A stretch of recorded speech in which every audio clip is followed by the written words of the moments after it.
and even now. By Sir Max Beerbohm. A relic 1918. Yesterday I found in a cupboard an old, small, battered portmanteau which, by the initials on it, I recognized as my own property. The lock appeared to have been forced. I dimly remembered having forced it myself, with a poker, in my hot youth, after some journey in which I had lost the key, and this act of violence was probably the reason why the trunk had so long ago ceased to travel. I unstrapped it, not without dust. It exhaled the faint scent of its long closure. It contained a tweed suit of late Victorian pattern, some bills, some letters, a collar stud, and something which, after I had wondered for a moment or two what on earth it was, caused me suddenly to murmur, down below. The sea rustled to and fro over the shingle. Strange that these words had, year after long year, been existing in some obscure cell at the back of my brain, forgotten but all the while existing, like the trunk in that cupboard. What released them, what threw open the cell door, was nothing but the fragment of a fan, just the butt end of an inexpensive fan. The sticks are of white bone, clipped together with a semicircular ring that is not silver. They are neatly oval at the base, but variously jagged at the other end. The longest of them measures perhaps 2 inches. Ring and all, they have no market value, for a farthing is the least coin in our currency. And yet, though I had so long forgotten them, for me they are not worthless. They touch a chord. Lest this confession raise false hopes in the reader, I add that I did not know their owner. I did once see her, and in Normandy, and by moonlight, and her name was Angelique. She was graceful, she was even beautiful. I was but 19 years old. Yet even so I cannot say that she impressed me favorably. I was seated at a table of a café on the terrace of a casino. I sat facing the sea, with my back to the casino. I sat listening to the quiet sea, which I had crossed that morning. The hour was late, there were few people about. I heard the swing door behind me flap open, and was aware of a sharp snapping and crackling sound as a lady in white passed quickly by me. I stared at her erect thin back and her agitated elbows. A short fat man passed in pursuit of her, an elderly man in a black alpaca jacket that billowed. I saw that she had left a trail of little white things on the asphalt. I watched the efforts of the agonized short fat man to overtake her, as she swept wraith-like away to the distant end of the terrace. What was the matter? What had made her so spectacularly angry with him? The 3 or 4 waiters of the café were exchanging cynical smiles and shrugs, as waiters will. I tried to feel cynical, but was thrilled with excitement, with wonder and curiosity. The woman out yonder had doubled on her tracks. She had not slackened her furious speed, but the man waddlingly contrived to keep pace with her now. With every moment they became more distinct, and the prospect that they would presently pass by me, back into the casino, gave me that physical tension which one feels on a wayside platform at the imminent passing of an express. In the rushingly enlarged vision I had of them, the wrath on the woman's face was even more saliently the main thing than I had supposed it would be. That very hard Parisian face must have been as white as the powder that coated it. "Coute, Angelique," gasped the perspiring bourgeois. "Ecoute, jet supply." The swing door received them and was left swinging to and fro. I wanted to follow, but had not paid for my bock. I beckoned my waiter. On his way to me he stooped down and picked up something which, with a smile and a shrug, he laid on my table. "Il semble que Mademoiselle Anise s'en servira plus." This is the thing I now write of, and at sight of it I understood why there had been that snapping and crackling, and what the white fragments on the ground were. I hurried through the rooms, hoping to see a continuation of that drama, a scene of appeasement, perhaps, or of fury still implacable. But the 2 oddly assorted players were not performing there. My waiter had told me he had not seen either of them before. I supposed they had arrived that day. But I was not destined to see either of them again. They went away, I suppose, next morning, jointly or singly, I imagine. They made, however, a prolonged stay in my young memory, and would have done so even had I not had that tangible memento of them. Who were they, those 2 of whom that one strange glimpse had befallen me? What, I wondered, was the previous history of each? What, in particular, had all that tragic pother been about? Angelique I guessed to be 30 years old, her friend perhaps 55. Each of their faces was as clear to me as in the moment of actual vision, the man's fat, shiny, bewildered face, the taut white face of the woman, the hard red line of her mouth, the eyes that were not flashing, but positively dull, with rage. I presumed that the fan had been a present from him, and a recent present, bought perhaps that very day, after their arrival in the town.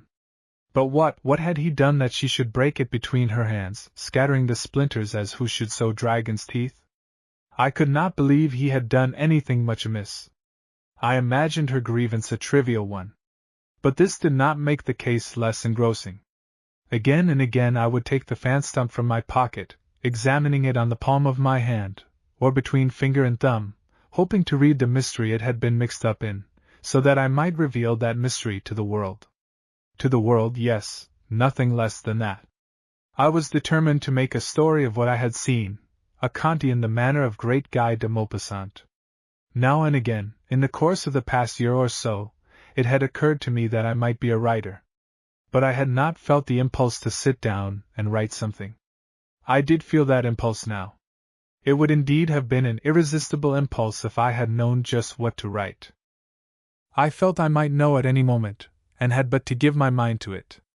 Maupassant was an impeccable artist, but I think the secret of the hold he had on the young men of my day was not so much that we discerned his cunning as that we delighted in the simplicity which his cunning achieved. I had read a great number of his short stories, but none that had made me feel as though I, if I were a writer, mightn't have written it myself. Maupassant had an European reputation. It was pleasing, it was soothing and gratifying, to feel that one could at any time win an equal fame if one chose to set pen to paper. And now, suddenly, the spring had been touched in me, the time was come. I was grateful for the fluke by which I had witnessed on the terrace that evocative scene. I looked forward to reading the MS. of the fan, tomorrow, at latest. I was not wildly ambitious. I was not inordinately vain. I knew I couldn't ever, with the best will in the world, write like Mr. George Meredith. Those wondrous works of his, seething with wit, with poetry and philosophy and what not, never had beguiled me with the sense that I might do something similar. I had full consciousness of not being a philosopher, of not being a poet, and of not being a wit. Well, Maupassant was none of these things. He was just an observer, like me.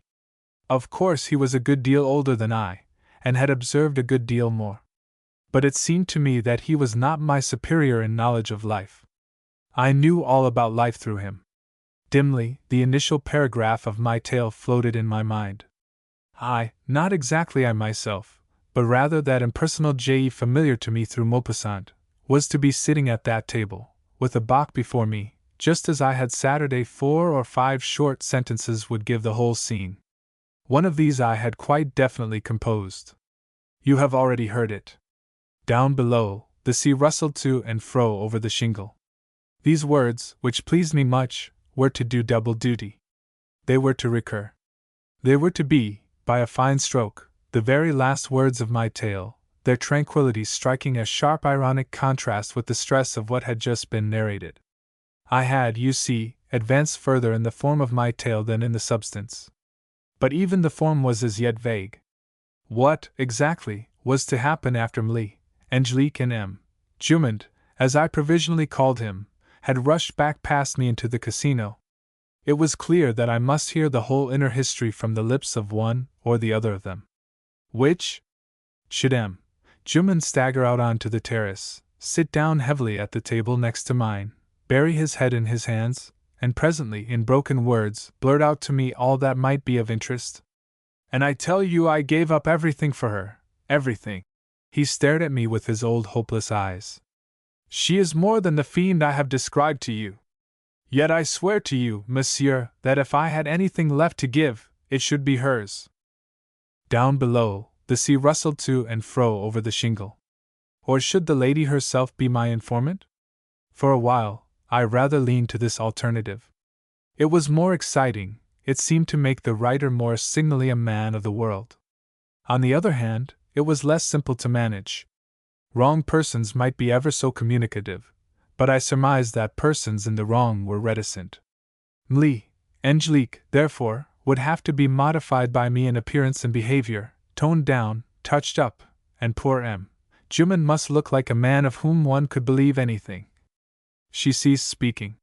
She gazed down at the fragments of her fan, and then, as though finding in them an image of her own life, whispered, "To think what I once was, monsieur, what, but for him, I might be, even now!" She buried her face in her hands, then stared out into the night. Suddenly she uttered a short, harsh laugh. Down below, the sea rustled to and fro over the shingle. I decided that I must choose the first of these two ways. It was the less chivalrous as well as the less lurid way, but clearly it was the more artistic as well as the easier. The chose view, the tranche de la vie, this was the thing to aim at. Honesty was the best policy. I must be nothing if not merciless. Maupassant was nothing if not merciless. He would not have spared me, Angelique. Besides, why should I libel M. Juman? Poor, no, not poor M. Juman. I warned myself against pitying him. One touch of sentimentality, and I should be lost. M. Juman was ridiculous. I must keep him so. But what was his position in life? Was he a lawyer, perhaps? Or the proprietor of a shop in the Rue de Rivoli? I toyed with the possibility that he kept a fan shop, that the business had once been a prosperous one, but had gone down, because of his infatuation for this woman to whom he was always giving fans, which she always smashed. Ah, monsieur, cruel and ungrateful to me though she is, I swear to you that if I had anything left to give, it should be hers, but— He stared at me with his old hopeless eyes. The fan she broke tonight was the last, monsieur, of my stock. Down below, but I pulled myself together, and asked pardon of my muse. It may be that I had offended her by my fooling. Or it may be that she had a sisterly desire to shield me, Angelique, from my mordant art. Or it may be that she was bent on saving M. de Maupassant from a dangerous rivalry. Anyway, she withheld from me the inspiration I had so confidently solicited. I could not think what had led up to that scene on the terrace. I tried hard and soberly. I turned the chose view over and over in my mind, day by day, and the fan stump over and over in my hand. But the chose a figurer, what, oh what was that? Nightly I revisited the cafe, and sat there with an open mind, a mind wide open to catch the idea that should drop into it like a ripe golden plum. The plum did not ripen. The mind remained wide open for a week or more, but nothing except that phrase about the sea rustled to and fro in it. A full quarter of a century has gone by. M. Juman's death, so far too fat was he all those years ago, may be presumed. A temper so violent as Angelique's must surely have brought its owner to the grave, long since. But here, all unchanged, the stump of her fan is, and once more I turn it over and over in my hand, not learning its secret, no, nor even trying to now. The chord this relic strikes in me is not one of curiosity as to that old quarrel, but, if you will forgive me, one of tenderness for my first effort to write, and for my first hopes of excellence. How shall I word it? 1910. It would seem that I am one of those travelers for whom the railway bookstall does not cater. Whenever I start on a journey, I find that my choice lies between well-printed books which I have no wish to read, and well-written books which I could not read without permanent injury to my eyesight. The keeper of the bookstall, seeing me gaze vaguely along his shelves, suggests that I should take from Country Fanny or else The Track of Blood and have done with it. Not wishing to hurt his feelings, I refuse these works on the plea that I have read them. Whereon he, divining despite me that I am a superior person, says here is a nice little handy edition of More's Utopia, or Carlyle's French Revolution, and again I make some excuse. What pleasure could I get from trying to cope with a masterpiece printed in diminutive grayish type on a semi-transparent little grayish page? I relieve the bookstall of nothing but a newspaper or two. The other day, however, my eye and fancy were caught by a book entitled How Shall I Word It, and subentitled A Complete Letter Writer for Men and Women. I had never read one of these manuals, but had often heard that there was a great and constant demand for them. So I demanded this one. It is no great fun in itself. The writer is no fool. He has evidently a natural talent for writing letters. His style is, for the most part, discreet and easy. If you were a young man writing to father of girl he wishes to marry, or thanking fiancée for present, or reproaching fiancée for being a flirt, or if you were a mother asking governess her qualifications or replying to undesirable invitation for her child, or indeed if you were in any other one of the crises which this book is designed to alleviate, you might copy out and post the specially provided letter without making yourself ridiculous in the eyes of its receiver, unless, of course, he or she also possessed a copy of the book. But well, can you conceive any one copying out and posting one of these letters, or even taking it as the basis for composition? You cannot. That shows how little you know of your fellow creatures. Not you nor I can plumb the abyss at the bottom of which such humility is possible.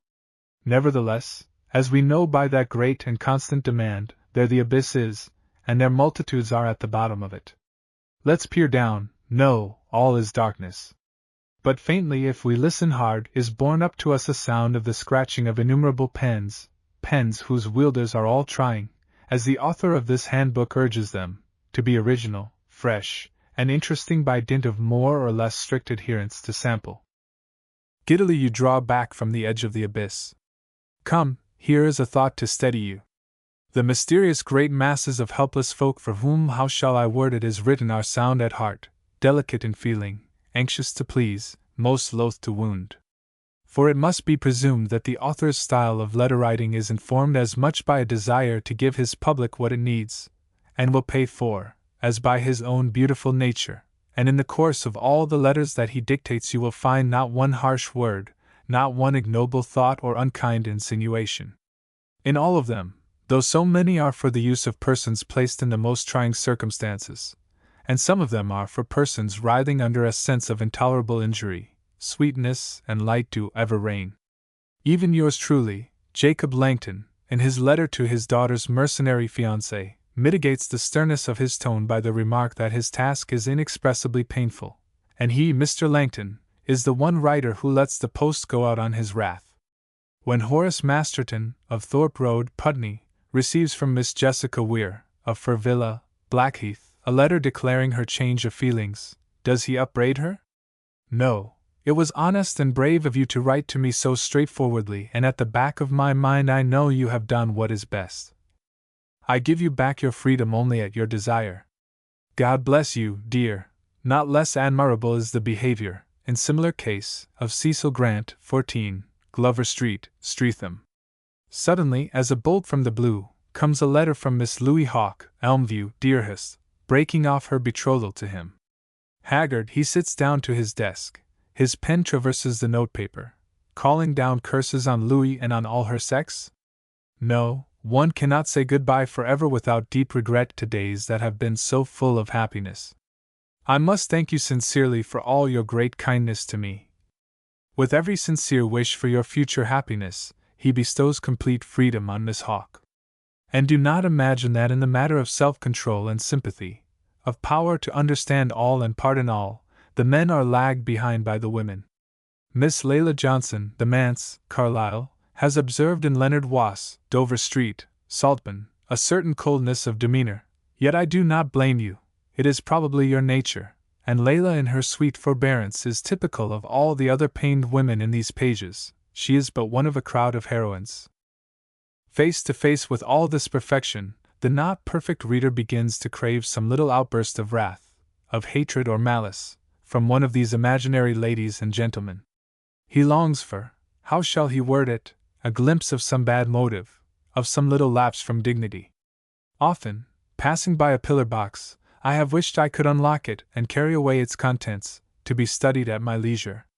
I have always thought such a hall would abound in things fascinating to a student of human nature. One night, not long ago, I took a waxen impression of the lock of the pillar box nearest to my house, and had a key made. This implement I have as yet lacked either the courage or the opportunity to use. And now I think I shall throw it away. No, I shan't. I refuse, after all, to draw my inference that the bulk of the British public writes always in the manner of this handbook. Even if they all have beautiful natures, they must sometimes be sent slightly astray by inferior impulses, just as are you and I. And if e'er they must, surely it were well they should know how to do it correctly and forcibly. I suggest to our author that he should sprinkle his next edition with a few less righteous examples, thereby both purging his book of its monotony and somewhat justifying its subtitle.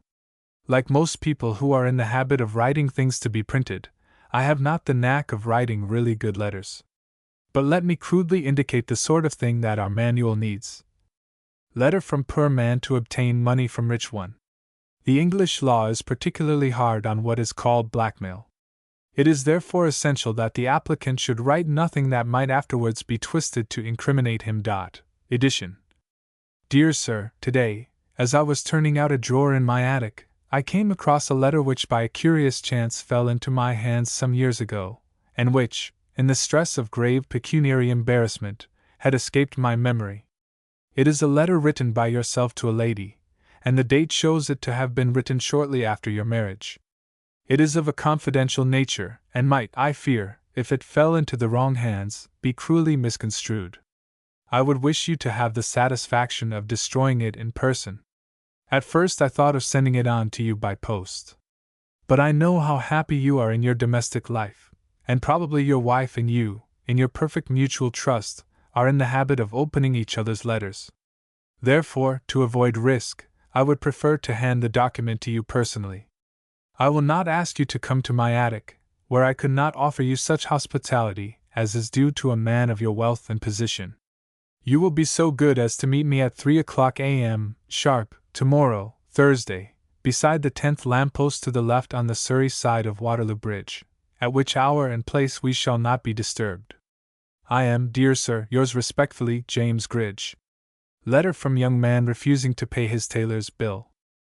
Mr. Eustace Davenant has received the half-servile, half-insolent screed which Mr. Yardley has addressed to him. Let Mr. Yardley cease from crawling on his knees and shaking his fist.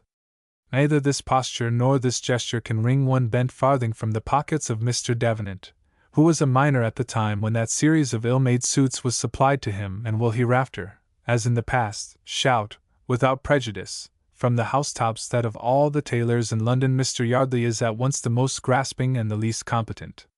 Letter to thank author for inscribed copy of book. Dear Mr. Emmanuel Flower, it was kind of you to think of sending me a copy of your new book. It would have been kinder still to think again and abandon that project. I am a man of gentle instincts, and do not like to tell you that a flight into Arcady, of which I have skimmed a few pages, thus wasting 2 or 3 minutes of my not altogether worthless time, is trash. On the other hand, I am determined that you shall not be able to go around boasting to your friends, if you have any, that this work was not condemned, derided, and dismissed by your sincere well-wisher, Rexford Cripps. Letter to Member of Parliament unseated at General Election. Dear Mr. Pobsby Burford, though I am myself an ardent Tory, I cannot but rejoice in the crushing defeat you have just suffered in West Odgetown. There are moments when political conviction is overborne by personal sentiment, and this is one of them. Your loss of the seat that you held is the more striking by reason of the splendid manner in which the northern and eastern divisions of Odgetown have been wrested from the Liberal party. The great bulk of the newspaper-reading public will be puzzled by your extinction in the midst of our party's triumph. But then, the great mass of the newspaper-reading public has not met you. I have. You will probably not remember me. You are the sort of man who would not remember anybody who might not be of some definite use to him. Such, at least, was one of the impressions you made on me when I met you last summer at a dinner given by our friends the Pelhams. Among the other things in you that struck me were the blatant pomposity of your manner, your appalling flow of cheap platitudes, and your hoggish lack of ideas.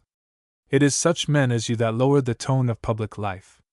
And I am sure that in writing to you thus I am but expressing what is felt, without distinction of party, by all who sat with you in the late Parliament.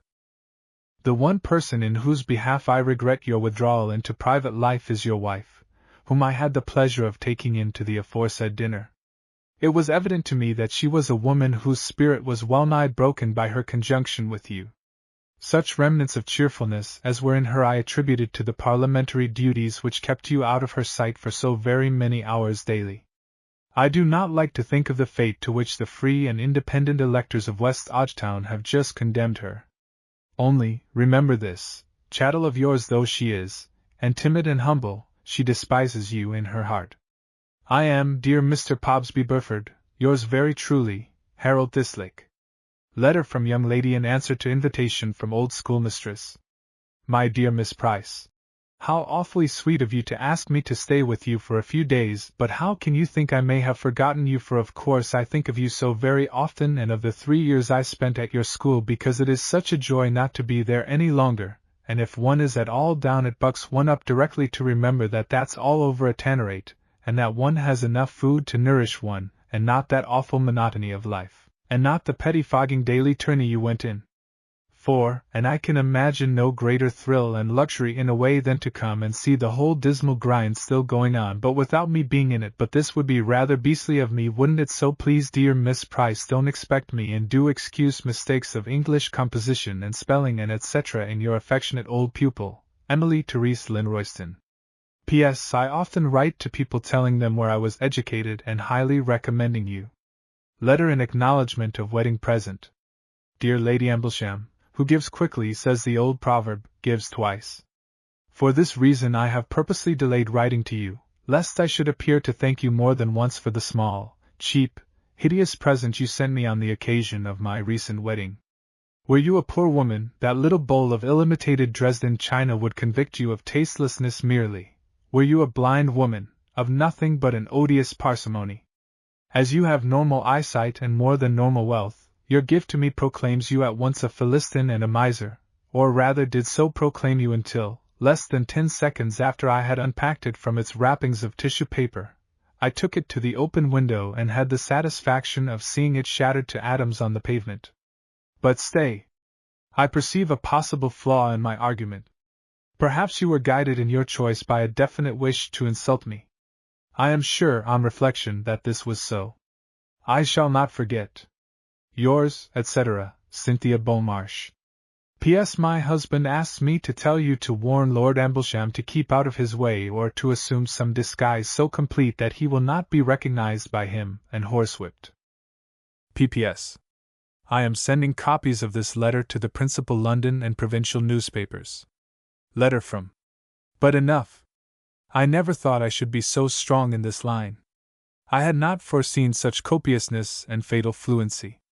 Never again will I tap these deep dark reservoirs in a character that had always seemed to me, on the whole, so amiable. Mobled King 1911. Just as a memorial, just to perpetuate in one's mind the dead man in whose image and honor it has been erected, this statue is better than any that I have seen. No, pedantic reader, I ought not to have said than any other that I have seen except in shrouded and distorted outline. I have not seen this statue. Not as an image, then, can it be extolled by me. And I am bound to say that even as an honor it seems to me more than dubious. Commissioned and designed and chiseled and set up in all reverence, it yet serves very well the purpose of a guy. This does not surprise you. You are familiar with a host of statues that are open to precisely that objection. Westminster Abbey abounds in them. They confront you throughout London and the provinces. They stud the continent. Rare indeed is the statue that can please the well-wishers of the person portrayed. Nor in every case is the sculptor to blame. There is in the art of sculpture itself a quality intractable to the aims of personal portraiture. Sculpture, just as it cannot fitly record the gesture of a moment, is discommoded by personal idiosyncrasies. The details that go to compose this or that gentleman's appearance, such as the little wrinkles around his eyes, and the way his hair grows, and the special convolutions of his ears, all these, presentable on canvas, or evocable by words, are not right matter for the chisel or for the mold and furnace. Translated into terms of bronze or marble, howsoever cunningly, these slight and trivial things cease to be trivial and slight. They assume a ludicrous importance. No man is worthy to be reproduced as bust or statue. And if sculpture is too august to deal with what a man has received from his maker, how much less ought it to be bothered about what he has received from his hosier and tailor. Sculpture's province is the soul. The most concrete, it is also the most spiritual of the arts. The very heaviness and stubbornness of its material, precluding it from happy dalliance with us fleeting individual creatures, fitted to cope with that which in mankind is permanent and universal. It can through the symbol give us incomparably the type. Wise is that sculptor who, when portray an individual he must, treats arbitrarily the mere actual husk, and strives but to show the soul. Of course, he must first catch that soul. What M. Rodin knew about the character and career of Mr. George Wyndham, or about the character and career of Mr. Bernard Shaw, was not, I hazard, worth knowing, and Mr. Shaw is handed down by him to posterity as a sort of bearded lady, and Mr. Wyndham as a sort of beardless one. But about Honoré de Balzac he knew much. Balzac he understood. Balzac's work, Balzac's soul, and that great rugged figure aspiring and indeflexible, he gave us with a finality that could have been achieved through no other art than sculpture. There is a close kinship between that statue of Balzac and this statue of which I am to tell you. Both induce, above all, a profound sense of unrest, of heroic will to overcome all obstacles. The will to compass self-expression, the will to emerge from darkness to light, from formlessness to form, from nothing to everything, this it is that I find in either statue, and this it is in virtue of which the Balzac has unbeknown a brother on the Italian seaboard. Here stands, or rather struggles, on his pedestal this younger brother, in strange contrast with the scenery about him. Mildly, behind his back, the sea laps the shingle. Mildly, in front of him, on the other side of the road, rise some of those mountains whereby the earth, before she settled down to cool, compassed, she, too, some sort of self-expression. Mildly around his pedestal, among rusty anchors strewn there on the grass between road and beach, sit the fishermen, mending their nets or their sails, or whittling bits of wood. What will you say of these fishermen when? But I outstrip my narrative. I had no inkling of tragedy when first I came to the statue. I did not even know it was a statue. I had made by night the short journey from Genoa to this place beside the sea, and driving along the coast road to the hotel that had been recommended, I passed what in the starlight looked like nothing but an elderly woman mounted on a square pedestal and gazing out seaward, a stout, elderly, lonely woman in a poke bonnet, indescribable except by that old Victorian term a party. And as unlike Balzac's younger brother, as only Sarah Gamp's elder sister could be. How, I wondered in my hotel, came the elder sister of Sarah Gamp to be here in Liguria and in the 20th century? How clomb she, puffing and panting, onto that pedestal? For what argosy of gin was she straining her old eyes seaward? I knew there would be no sleep for me until I had solved these problems, and I went forth afoot along the way I had come. The moon had risen, and presently I saw in the starlight the party who so intrigued me. Eminent, amorphous, mysterious, there she stood, immobile, voluminous, ghastly beneath the moon. By a slight shoreward lift of crinoline, as against the seaward protrusion of poke bonnet, a grotesque balance was given to the unshapely shape of her. For all her uncanniness, I thought I had never seen anyone, male or female, old or young, look so hopelessly common. I felt that by daylight a noble vulgarity might be hers. In the watches of the night she was transcendently common. Little by little, as I came nearer, she ceased to elude me, and I began to think of her as it. What it was, however, I knew not until I was at quite close quarters to the pedestal it rose from. There, on the polished granite, was carved this legend: A Umberto Io. And instinctively, as my eye traveled up, my hand leapt to the salute, for I stood before the veiled image of a dead king, and had been guilty of a misconception that dishonored him. Standing respectfully at one angle and another, I was able to form, by the outlines of the grey sheeting that enveloped him, some rough notion of his posture and his costume. Round what was evidently his neck the sheeting was constricted by ropes, and the height and girth of the bundle above, to half-closed eyes, even now, an averted poke bonnet, gave token of a tall helmet with a luxuriant shock of plumes waving out behind. Immediately beneath the ropes, the breadth and sharpness of the bundle hinted at epaulets. And the protrusion that had seemed to be that of a wind-blown crinoline was caused, I thought, by the king having his left hand thrust well out to grasp the hilt of his inclined sword. Altogether, I had soon builded a clear enough idea of his aspect, and I promised myself a curious gratification in comparing anon this idea with his aspect as it really was. Yes, I took it for granted that the expectant statue was to be unveiled within the next few days. I was glad to be in time, not knowing in how terribly good time I was for the ceremony. Not since my early childhood had I seen the unveiling of a statue, and on that occasion I had struck a discordant note by weeping bitterly. I dare say you know that statue of William Harvey which stands on the Leas at Folkestone. You say you were present at the unveiling? Well, I was the child who cried.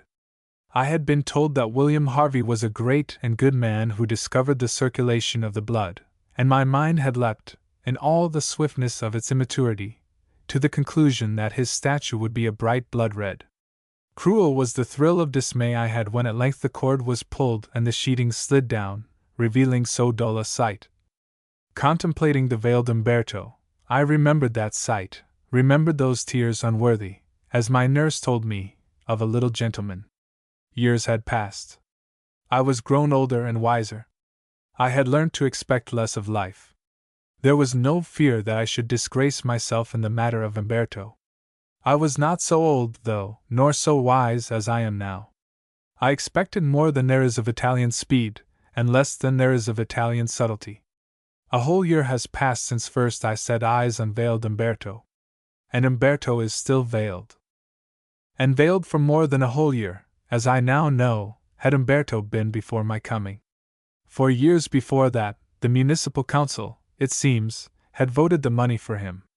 His father, of sensational memory, was here already, in the middle of the main piazza, of course. And Garibaldi was hard by, so was Mazzini, so was Cavour. Umberto was still implicit in a block of marble, high upon one of the mountains of Carrara. The task of educing him was given to a promising young sculptor who lived here. Down came the block of marble, and was transported to the studio of the promising young sculptor, and out, briskly enough, mustachios and all, came Umberto. He looked very regal, I am sure, as he stood glaring around with his prominent marble eyeballs, and snuffing the good fresh air of the world as far as might be into shallow marble nostrils. He looked very authoritative and fierce and solemn, I am sure. He made, anyhow, a deep impression on the mayor and councillors, and the only question was as to just where he should be erected. The granite pedestal had already been hewn and graven, but a worthy site was to seek. Outside the railway station? He would obstruct the cabs. In the Giardino Pubblico? He would clash with Garibaldi. Every councillor had a pet site, and every other one a pet objection to it. That strip of waste ground where the fishermen sat pottering? It was too humble, too far from the center of things. Meanwhile, Umberto stayed in the studio. Dust settled on his epaulets. A year went by. Spiders ventured to spin their webs from his plumes to his mustachios. Another year went by. Whenever the councillors had nothing else to talk about, they talked about the site for Umberto. Presently they became aware that among the poorer classes of the town had arisen a certain hostility to the statue. The councillors suspected that the priesthood had been at work. The forces of reaction against the forces of progress. Very well. The councillors hurriedly decided that the best available site, on the whole, was that strip of waste ground where the fishermen sat pottering. The pedestal was promptly planted. Umberto was promptly wrapped up, put on a lorry, wheeled to the place, and hoisted into position. The date of the unveiling was fixed. The mayor, I am told, had already composed his speech, and was getting it by heart. Around the pedestal the fishermen sat pottering. It was not observed that they received any visits from the priests. But priests are subtle, and it is a fact that 3 days before the date of the unveiling the fishermen went, all in their black Sunday clothes, and claimed audience of the mayor. He laid aside the MS. of his speech, and received them affably. Old Agostino, their spokesman, he whose face is so marvelously wrinkled, lifted his quavering voice. He told the mayor, with great respect, that the rights of the fishermen had been violated. That piece of ground had for hundreds of years belonged to them. They had not been consulted about that statue. They did not want it there. It was in the way, and must, said Agostino, be removed. At first the mayor was inclined to treat the deputation with a light good humor, and to resume the study of his MS. But Agostino had a MS. of his own. This was a copy of a charter whereby, before mayors and councillors were, the right to that piece of land had been granted in perpetuity to the fisherfolk of the district. The mayor, not committing himself to any opinion of the validity of the document, said that but there, it is tedious to report the speeches of mayors. Agostino told his mayor that a certain great lawyer would be arriving from Genoa tomorrow. It were tedious to report what passed between that great lawyer and the mayor and councillors assembled. Suffice it that the councillors were frightened, the date of the unveiling was postponed, and the whole matter, referred to high authorities in Rome, went darkly drifting into some form of litigation, and there abides. Technically, then, neither side may claim that it has won. The statue has not been unveiled. But the statue has not been displaced. Practically, though, and morally, the palm is, so far, to the fishermen. The pedestal does not really irk them at all. On the contrary, it and the sheeting do cast for them in the heat a pleasant shadow, of which, the influence of Fleet Street, once felt, never shaken off, forces me to say, they are not slow to avail themselves. And the cost of the litigation comes not, you may be sure, out of their light old pockets, but out of the coffers of some pious rich folk hereabouts. The Pope remains a prisoner in the Vatican? Well, here is Umberto, a kind of hostage. Yet with what a difference! Here is no spiritual king stripped of earthly kingship. Here is an earthly king kept swaddled up day after day, to be publicly ridiculous. The fishermen, as I have said, pay him no heed. The mayor, passing along the road, looks straight in front of him, with an elaborate assumption of unconcern. So do the councillors. But there are others who look maliciously up at the hapless figure. Now and again there comes a monk from the monastery on that hill yonder. He laughs into his beard as he goes by. 2 by 2, in their grey cloaks and their blue mantillas, the little orphan girls are sometimes marched past. There they go, as I write. Not malice, but a vague horror, is in the eyes they turn. Umberto, belike, is used as a means to frighten them when, or lest, they offend. The nun in whose charge they are crosses herself. Yet it is recorded of Umberto that he was kind to little children. This, indeed, is one of the few things recorded of him. Fierce though he looked, he was, for the most part, it must be confessed, null. He seldom asserted himself. There was so little of that for him to assert. He had, therefore, no personal enemies. In a negative way, he was popular, and was positively popular, for a while, after his assassination. And this it is that makes him now the less able, poor fellow, to understand and endure the shame he is put to. Stat rex indignatus.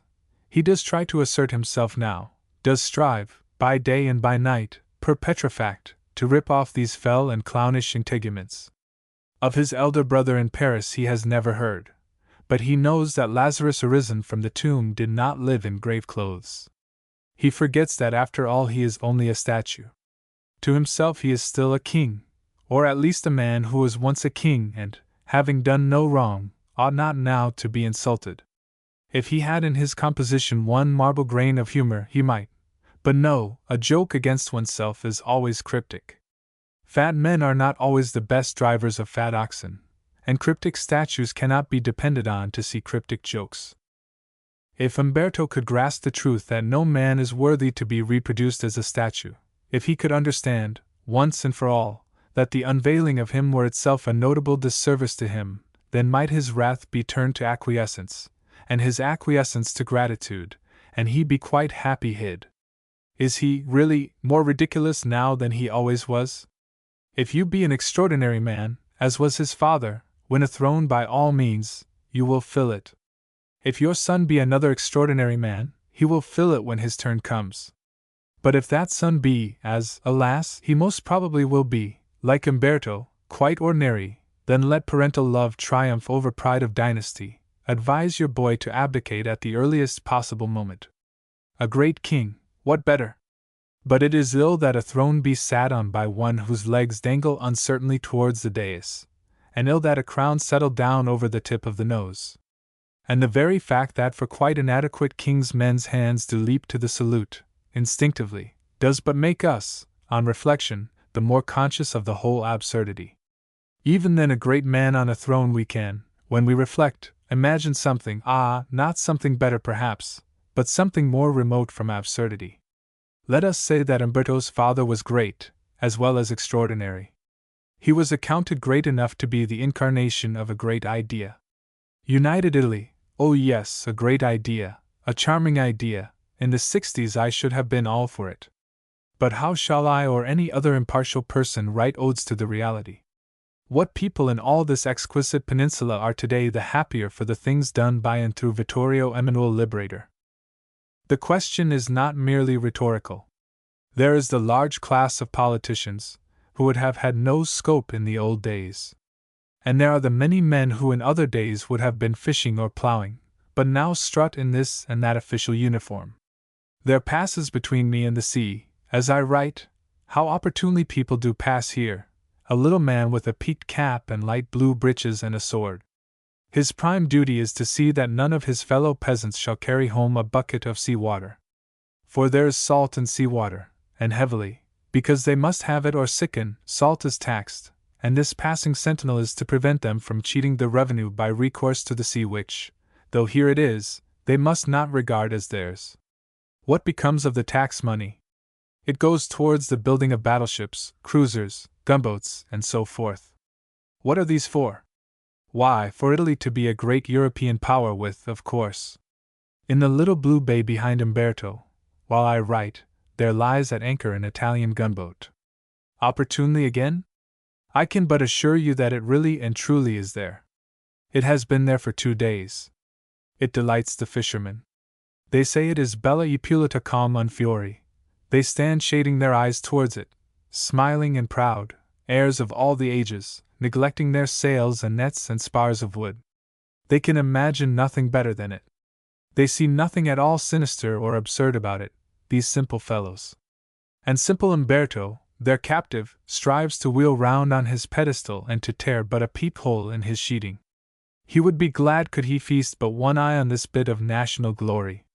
But he remains helpless, helpless as a sultana made ready for the Bosphorus, helpless as a pig is in a poke. It enrages him that he who was so eminently respectable in life should be made so ludicrous on his eminence after death. He is bitter at the inertia of the men who set him up. Were he an ornament of the church, not of the state that he served so conscientiously, how very different would be the treatment of his plight. If he were a saint, occluded thus by the municipality, how many the prayers that would be muttered, the candles promised, for his release. There would be processions too, and who knows but that there might even be a miracle vouchsafed, a rending of the veil. The only procession that passes him is that of the intimidated orphans. No heavenly power intervenes for him, perhaps, he bitterly conjectures, for fear of offending the Vatican. Sirocco, now and again, blows furiously at his back, but never splits the sheeting. Rain often soaks it, never rots it. There is no help for him. He stands a mock to the pious, a shame and incubus to the emancipated, received yet hushed up, exalted yet made a fool of, taken and left, a monument to fate's malice. From under the hem of his weather-beaten domino, always, he just displays, with a sort of tragic coquetry, the toe of a stout and serviceable marble boot. And this, I have begun to believe, is all that I shall ever see of him. Else might I not be writing about him, for else had he not so haunted me. If I knew myself destined to see him steadily and see him whole, no matter how many years hence, I could forthwith think about other things. I had hoped that by this essay I might rid my mind of him. He is inexcutible, confound him. His pedestal draws me to itself with some such fascination as had the altar of the unknown God for the wondering Greek. I try to distract myself by thinking of other images that I have seen. I think of Bartolomeo Colleoni riding greatly forth under the shadow of the Church of St. John and St. Paul. Of Mr. Peabody I think, cozy in his armchair behind the Royal Exchange, of Nelson above the sparrows, and of Perseus among the pigeons, of Golden Albert, and of Harvey the not read. Up looms Umberto, uncouthly casting them one and all into the shade. I think of other statues that I have not seen, statues suspected of holding something back from even the clearest-eyed men who have stood beholding and soliciting them. But how obvious, beside Umberto, the Sphinx would be! And Memnon, how tamely he sits waiting for the dawn. Matchless as a memorial, then, I say again, this statue is. And as a work of art it has at least the advantage of being beyond criticism. In my young days I wrote a plea that all the statues in the streets and squares of London should be extirpated and, according to their materials, smashed or melted. From an aesthetic standpoint, I went a trifle too far. London has a few good statues. From an humane standpoint, my plea was all wrong. Let no violence be done to the effigies of the dead. There is disrespect in setting up a dead man's effigy, and then not unveiling it. But there would be no disrespect, and there would be no violence, if the bad statues familiar to London were ceremoniously veiled, and their inscribed pedestals left just as they are. That is a scheme which occurred to me soon after I saw the veiled Umberto. Mr. Birrell has now stepped in and forestalled my advocacy. Parentka. But no, who could wish that charming man to perish? The realization of that scheme is what matters. Let an inventory be taken of those statues. Let it be submitted to Lord Rosebery, and he be asked to tick off all those statesmen, poets, philosophers, and other personages about whom he would wish to orate. Then let the list be passed on to other orators, until every statue on it shall have its particular spokesman. Then let the dates for the various veilings be appointed. If there be 4 or 5 veilings every week, I conceive that the whole list will be exhausted in 2 years or so. And my enjoyment of the reported speeches will not be the less keen because I can so well imagine them. In conclusion, Lord Rosebery said that the keynote to the character of the man in whose honor they were gathered together today was, first and last, integrity. Applause. He did not say of him that he had been infallible. Which of us was infallible? Laughter. But this he would say, that the great man whose statue they were looking on for the last time had been actuated throughout his career by no motive but the desire to do that, and that only, which would conduce to the honor and to the stability of the country that gave him birth. Of him it might truly be said, as had been said of another, that which he had to give, he gave. Loud and prolonged applause. His lordship then pulled the cord, and the sheeting rolled up into position. Not, however, because those speeches will so edify and soothe me, nor merely because those veiled statues will make less uncouth the city I was born in, do I feverishly thrust on you my proposition. The wish in me is that posterity shall be haunted by our dead heroes even as I am by Umberto. Rather hard on posterity? Well, the provision of its plight would cheer me and mine immensely. Kolniach 1913. None of us who keep an eye on the heavens of European literature can forget the emotion that we felt when, but a few years since, the red star of Kolniach swam into our ken. As nobody can prove that I wasn't, I claim now that I was the first to gauge the magnitude of this star and to predict the ascendant course which it has in fact triumphantly taken. That was in the days when Kolniach was still alive. His recent death gives the cue for the boom.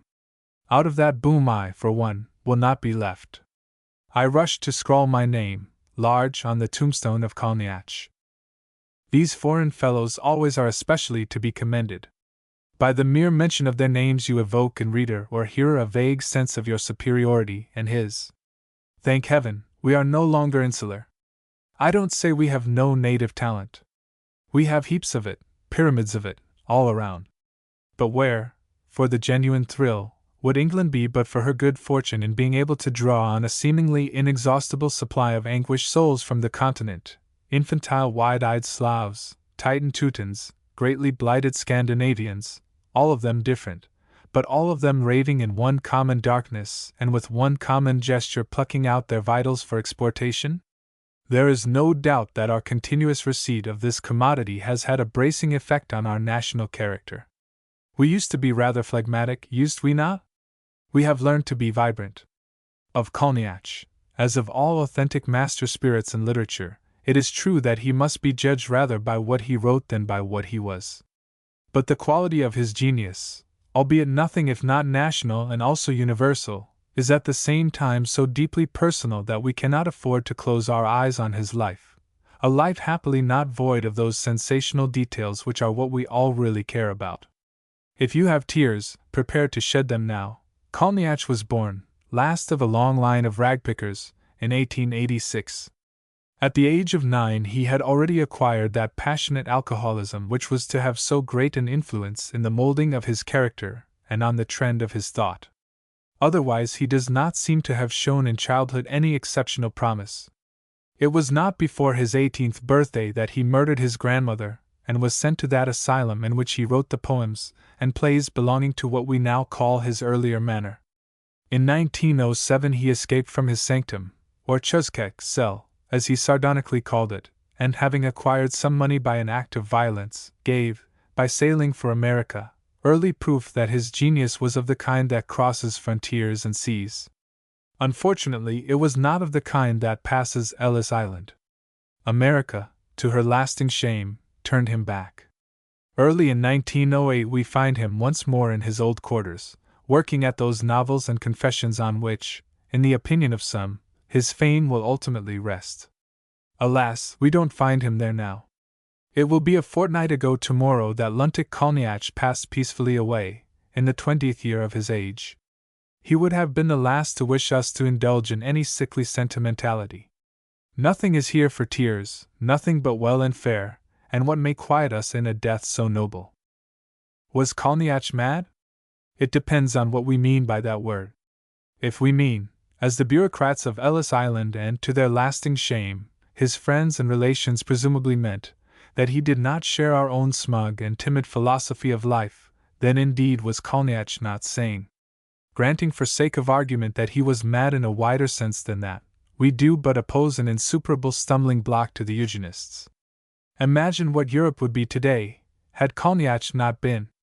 As one of the critics avers, it is hardly too much to say that a time may be not far distant, and may indeed be nearer than many of us suppose, when Luntic Kolniach will, rightly or wrongly, be reckoned by some of us as not the least of those writers who are especially symptomatic of the early 20th century and are possibly, for all time, or for a more or less certainly not inconsiderable period of time, that is finely said. But I myself go somewhat further. I say that Kolniach's message has drowned all previous messages and will drown any that may be uttered in the remotest future. You asked me what, precisely, that message was? Well, it is too elemental, too near to the very heart of naked nature, for exact definition. Can you describe the message of an angry python more satisfactorily than as SSSS? Or that of an infuriated bull better than as moo?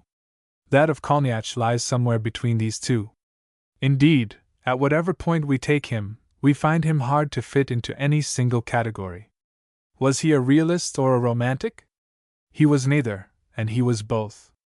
By more than one critic he has been called a pessimist, and it is true that a part of his achievement may be gauged by the lengths to which he carried pessimism, railing and raging, not, in the manner of his tame forerunners, merely at things in general, or at women, or at himself, but lavishing an equally fierce scorn and hatred on children, on trees and flowers and the moon, and indeed on everything that the sentimentalists have endeavored to force into favor. On the other hand, his burning faith in a personal devil, his frank delight in earthquakes and pestilences, and his belief that every one but himself will be brought back to life in time to be frozen to death in the next glacial epoch, seem rather to stamp him as an optimist. By birth and training a man of the people, he was yet an aristocrat to the fingertips, and Byron would have called him brother, though one trembles to think what he would have called Byron. First and last, he was an artist, and it is by reason of his technical mastery that he most of all outstands. Whether in prose or in verse, he compasses a broken rhythm that is as the very rhythm of life itself, and a cadence that catches you by the throat, as a terrier catches a rat, and wrings from you the last drop of pity and awe. His skill in avoiding the inevitable word is simply miraculous. He is the despair of the translator. Far be it from me to belittle the devoted labors of Mr. and Mrs. Pegaway, whose monumental translation of the master's complete works is now drawing to its splendid close. Their promised biography of the murdered grandmother is awaited eagerly by all who take, and which of us does not take, a breathless interest in Kolniach's. But Mr. and Mrs. Pegaway would be the first to admit that their renderings of the prose and verse they love so well are a wretched substitute for the real thing. I wanted to get the job myself, but they nipped in and got it before me. Thank heaven, they cannot deprive me of the power to read Kolniach in the original gibberish and to crow over you who can't. Of the man himself, for on several occasions I had the privilege and the permit to visit him, I have the pleasantest, most sacred memories. His was a wonderfully vivid and intense personality. The head was beautiful, perfectly conic in form. The eyes were like two revolving lamps, set very close together. The smile was haunting. There was a touch of old-world courtesy in the repression of the evident impulse to spring at one's throat. The voice had notes that recalled them. Munette Sully's in the later and more important passages of Edith Roy. I remember that he always spoke with the greatest contempt of Mr. and Mrs. Pegaway's translations. He likened them to, but enough. His boom is not yet at the full. A few weeks hence I shall be able to command an even higher price than I could now for my talks with Kolniach. Number 2. The Pines, 1914. Early in the year 1914 Mr. Edmund Gosse told me he was asking certain of his friends to write for him a few words apiece in description of Swinburne as they had known or seen him at one time or another, and he was so good as to wish to include in this gathering a few words by myself. I found it hard to be brief without seeming irreverent. I failed in the attempt to make of my subject a snapshot that was not a grotesque. So I took refuge in an ampler scope. I wrote a reminiscential essay. From that essay I made an extract, which I gave to Mr. Gosse. From that extract he made a quotation in his enchanting biography. The words quoted by him reappear here in the midst of the whole essay as I wrote it. I dare not hope they are unashamed of their humble surroundings. M.B. In my youth the suburbs were rather looked down on, I never quite knew why. It was held anomalous, and a matter for merriment, that Swinburne lived in one of them. For my part, had I known as a fact that Catullus was still alive, I should have been as ready to imagine him living in Putney as elsewhere. The marvel would have been merely that he lived. And Swinburne's survival struck as surely as could his have struck in me the chord of wonder. Not, of course, that he had achieved a feat of longevity. He was far from the psalmist's limit. Nor was he one of those men whom one associates with the era in which they happen to be young. Indeed, if there was one man belonging less than any other to mid-Victorian days, Swinburne was that man. But by the calendar it was in those days that he had blazed forth with so unexampled a suddenness of splendor, and in the light of that conflagration all that he had since done, much and magnificent though this was, paled. The essential Swinburne was still the earliest. He was and would always be the flammiferous boy of the dim past, a legendary creature, soul kin to the phoenix.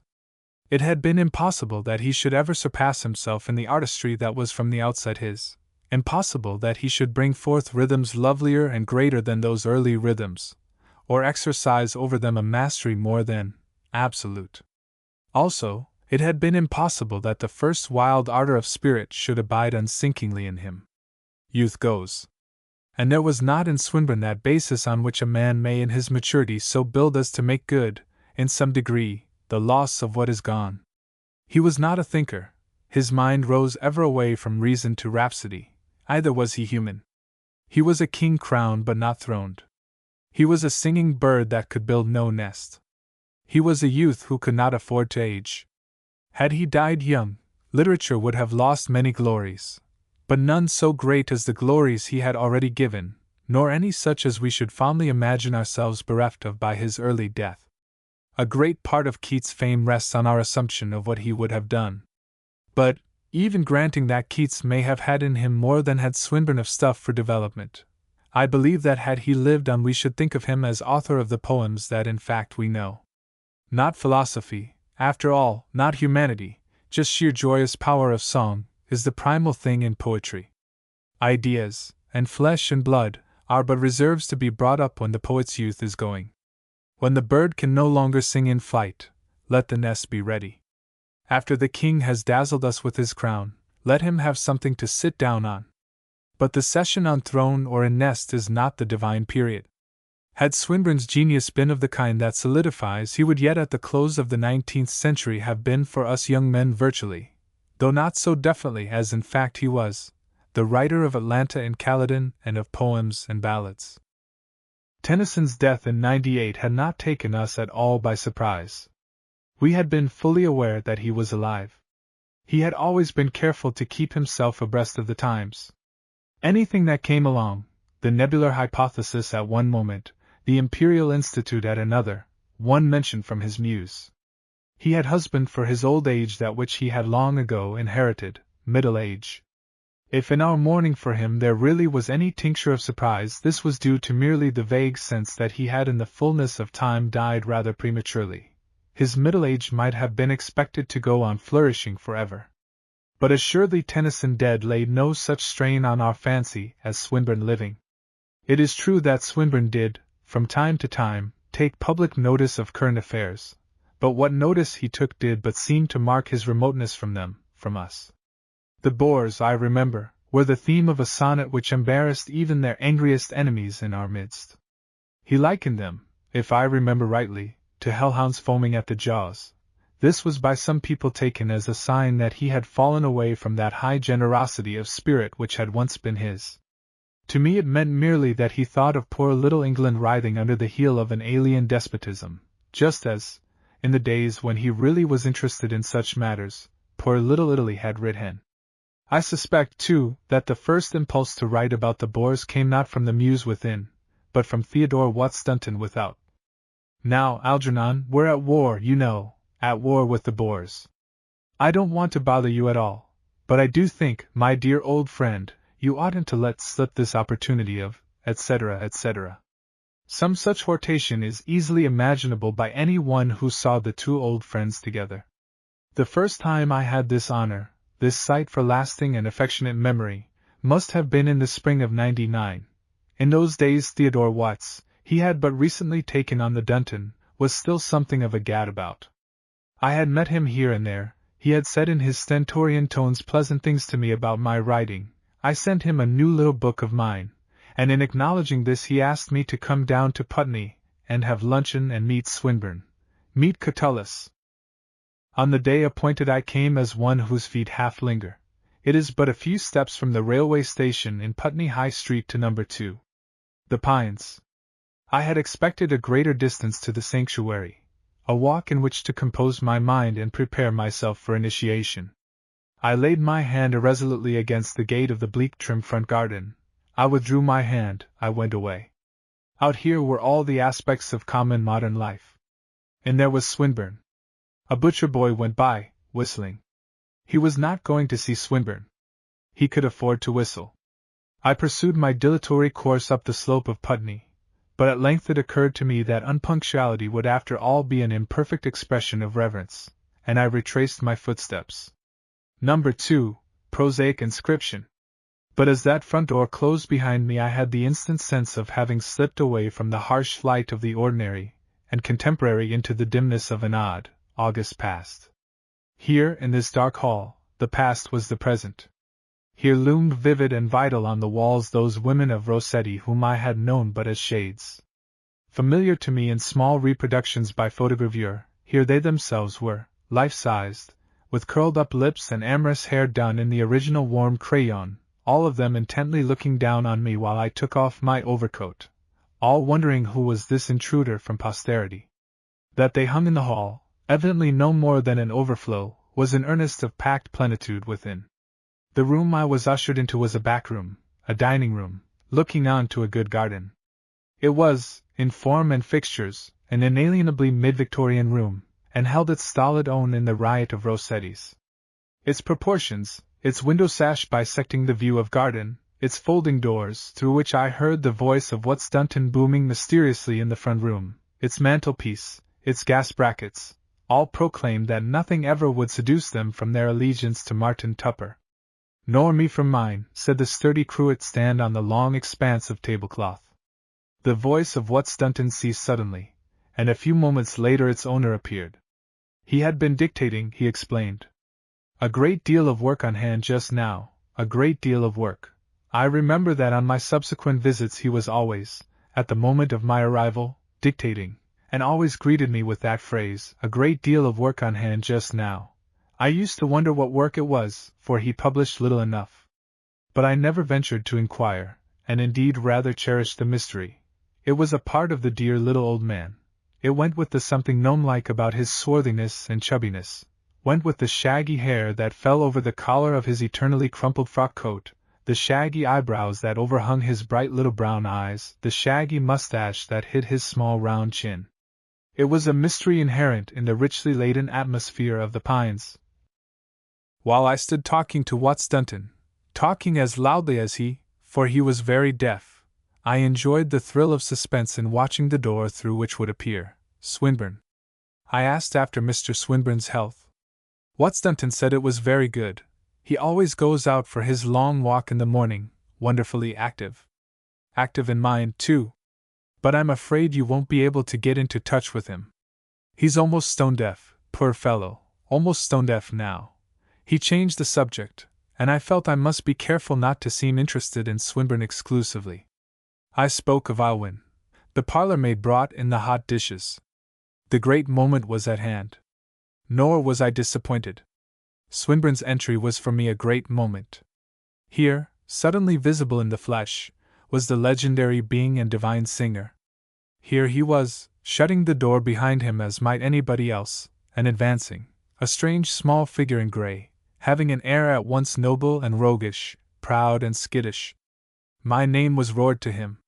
In shaking his hand I bowed low, of course, a bow de coeur, and he, in the old aristocratic manner, bowed equally low, but with such swiftness that we narrowly escaped concussion. You do not usually associate a man of genius, when you see one, with any social class, and Swinburne being of an aspect so unrelated as it was to any species of humankind, I wondered the more that almost the first impression he made on me, or would make on anyone, was that of a very great gentleman indeed. Not of an old gentleman either. Sparse and straggling though the grey hair was that fringed the immense pale dome of his head, and venerably haloed though he was for me by his greatness, there was yet about him something boyish, girlish, childish, rather, something of a beautifully well-bred child. But he had the eyes of a god, and the smile of an elf. In figure, at first glance, he seemed almost fat, but this was merely because of the way he carried himself, with his long neck strained so tightly back that he all receded from the waist upwards. I noticed afterwards that this deportment made the back of his jacket hang quite far away from his legs, and so small and sloping were his shoulders that the jacket seemed ever so likely to slip right off. I became aware, too, that when he bowed he did not unbend his back, but only his neck, the length of the neck accounting for the depth of the bow. His hands were tiny, even for his size, and they fluttered helplessly, touchingly, unceasingly. Directly after my introduction, we sat down to the meal. Of course, I had never hoped to get into touch with him reciprocally. Quite apart from his deafness, I was too modest to suppose he could be interested in anything I might say. But for I knew he had once been as high and copious a singer in talk as in verse, I had hoped to hear utterances from him. And it did not seem that my hope was to be fulfilled. Watts Dunton sat at the head of the table, with a huge and very tupperesque joint of roast mutton in front of him, Swinburne and myself close up to him on either side. He talked only to me. This was the more tantalizing because Swinburne seemed as though he were bubbling over with all sorts of notions. Not that he looked at either of us. He smiled only to himself, and to his plateful of meat, and to the small bottle of Bass's pale ale that stood before him, ultimate allowance of one who had erst clashed cymbals in Naxos. This small bottle he eyed often and with enthusiasm, seeming to waver between the rapture of broaching it now and the grandeur of having it to look forward to. It made me unhappy to see what trouble he had in managing his knife and fork. Watts Dunton told me on another occasion that this infirmity of the hands had been lifelong, had begun before 18 days. The Swinburne family had been alarmed by it, and had consulted a specialist, who said that it resulted from an excess of electric vitality, and that any attempt to stop it would be harmful. So they had let it be.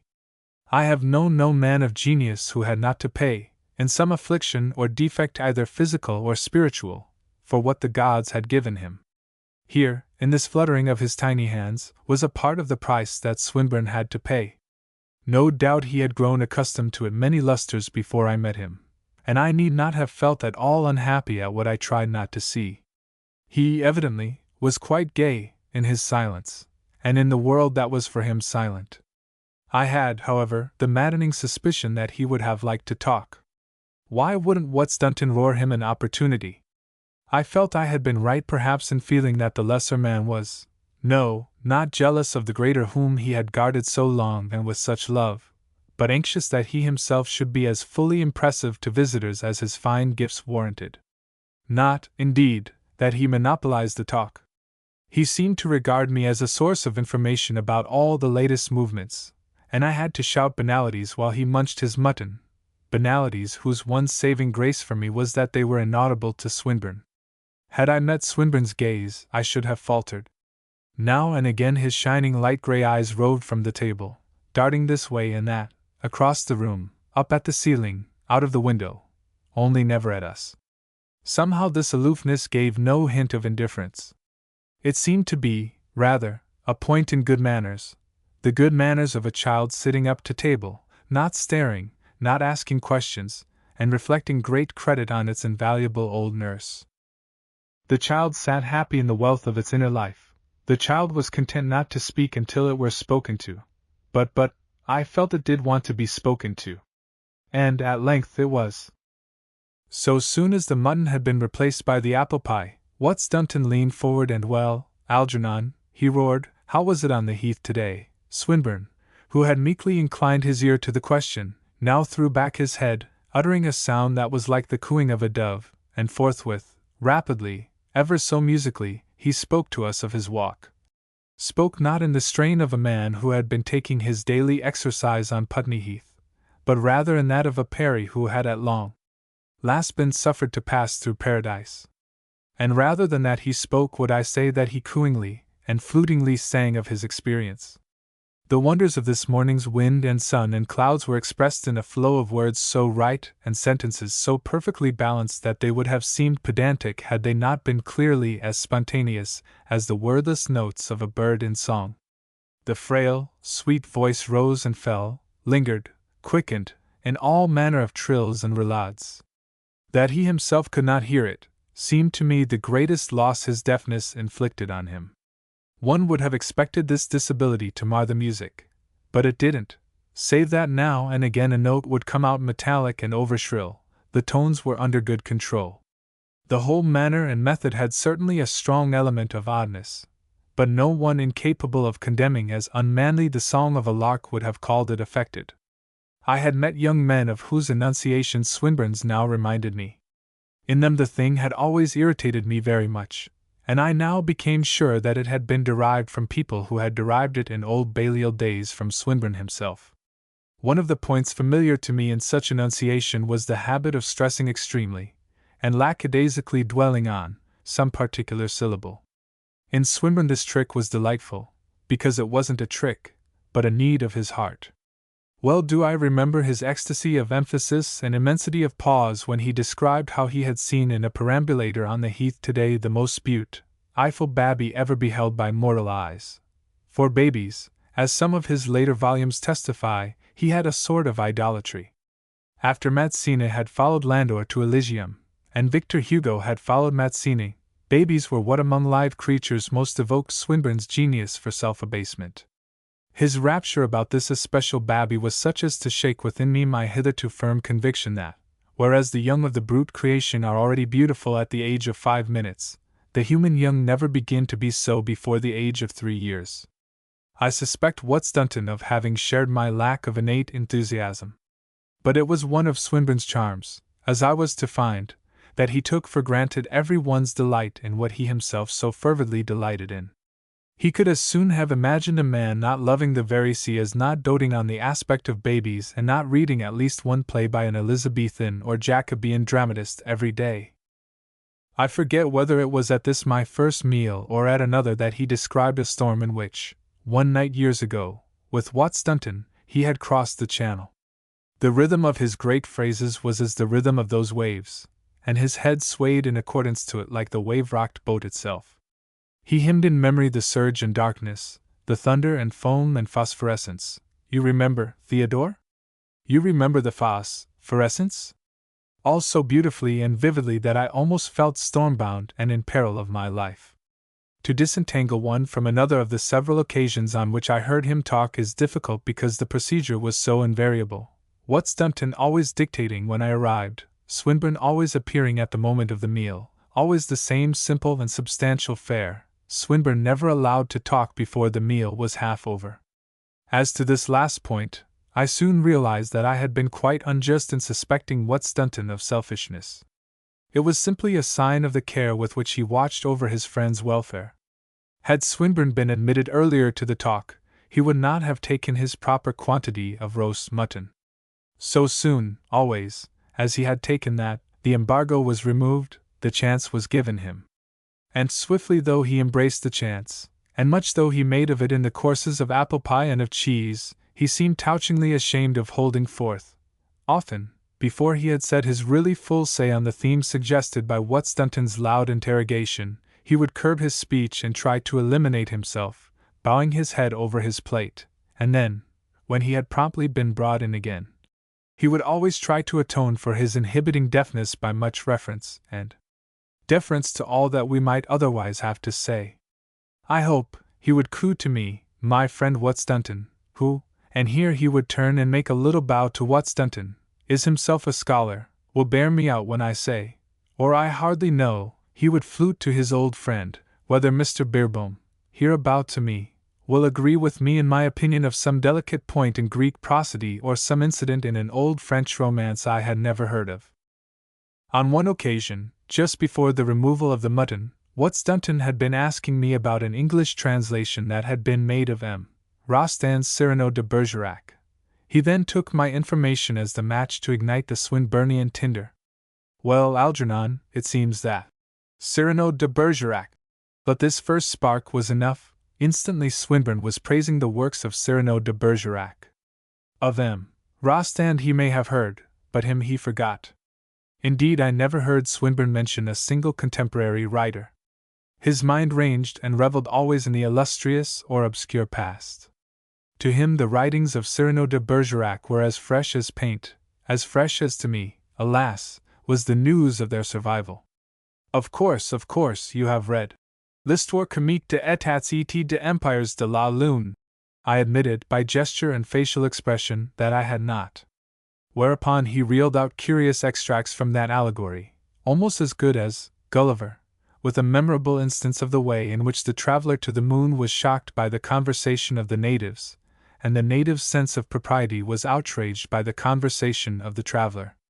In life, as in that for him more truly actual thing, literature, it was always the preterite that enthralled him. Of any passing events, of anything the newspapers were full of, never a word from him, and I should have been sorry if there had been.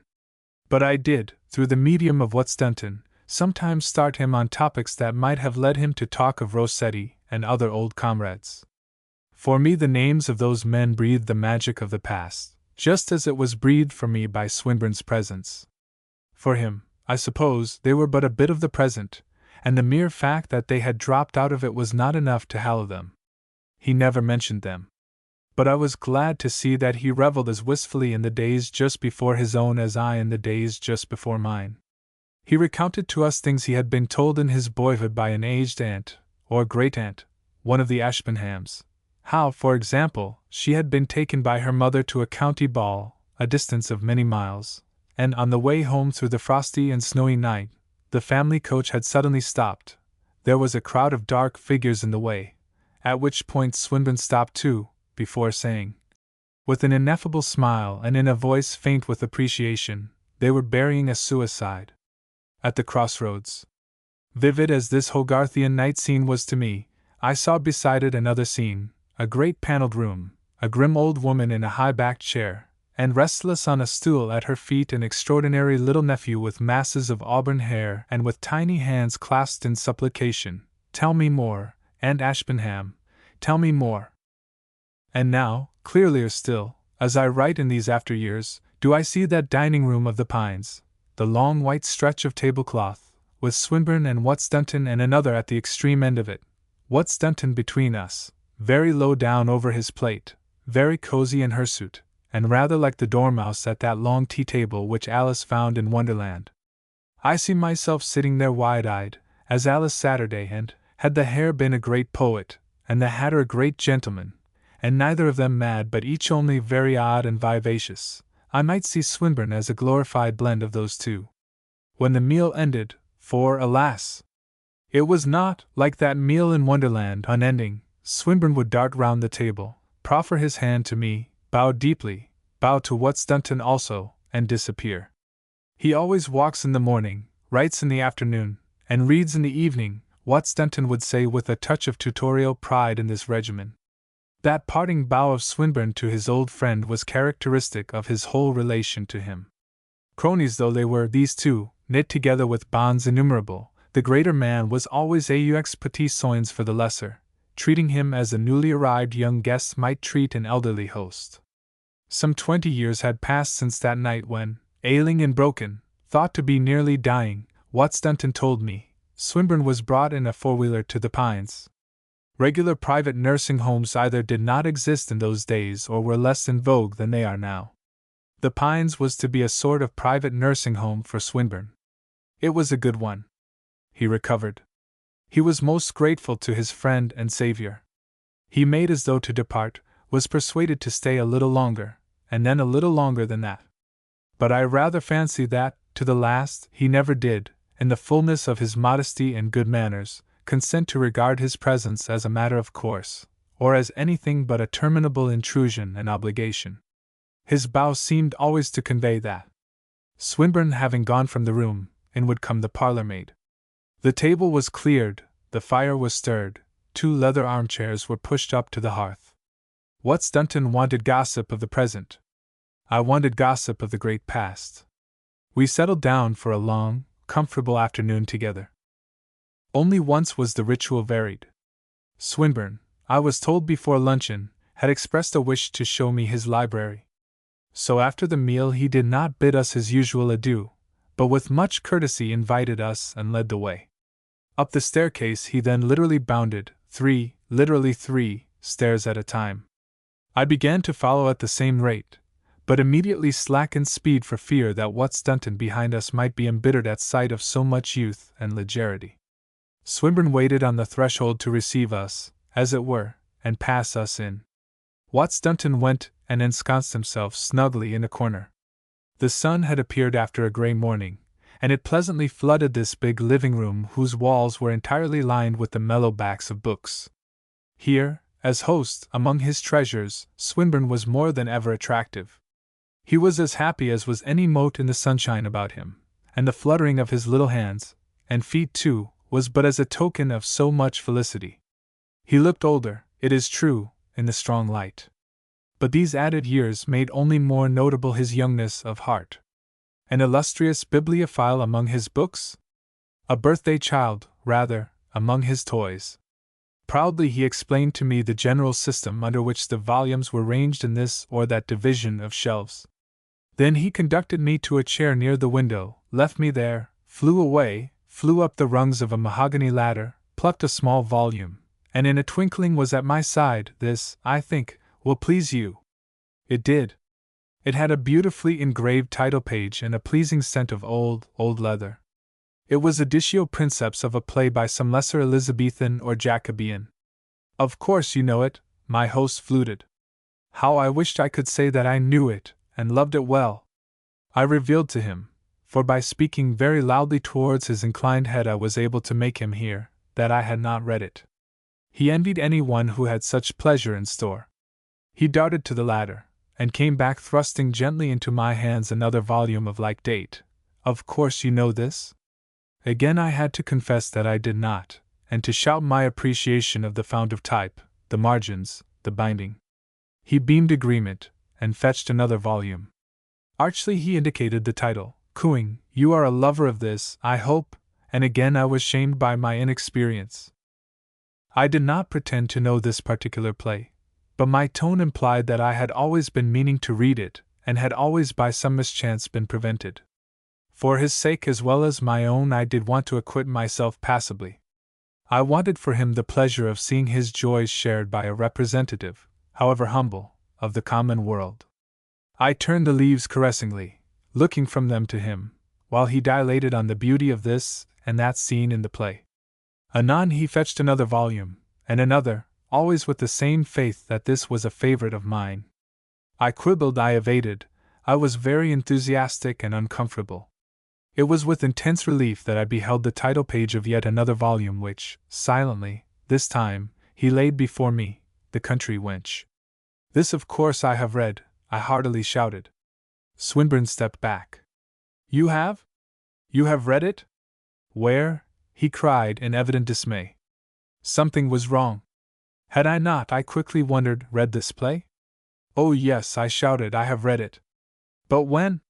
Where? Entreated Swinburne, adding that he had supposed it to be the sole copy extant. I floundered.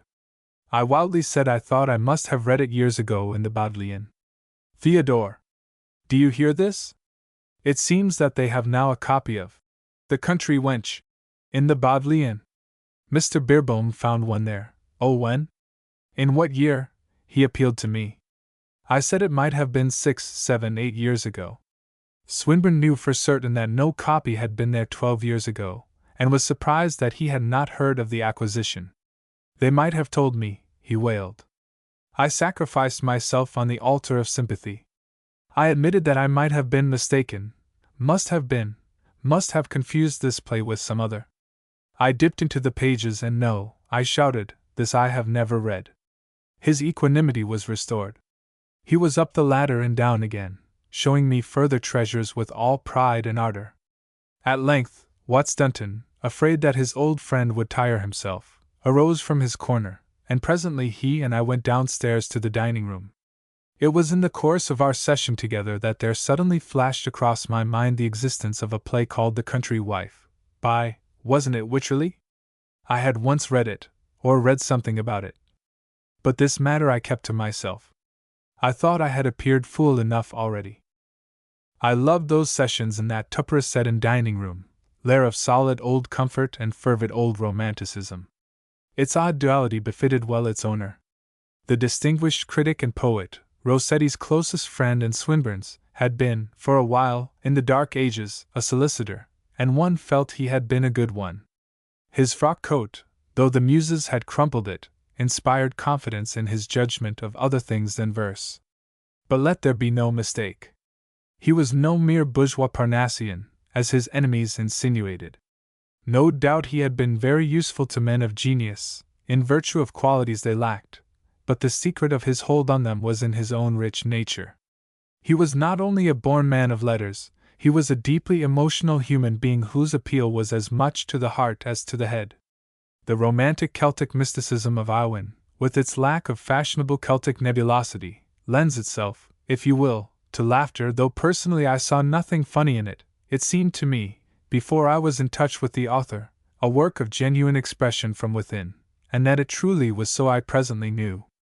The mysticism of Watts Dunton, who, once comfortably settled at the fireside, knew no reserve, was in contrast with the frock coat and the practical abilities, but it was essential, and they were of the surface. For humorous Rossetti, I dare say, the very contrast made Theodore's company the more precious. He himself had assuredly been, and the memory of him still was, the master fact in Watts Dunton's life. Algernon was as an adopted child, Gabriel as a long-lost only brother. As he was to the outer world of his own day, so too to posterity Rossetti, the man, is conjectural and mysterious. We know that he was in his prime the most inspiring and splendid of companions. But we know this only by faith. The evidence is as vague as it is emphatic. Of the style and substance of not a few great talkers in the past we can piece together some more or less vivid and probably erroneous notion. But about Rossetti nothing has been recorded in such a way as to make him even faintly emerge. I suppose he had in him what reviewers seem to find so often in books, a quality that defies analysis. Listening to Watts Dunton, I was always in hope that when next the long lost turned up, for he was continually doing so, in the talk, I should see him, hear him, and share the rapture. But the revelation was not to be. You might think that to hear him called Gabriel would have given me a sense of propinquity. But I felt no nearer to him than you feel to the archangel who bears that name and no surname. It was always when Watts Dunton spoke carelessly, casually, of some to me illustrious figure in the past, that I had the sense of being wafted right into that past and plumped down in the very midst of it. When he spoke with reverence of this and that great man whom he had known, he did not thus waft and plump me, for I, too, revered those names. But I had the magical transition whenever one of the immortals was mentioned in the tone of those who knew him before he had put on immortality. Browning, for example, was a name deeply honored by me. Browning, yes, said Wattsdunton, in the course of an afternoon, Browning, and he took a sip of the steaming whisky toddy that was a point in our day's ritual. I was a great diner out in the old times. I used to dine out every night in the week. Browning was a great diner out, too. We were always meeting. What a pity he went on writing all those plays. He hadn't any gift for drama, none. I never could understand why he took to playwriting. He wagged his head, gazing regretfully into the fire, and added, such a clever fellow, too. Whistler, though alive and about, was already looked to as a hierarch by the young. Not so had he been looked to by Rossetti. The thrill of the past was always strong in me when Wattsdunton mentioned, seldom without a guffaw did he mention, Jimmy Whistler. I think he put in the surname because that fellow had not behaved well to Swinburne. But he could not omit the nickname, because it was impossible for him to feel the right measure of resentment against such a funny fellow. As heart-full of old hates as of old loves was Wattsdunton, and I take it as high testimony to the charm of Whistler's quaintness that Wattsdunton did not hate him. You may be aware that Swinburne, in '88, wrote for one of the monthly reviews a criticism of the 10 o'clock lecture. He paid courtly compliments to Whistler as a painter, but joined issue with his theories. Straightway there appeared in the world a little letter from Whistler, deriding one Algernon Swinburne, outsider, Putney. It was not in itself a very pretty or amusing letter, and still less so did it seem in the light of the facts which Wattsdunton told me in some such words as these. After he'd published that lecture of his, Jimmy Whistler had me to dine with him at Kettner's or somewhere. He said, "Now, Theodore, I want you to do me a favor." He wanted to get me to get Swinburne to write an article about his lecture. I said, "No, Jimmy Whistler, I can't ask Algernon to do that. He's got a great deal of work on hand just now, a great deal of work. And besides, this sort of thing wouldn't be at all in his line." But Jimmy Whistler went on appealing to me. He said it would do him no end of good if Swinburne wrote about him. And, well, I half gave in. I said perhaps I would mention the matter to Algernon. And next day I did. I could see Algernon didn't want to do it at all. But, well, there, he said he'd do it to please me. And he did it. And then Jimmy Whistler published that letter. A very shabby trick, very shabby indeed. Of course I do not vouch for the exact words in which Wattsdunton told me this tale, but this was exactly the tale he told me. I expressed my astonishment. He added that of course he never wanted to see the fellow again after that, and never did. But presently, after a long gaze into the coals, he emitted a chuckle, as for earlier memories of such a funny fellow. One quite recent memory he had, too. When I took on the name of Dunton, I had a note from him. Just this, with his butterfly signature, Theodore. Wattsdunton. That was very good, very good. But of course, he added gravely, I took no notice. And no doubt, quite apart from the difficulty of finding an answer in the same vein, he did well in not replying. Loyalty to Swinburne forbade. But I see a certain pathos in the unanswered message. It was a message from the hand of an old jester, but also, I think, from the heart of an old man, a signal waved jauntily, but in truth wistfully, across the gulf of years and estrangement, and one could wish it had not been ignored. Some time after Whistler died I wrote for one of the magazines in appreciation of his curious skill in the art of writing. Wattsdunton told me he had heard of this from Swinburne. I myself, he said, very seldom read the magazines. But Algernon always has a look at them. There was something to me very droll, and cheery too, in this picture of the illustrious recluse snatching at the current issues of our twaddle. And I was immensely pleased at hearing that my article had interested him very much. I inwardly promised myself that as soon as I reached home I would read the article, to see just how it might have struck Swinburne. When in due course I did this, I regretted the tone of the opening sentences, in which I declared myself no book lover and avowed a preference for an uninterrupted view of my fellow creatures. I felt that had I known my article would meet the eye of Swinburne, I should have cut out that overture. I dimly remembered a fine passage in one of his books of criticism, something, I prefer not to verify it, about the dotage of Dunstan which cannot perceive, or the impudence of insignificance so presumptuous as to doubt, that the elements of life and literature are indivisibly mingled one in another, and that he to whom books are less real than life will assuredly find in men and women as little reality as in his accursed crassness he deserves to discover. I quailed. But mine is a resilient nature, and I promptly reminded myself that Swinburne's was a very impersonal one. He would not think the less highly of me, for he never had thought about me in any way whatsoever. All was well. I knew I could revisit the Pines, when next Dunstan should invite me, without misgiving. And to this day I am rather proud of having been mentioned, though not by name, and not consciously, and unfavorably, by Swinburne. I wonder that I cannot recall more than I do recall of those hours at the Pines.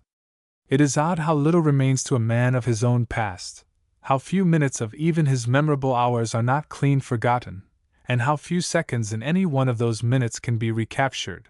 I am middle-aged, and have lived a vast number of seconds. Subtract 1/3 of these, for one mustn't count sleep as life. The residual number is still enormous. Not a single one of those seconds was unimportant to me in its passage. Many of them bored me, of course, but even boredom is a positive state. One chafes at it and hates it. Strange that one should afterwards forget it. And stranger still that of one's actual happinesses and unhappinesses so tiny and tattered a remnant clings about one. Of those hours at the Pines, of that past within a past, there was not a minute nor a second that I did not spend with pleasure. Memory is a great artist, we are told. She selects and rejects and shapes and so on. No doubt. Elderly persons would be utterly intolerable if they remembered everything. Everything, nevertheless, is just what they themselves would like to remember, and just what they would like to tell to everybody. Be sure that the Ancient Mariner, though he remembered quite as much as his audience wanted to hear, and rather more, about the Albatross and the ghastly crew, was inwardly raging at the sketchiness of his own mind, and believe me that his stopping only one of 3 was the merest oversight. I should like to impose on the world many tomes about the Pines. But scant though my memories are of the moments there, very full and warm in me is the whole fused memory of the 2 dear old men that lived there. I wish I had Dunstan's sure faith in meetings beyond the grave. I am glad I do not disbelieve that people may so meet. I like to think that some day in Elysium I shall, not without diffidence, approach those 2 and reintroduce myself. I can see just how courteously Swinburne will bow over my hand, not at all remembering who I am. Dunstan will remember me after a moment. Oh, to be sure, yes indeed. I've a great deal of work on hand just now, a great deal of work, but we shall sit down together on the asphodel, and I cannot but think we shall have whisky toddy even there. He will not have changed. He will still be shaggy and old and chubby, and will wear the same frock coat, with the same creases in it. Swinburne, on the other hand, will be quite young, with a full mane of flaming auburn locks, and no clothes to hinder him from plunging back at any moment into the shining Elysian waters from which he will have just emerged. I see him skim lightly away into that element. On the strand is sitting a man of noble and furrowed brow. It is Mazzini, still thinking of liberty. And anon the tiny young English amphibian comes ashore to fling himself dripping at the feet of the patriot, and to carol the Republican ode he has composed in the course of his swim. He's wonderfully active in mind and body, Dunstan says to me. I come to the shore now and then, just to see how he's getting on. But I spend most of my time inland. I find I've so much to talk over with Gabriel. Not that he's quite the fellow he was. He always had rather a cult for Dante, you know, and now he's more than ever under the Florentine influence. He lives in a sort of monastery that Dante has here, and there he sits painting imaginary portraits of Beatrice, and giving them all to Dante. But he still has his great moments, and there's no one quite like him, no one. Algernon won't ever come and see him, because that fellow Mazzini's as anti-clerical as ever and makes a principle of having nothing to do with Dante. Look, there's Algernon going into the water again. He'll tire himself out, he'll catch cold, and here the old man rises and hurries down to the sea's edge. Now, Algernon, he roars, I don't want to interfere with you, but I do think, my dear old friend, and then, with a guffaw, he breaks off, remembering that his friend is not deaf now nor old, and that here in Elysium, where no ills are, good advice is not needed. A letter that was not written 1914. One morning lately I saw in my newspaper an announcement that enraged me. It was made in the driest, most casual way, as though nobody would care a rap, and this did but whet the wrath I had in knowing that Adam Street, Adelphi, was to be undone. The Tivoli Music Hall, about to be demolished and built anew, was to have a frontage of 30 feet, if you please, in Adam Street.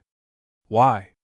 Because the London County Council, with its fixed idea that the happiness of mankind depends on the widening of the Strand, had decreed that the Tivoli's new frontage thereon should be 30 feet further back, and had granted as consolation to the Tivoli the right to spread itself around the corner, and wreck the work of the brothers Adam. Could not this outrage be averted? There sprang from my lips that fiery formula which has sprung from the lips of so many choleric old gentlemen in the course of the past 100 years and more. I shall write to the Times. If Adam Street were a thing apart I should have been stricken enough, heaven knows, at thought of its beauty going, its dear tradition being lost. But not as an unrelated masterpiece was Adam Street built by the brothers whose name it bears. An integral part it is in their noble design of the Adelphi. It is the very key to the Adelphi, the well-ordained initiation for us into that small, matchless quarter of London, where peace and dignity do still reign, peace the more beatific, and dignity the finer, by instant contrast with the chaos of hideous sounds and sights hard by. What man so gross that, passing out of the Strand into Adam Street, down the mild slope to the river, he has not cursed the age he was born into, or blessed it because the Adelphi cannot in earlier days have had for any one this fullness of peculiar magic? Adam Street is not so beautiful as the serene terrace it goes down to, nor so curiously grand as Crookback John Street. But the brothers did not mean it to be so. They meant it just as an harmonious lead to those inner glories of their scheme. Ruin that approach, and how much else do you ruin of a thing which, done perfectly by masters, and done by them here as nowhere else could they have done it, ought to be guarded by us very jealously. How to raise on this irregular and barbarous ground a quarter that should be polite, congruous in tone with the smooth river beyond it, this was the irresistible problem the brothers set themselves and slowly, coolly, perfectly solved. So long as the Adelphi remains to us, a microcosm of the 18th century is ours. If there is any meaning in the word sacrilege. That, I remember, was the beginning of one of the sentences I composed while I paced my room, thinking out my letter to the Times. I rejected that sentence. I rejected scores of others. They were all too vehement. Though my facility for indignation is not, I hope, less than that of my fellows, I never had written to the Times. And now, though I flattered myself I knew how the thing ought to be done, I was unsure that I could do it. Was I beginning too late? Restraint was the prime effect to be aimed at. If you are intemperate, you don't convince. I wanted to convince the readers of the Times that the violation of the Adelphi was a thing to be prevented at all costs. Soberness of statement, a simple, direct, civic style, with only an underthrob of personal emotion, were what I must at all costs achieve. Not too much of mere aesthetics, either, nor of mere sentiment for the past.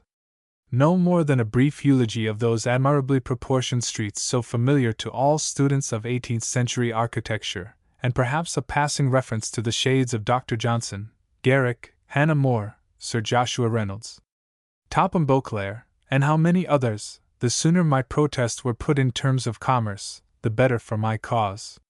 The more clearly I were to point out that such antiquities as the Adelphi are as a magnet to the money tourists of America and Europe, the likelier would my readers be to shudder at a proposal which, if carried into effect, will bring discredit on all concerned and will in some measure justify Napoleon's hitherto unjustified taunt that we are a nation of shopkeepers. I am, sir, your obedient servant. Good. I sat down to a table and wrote out that conclusion, and then I worked backwards, keeping well in view the idea of restraint, but that quality which is little sister to restraint, and is yet far more repulsive to the public mind than vehemence, emerged to misguide my pen. Irony, in fact, played the deuce. I found myself writing that a nation which, in its ardor for beauty and its reverence for great historic associations, has lately disbursed after only a few months' hesitation £250,000 to save the Crystal Palace, where the bank holidays of millions of toilers have been spoilt by the utter gloom and nullity of the place, a nullity and gloom that will, however, and of course, be dispelled so soon as the place is devoted to permanent exhibitions of New Zealand pippins, Rhodesian tobacco, Australian mutton, Canadian snowshoes, and other glories of empire, might surely not be asked in vain to, but I deleted that sentence, and tried another in another vein. My desire to be straightforward did but topple me into excess of statement. My sorrow for the Adelphi came out as sentimentality, my anger against the authorities as vulgar abuse. Only the urgency of my cause upheld me. I would get my letter done somehow and post it. But there flitted through my mind that horrid doubt which has flitted through the minds of so many choleric old gentlemen in the course of the past 100 years and more: will the Times put my letter in? If the Times wouldn't, what then? At least my conscience would be clear. I should have done what I could to save my beloved quarter. But the process of doing it was hard and tedious, and I was glad of the little respite presented by the thought that I must, before stating my case thoroughly, revisit Adam Street itself, to gauge precisely the extent of the mischief threatened there. On my way to the Strand I met an old friend, one of my links with whom is his love of the Adams work. He had not read the news, and I am sorry to say that I, in my selfish agitation, did not break it to him gently. Rallying, he accompanied me on my somber quest. I had forgotten there was a hosier's shop next to the Tivoli, at the corner of the right-hand side of Adam Street. We turned past it, and were both of us rather surprised that there were other shops down that side. They ought never to have been allowed there, but there they were, and of course I felt it was the old facades above them that really counted. We gazed meanwhile at the facades on the left-hand side, feasting our eyes on the proportions of the pilasters, the windows, the old seemly elegance of it all, the greatness of the manner with the sweet smallness of the scale it wrought on. Well, I said, turning abruptly away, to business. 30 feet, how much, about, is that? My friend moved to the exact corner of the Strand, and then, steadily, methodically, with his eyes to the pavement, walked 30 toe-to-heel paces down Adam Street. This, he said, is where the corner of the Tivoli would come, not will come, observe. I thanked him for that. He passed on, measuring out the 30 additional feet. There was in his demeanor something so finely official that I felt I should at least have the government on my side. Thus it was with no sense of taking a farewell look, but rather to survey a thing half saved already, that I crossed over to the other side of the road, and then, lifting my eyes, and looking to and fro, beheld, what? I blankly indicated the thing to my friend. How long had it been there, that horrible, long, high frontage of grey stone? It must surely have been there before either of us was born. It seemed to be a very perfect specimen of 1860 to 1870 architecture, perfect in its pretentious and hateful smugness. And neither of us had ever known it was there. Neither of us, therefore, could afford to laugh at the other, nor did either of us laugh at himself. We just went blankly away, and parted. I dare say my friend found presently, as I did, balm in the knowledge that the Tivoli's frontage wouldn't, because it couldn't, be so bad as that which we had just, for the first time, seen. For me there was another, a yet stronger balm. And I went as though I trod on air, my heart singing within me. For I had not, after all, to resume my task of writing that letter to the Times. Books within Books 1914. They must, I suppose, be classed among Biblia Greek. Ignored in the catalogue of any library, not one of them lurking in any uttermost cavern under the reading room of the British Museum, none of them ever printed even for private circulation. These books written by this and that character in fiction are books only by courtesy and goodwill. But how few, after all, the books that are books! Charles Lamb let his kind heart master him when he made that too brief list of books that aren't. Book is an honorable title, not to be conferred lightly. A volume is not necessarily, as Lamb would have had us think, a book because it can be read without difficulty. The test is, whether it was worth reading. Had the author something to set forth? And had he the specific gift for setting it forth in written words? And did he use this rather rare gift conscientiously and to the full? And were his words well and appropriately printed and bound? If you can say yes to these questions, then only, I submit, is the title of book deserved. If Lamb were alive now, he certainly would draw the line closer than he did.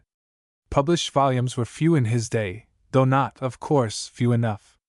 Even he, in all the plenitude of his indulgence, would now have to demur that at least 90% of the volumes that the publishers thrust on us, so hectically, every spring and autumn, are a Biblia Greek. What would he have to say of the novels, for example? These commodities are all very well in their way, no doubt. But let us have no illusions as to what their way is. The poulterer who sells strings of sausages does not pretend that every individual sausage is in itself remarkable. He does not assure us that this is a sausage that gives furiously to think, or this is a singularly beautiful and human sausage, or this is undoubtedly the sausage of the year. Why are such distinctions drawn by the publisher? When he publishes, as he sometimes does, a novel that is a book, or at any rate would be a book if it were decently printed and bound, then by all means let him proclaim its difference, even at the risk of scaring away the majority of readers. I admit that I myself might be found in that majority. I am shy of masterpieces, nor is this merely because of the many times I have been disappointed at not finding anything at all like what the publishers expected me to find. As a matter of fact, those disappointments are dim in my memory. It is long since I ceased to take publishers' opinions as my guide. I trust now, for what I ought to read, to the advice of a few highly literary friends. But so soon as I am told that I must read this or that, and have replied that I instantly will, I become strangely loath to do anything of the sort. And what I like about books within books is that they never can prick my conscience. It is extraordinarily comfortable that they don't exist. And yet, for, even as must implants distaste, so does cant stir sweet longings. How eagerly would I devour these books within books! What fun, what a queer emotion, to fish out from a fourpenny box, in a windy by-street, Walter Lorraine, by Arthur Pendennis, or Passion Flowers, by Rosa Bunyan. I suppose poor Rosa's muse, so fair and so fervid in Rosa's day, would seem a trifle fatigued now, but what allowances one would make! Lord Steyne said of Walter Lorraine that it was very clever and wicked. I fancy we should apply either epithet now. Indeed, I have always suspected that Penn's maiden effort may have been on a plane with the great Hoggarty diamond, yet I vow would I not skip a line of it. Who Put Back the Clock is another work which I especially covet. Poor Gideon Forsyth! He was abominably treated, as Stevenson relates, in the matter of that grand but grisly piano, and I have always hoped that perhaps, in the end, as a sort of recompense, fate ordained that the novel he had anonymously written should be rescued from oblivion and found by discerning critics to be not at all bad. He had never acknowledged it, or only to some intimate friends while it was still in proof. After its appearance and alarming failure, the modesty of the author had become more pressing, and the secret was now likely to be better kept than that of the authorship of Waverley. Such an humiliation as Gideon's is the more poignant to me because it is so rare in English fiction. In 9 cases out of 10, a book within a book is an immediate, an immense success. On the whole, our novelists have always tended to optimism, especially they who have written mainly to please their public. It pleases the public to read about any sort of success. The greater, the more sudden and violent the success, the more valuable is it as ingredient in a novel.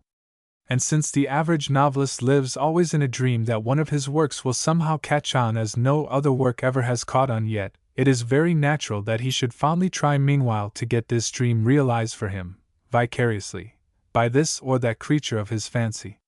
True, he is usually too self-conscious to let this creature achieve his sudden fame and endless fortune through a novel. Usually it is a play that does the trick. In the Victorian time it was almost always a book of poems. Oh, for the spacious days of Tennyson and Swinburne! In how many a 3-volume novel is mentioned some slim octavo which seems, from the account given, to have been as arresting as poems and ballads without being less acceptable than Idylls of the King. These verses were always the anonymous work of some very young, very poor man, who supposed they had fallen stillborn from the press until, one day, a week or so after publication, as he walked moodily and in a brown study along the Strand, having given up all hope now that he would ever be in a position to ask Hilda to be his wife, a friend accosted him, "Seen The Thunderer this morning? By George, there's a column review of a new book of poems, etc., in some 3-volume novel that I once read at a seaside place, having borrowed it from the little circulating library. There was a young poet whose sudden leap into the front rank has always laid a special hold on my imagination. The name of the novel itself I cannot recall, but I remember the name of the young poet, Aylmer Dean, and the forever unforgettable title of his book of verse was Poems, being poems of the mood and the moment. What would I not give to possess a copy of that work? Though he had suffered, and though suffering is a sovereign preparation for great work, I did not at the outset foresee that Aylmer Dean was destined to wear the laurel. In real life I have rather a flair for future eminence. In novels I am apt to be wise only after the event. There the young men who do in due course take the town by storm have seldom shown, to my dull eyes, promise. Their spoken thoughts have seemed to me no more profound or pungent than my own. All that is best in these authors goes into their work. But though I complain of them on this count, I admit that the thrill for me of their triumphs is the more rapturous because every time it catches me unawares. One of the greatest emotions I ever had was from the triumph of The Gift of Gifts. Of this novel within a novel the author was not a young man at all, but an elderly clergyman whose life had been spent in a little rural parish. He was a dear, simple old man, a widower. He had a large family, a small stipend. Judge, then, of his horror when he found that his eldest son, a scholar at Christminster College, Oxbridge, had run into debt for many hundreds of pounds. Where to turn? The father was too proud to borrow of the neighborly nobleman who in Oxbridge days had been his chum, nor had the father ever practiced the art of writing. We are told that his sermons were always extempore, but years ago, he had once thought of writing a novel based on an experience which happened to a friend of his. This novel, in the fullness of time, he now proceeded to write, though without much hope of success. He knew that he was suffering from heart disease. But he worked feverishly, night after night, we are told, in his old faded dressing gown, till the dawn mingled with the light of his candle and warned him to snatch a few hours' rest, failing which he would be little able to perform the round of parish duties that awaited him in the daytime. No wonder he had not much hope. No wonder I had no spark of hope for him. But what are obstacles for but to be overleapt? What avails heart disease, what availed and feverish haste and total lack of literary training, as against the romantic instinct of the lady who created the Rev. Charles Hayling? The Gift of Gifts was acclaimed as a masterpiece by all the first-class critics. Also, it very soon brought in 10 times as much money as was needed to pay off the debts of its author's eldest son. Nor, though Charles Hayling died some months later, are we told that he died from the strain of composition. We are left merely to rejoice at knowing he knew at the last that his whole family was provided for. I wonder why it is that, whilst these Charles Haylings and Aylmer Deans delightfully abound in the lower reaches of English fiction, we have so seldom found in the work of our great novelists anything at all about the writing of a great book. It is true, of course, that our great novelists have never had for the idea of literature itself that passion which has always burned in the great French ones. Their own art has never seemed to them the most important and interesting thing in life. Also it is true that they have had other occupations, fox hunting, preaching, editing magazines, what not. Yet to them literature must, as their own main task, have had a peculiar interest and importance. No fine work can be done without concentration and self-sacrifice and toil and doubt. It is nonsense to imagine that our great novelists have just forged ahead or ambled along, reaching their goal, in the good old English fashion, by sheer divination of the way to it. A fine book, with all that goes to the making of it, is as fine a theme as a novelist can have. But it is a part of English hypocrisy, or, let it be more politely said, English reserve, that, whilst we are fluent enough in grumbling about small inconveniences, we insist on making light of any great difficulties or griefs that may beset us. And just there, I suppose, is the reason why our great novelists have shunned great books as subject matter. It is fortunate for us, jarring though it is to our patriotic sense, that Mr. Henry James was not born an Englishman, that he was born of a race of specialists, men who are impenitent specialists in whatever they take up, be it sport, commerce, politics, anything. And it is fortunate for us that in Paris, and in the straitest literary sect there, his method began to form itself, and the art of prose fiction became to him a religion. In that art he finds as much inspiration as Swinburne found in the art of poetry. Just as Swinburne was the most learned of our poets, so is Mr. James the most learned of our, let us say our, prose writers. I doubt whether the heap total of his admirations would be found to outweigh the least one of the admirations that Swinburne had. But though he has been a level-headed reader of the works that are good enough for him to praise, his abstract passion for the art of fiction itself has always been fierce and constant. Partly to the Parisian, partly to the American element in him we owe the stories that he, and of our great writers he only, has written about books and the writers of books. Here, indeed, in these incomparable stories, are imaginary great books that are as real to us as real ones are. Sometimes, as in the author of Beltraffio, a great book itself is the very hero of the story. We are not told what exactly was the title of that second book which Ambient's wife so hated that she let her child die rather than that he should grow up under the influence of its author, but I have a queer conviction that it was The Daisies. Usually, in these stories, it is through the medium of some ardent young disciple, speaking in the first person, that we become familiar with the great writer. It is thus that we know Hugh Vereker, throughout whose 20 volumes was woven that message, or meaning, that figure in the carpet, which eluded even the elect. It is thus that we know Neil Parati, the MS., of whose last book was mislaid and lost so tragically, so comically. And it is also through Parati's disciple that we make incidental acquaintance with Guy Walsingham, the young lady who wrote Obsessions, and with Dora Forbes, the burly man with a red mustache, who wrote The Other Way Round. These 2 books are the only inferior books mentioned by Mr. James. But stay, I was forgetting The Top of the Tree, by Amy Evans, and also those nearly 40 volumes by Henry St. George. For all the greatness of his success in life, Henry St. George is the saddest of the authors portrayed by Mr. James. His Shadowmere was splendid, and its splendor is the measure of his shame, the shame he bore so bravely, in the ruck of his output. He is the only one of those authors who did not do his best. Of him alone it may not be said that he was generous and delicate and pursued the prize. He is a more pathetic figure than even Denkham, the author of the Middle Years. Denkham's grievance was against fate, not against himself. It had taken too much of his life to produce too little of his art. The art had come, but it had come after everything else. Ah, for another go, ah, for a better chance. A second chance, that's the delusion. There never was to be but one. We work in the dark, we do what we can, we give what we have. Our doubt is our passion and our passion is our task. The rest is the madness of art. The scene of Denkham's death is one of the most deeply beautiful things ever done by Mr. James. It is so beautiful as to be hardly sad, it rises and glows and gladdens. It is more exquisite than anything in the Middle Years. No, I will not say that.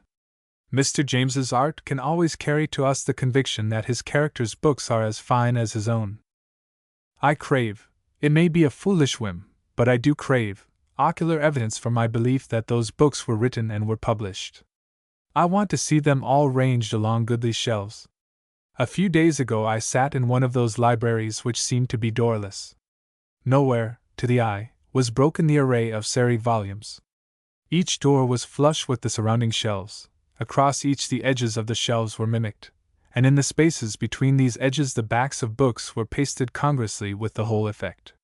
Some of these backs had been taken from actual books, others had been made specially and were stamped with facetious titles that rather depressed me. Here, thought I, are the shelves on which Denkham's works ought to be made manifest. And Neil Parati's too, and Vereker's, not Henry St. George's, of course, he would not himself have wished it, poor fellow. I would have nothing of his except Shadowmere. But Ray Limbert, I would have all of his, including a first edition of the major key, that fiery-hearted rose as to which we watched in private the formation of petal after petal, and flame after flame, and also the hidden heart, the shortest of his novels, but perhaps the loveliest, as Mr. James and I have always thought. How my fingers would hover along these shelves, always just going to alight, but never, lest the spell were broken, alighting. How well they would look there, those treasures of mine! And, most of them having been issued in the seemly old 3-volume form, how many shelves they would fill! But I should find a place certainly for a certain small brown book adorned with a gilt griffin between wheat sheaves. The Pilgrim's Scrip, that delightful though anonymous work of my old friend Austin Absworthy Bairn Feverel. And I should like to find a place for poems, by Aurora Leigh. Mr. Snodgrass's book of verses might grace one of the lower shelves. What is the title of it? Amelia's Bower, I hazard.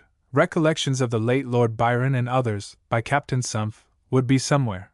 For Sumph did, you will be glad to hear, take Shandon's advice and compile a volume. Bungay published it. Indeed, of the books for which I should find room there are a good few that bear the imprimatur of Bungay. Desperton, or The Fugitive Duchess by the Hon. Percy Popjoy was Bungay's, and so, of course, were Passion Flowers and Walter Lorraine. Of the books issued by the rival firm of Bacon I possess but one, Memoirs of the Poisoners, by Dr. Slocum. Near to Popjoy's romance would be The Lady Flabella, of which Mrs. Wititterly said to Kate Nickleby, so voluptuous is it not, so soft, who put back the clock? Would have a place of honor, unearned by its own merits? Among other novels that I could not spare, The Gift of Gifts would conspicuously gleam. As for Piments, I should not be content with one copy of that. Even at the risk of crowding out a host of treasures, I vow I would have a copy of every one of the editions that Piments ran through. The Golden Drugget 1918. Primitive and essential things have great power to touch the heart of the beholder. I mean such things as a man plowing a field, or sowing or reaping, a girl filling a pitcher from a spring, a young mother with her child, a fisherman mending his nets, a light from a lonely hut on a dark night. Things such as these are the best themes for poets and painters, and appeal to aught that there may be of painter or poet in any one of us. Strictly, they are not so old as the hills, but they are more significant and eloquent than hills. Hills will outlast them, but hills glacially surviving the life of man on this planet are of as little account as hills tremulous and hot in ages before the life of man had its beginning.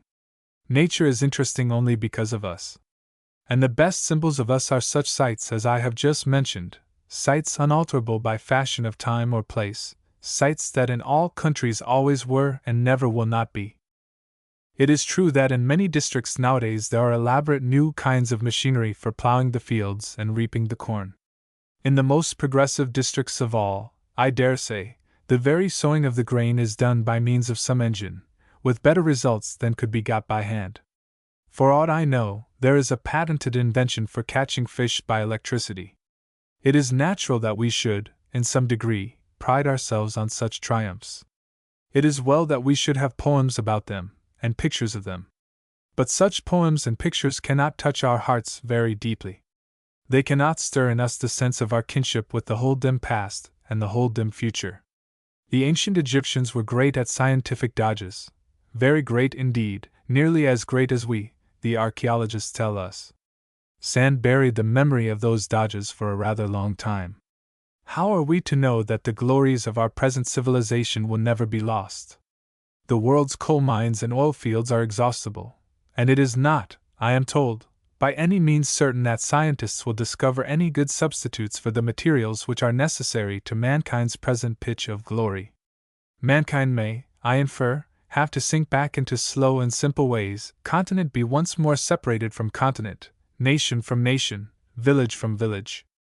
And even supposing that the present rate of traction and communication and all the rest of it can forever be maintained, is our modern way of life so great a success that mankind will surely never be willing to let it lapse? Doubtless, that present rate can be not only maintained, but also accelerated immensely, in the near future. Will these greater glories be voted, even by the biggest fools, an improvement?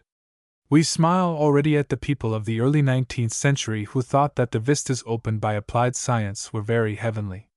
We have traveled far along those vistas. Light is not abundant in them, is it? We are proud of having gone such a long way, but peradventure those who come after us will turn back, sooner or later, of their own accord. This is a humbling thought. If the wonders of our civilization are doomed, we should prefer them to cease through lack of the minerals and mineral products that keep them going. Possibly they are not doomed at all. But this chance counts for little as against the certainty that, whatever happens, the primitive and essential things will never, anywhere, wholly cease, while mankind lasts. And thus it is that Brown's Ode to the Steam Plough, Jones' sonnet sequence on the automatic reaping machine, and Robinson's epic of the pesticidal dynamo, leave unstirred the deeper depths of emotion in us. The subjects chosen by these three great poets do not much impress us when we regard them sub specie eternitatis. Smith has painted nothing more masterly than his picture of a girl turning a hot water tap. But has he never seen a girl fill a pitcher from a spring? Smithers' picture of a young mother seconding a resolution at a meeting of a board of guardians is magnificent, as brushwork. But why not have cut out the board and put in the baby? I yield to no one in admiration of Smithkin's facade of the Waldorf Hotel by night, in peacetime, but a single light from a lonely hut would have been a finer theme. I should like to show Smithkins the thing that I call the golden drugget. Or rather, as this thing is greatly romantic to me, and that painter is so unfortunate in his surname, I should like Smithkins to find it for himself. These words are written in wartime and in England. There are, I hear, lighting restrictions even on the far Riviera di Levante. I take it that the golden drugget is not outspread nowanights across the high dark coast road between Rapallo and Zoagli. But the lonely wayside inn is still there, doubtless, and its narrow door will again stand open, giving out for wayfarers its old span of brightness into darkness, when peace comes. It is nothing by daylight, that inn. If anything, it is rather an offense. Steep behind it rise mountains that are gray all over with olive trees, and beneath it, on the other side of the road, the cliff falls sheer to the sea. The road is white, the sea and sky are usually of a deep bright blue, there are many single cypresses among the olives.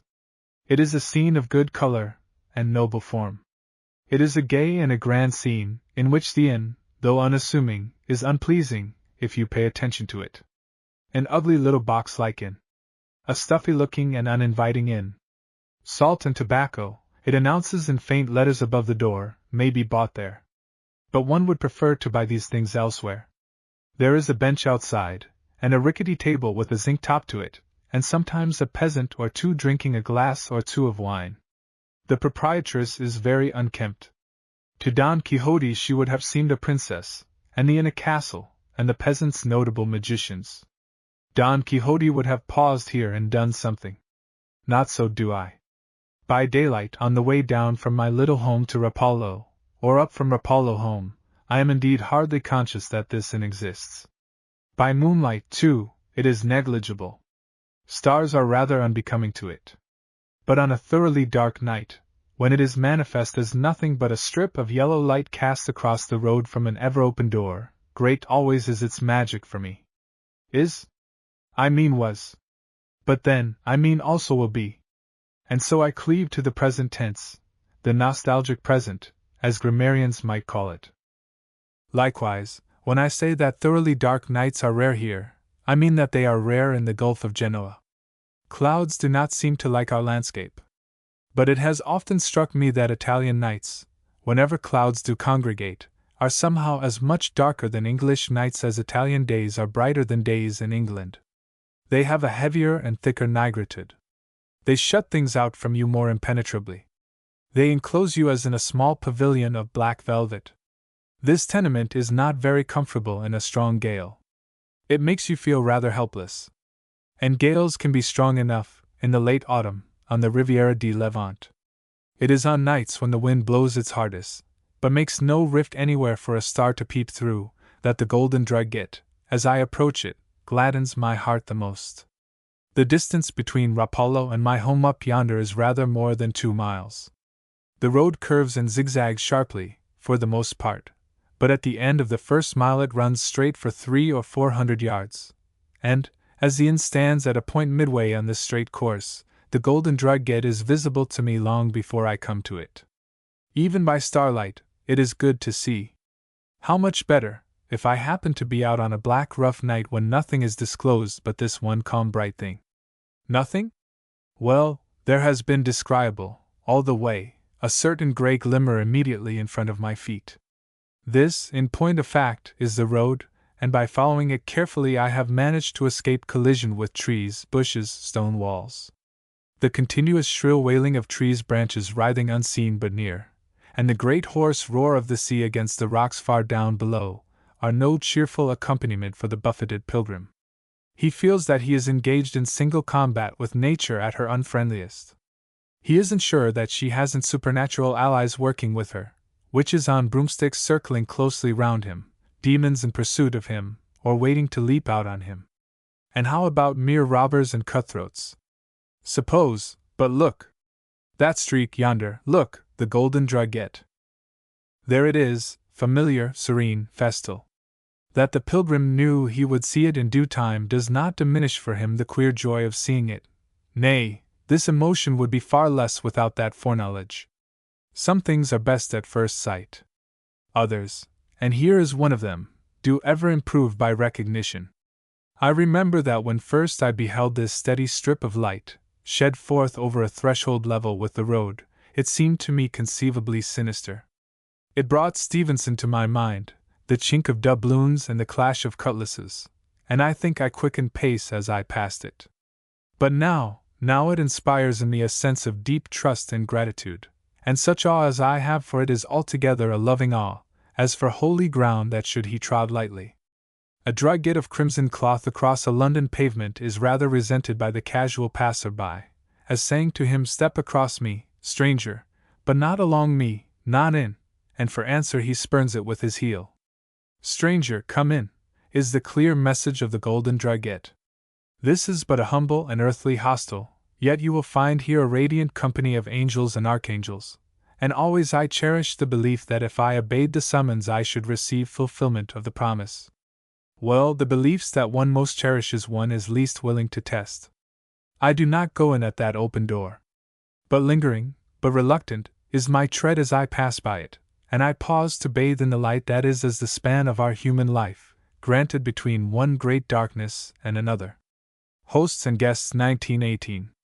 Beautifully vague though the English language is, with its meanings merging into one another as softly as the facts of landscape in the moist English climate, and much addicted though we always have been to ways of compromise, and averse from sharp hard logical outlines, we do not call a host a guest, nor a guest a host. The ancient Romans did so. They, with a language that was as lucid as their climate, and was a perfect expression of the sharp hard logical outlook fostered by that climate, had but one word for those two things. Nor have their equally acute descendants done what might have been expected of them in this matter. Hate and spite are as mysteriously equivocal as hopes. By weight of all this authority I find myself being dragged to the conclusion that a host and a guest must be the same thing, after all. Yet in a dim and muzzy way, deep down in my breast, I feel sure that they are different. Compromise, you see, as usual. I take it that strictly the two things are one, but that our division of them is yet another instance of that sterling common sense by which, etc., etc. I would go even so far as to say that the difference is more than merely circumstantial and particular. I seem to discern also a temperamental and general difference. You asked me to dine with you in a restaurant, I say I shall be delighted, you order the meal, I praise it, you pay for it, I have the pleasant sensation of not paying for it, and it is well that each of us should have a label according to the part he plays in this transaction. But the two labels are applicable in a larger and more philosophic way. In every human being one or the other of these two instincts is predominant, the active or positive instinct to offer hospitality, the negative or passive instinct to accept it. And neither of these instincts is so significant of character that one might well say that mankind is divisible into two great classes, hosts and guests. I have already, see third sentence of foregoing paragraph, somewhat prepared you for the shock of a confession which candor now forces from me. I am one of the guests. You are, however, so shocked that you will read no more of me? Bravo! Your refusal indicates that you have not a guestish soul. Here am I trying to entertain you, and you will not be entertained. You stand shouting that it is more blessed to give than to receive. Very well. For my part, I would rather read than write, any day. You shall write this essay for me. Be it never so humble, I shall give it my best attention and manage to say something nice about it. I am sorry to see you calming suddenly down. Nothing but a sense of duty to myself, and to guests in general, makes me resume my pen. I believe guests to be as numerous, really, as hosts.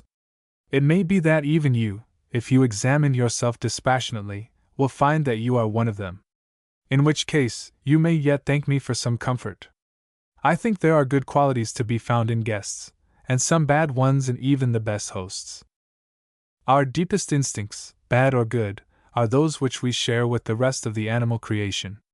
To offer hospitality, or to accept it, is but an instinct which man has acquired in the long course of his self-development. Lions do not ask one another to their lairs, nor do birds keep open nest.